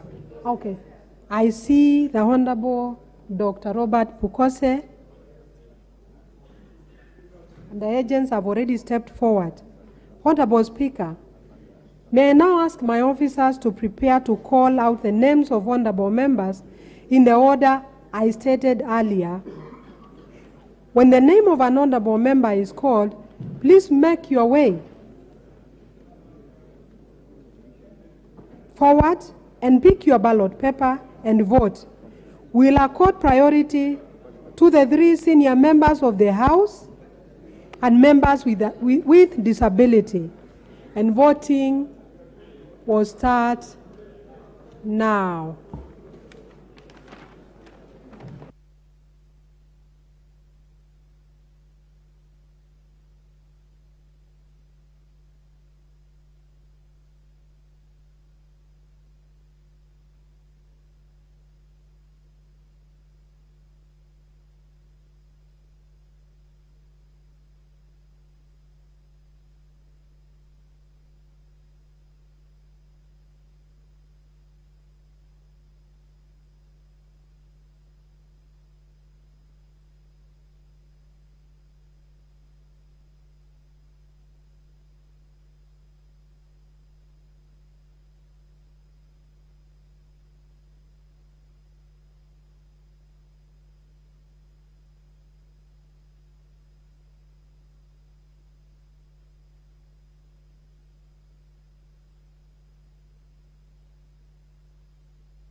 Duale Adan Bare, Ngongo John Mbadi, Maalim Farah.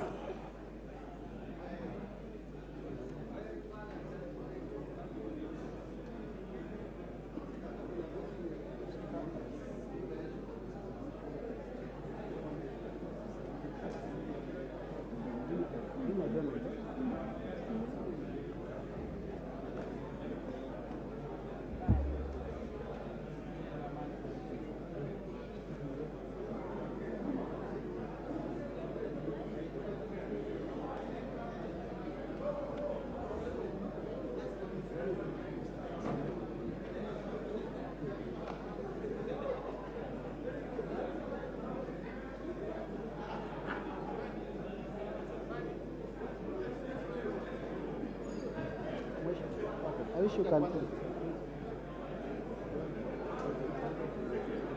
Mumo Rose Museo, Wetangula Timothy Wanyonyi, Lomwa Joseph Samal, Masara Peter Francis, and Kosgei Jackson Kipkemoy.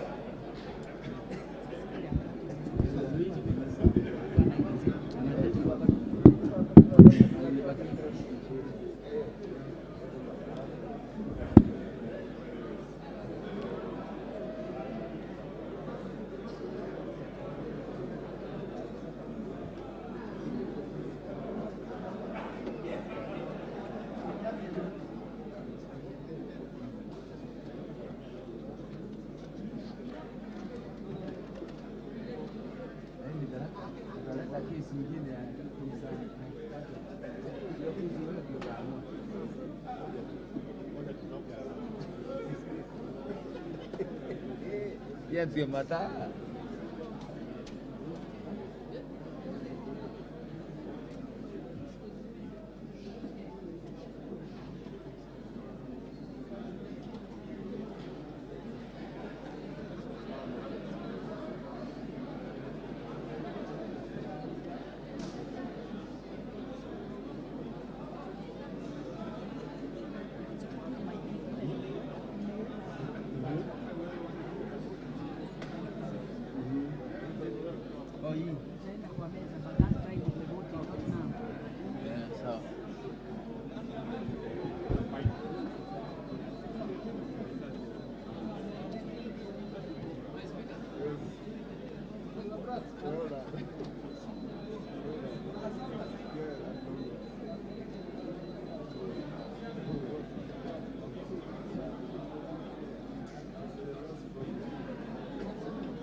Chumel Samuel Moroto, Rai Samuel Gonzi, Welie Adan Kenan.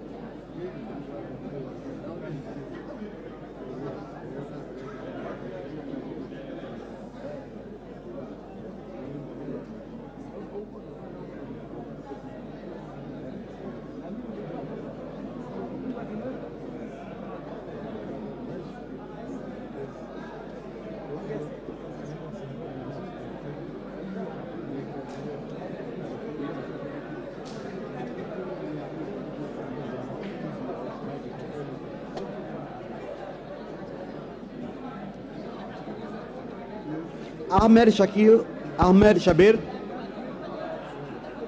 Hassan Abdi Yusuf, Kunjuri Festus Mwangi,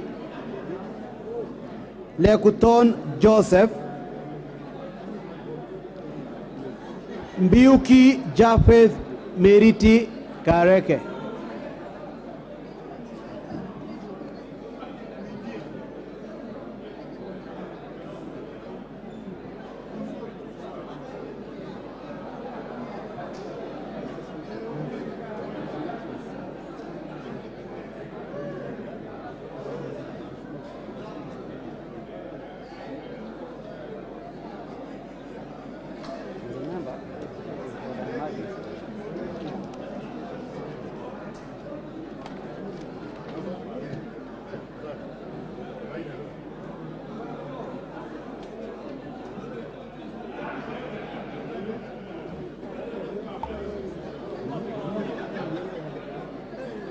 Odhiambo Millie Grace Akoth,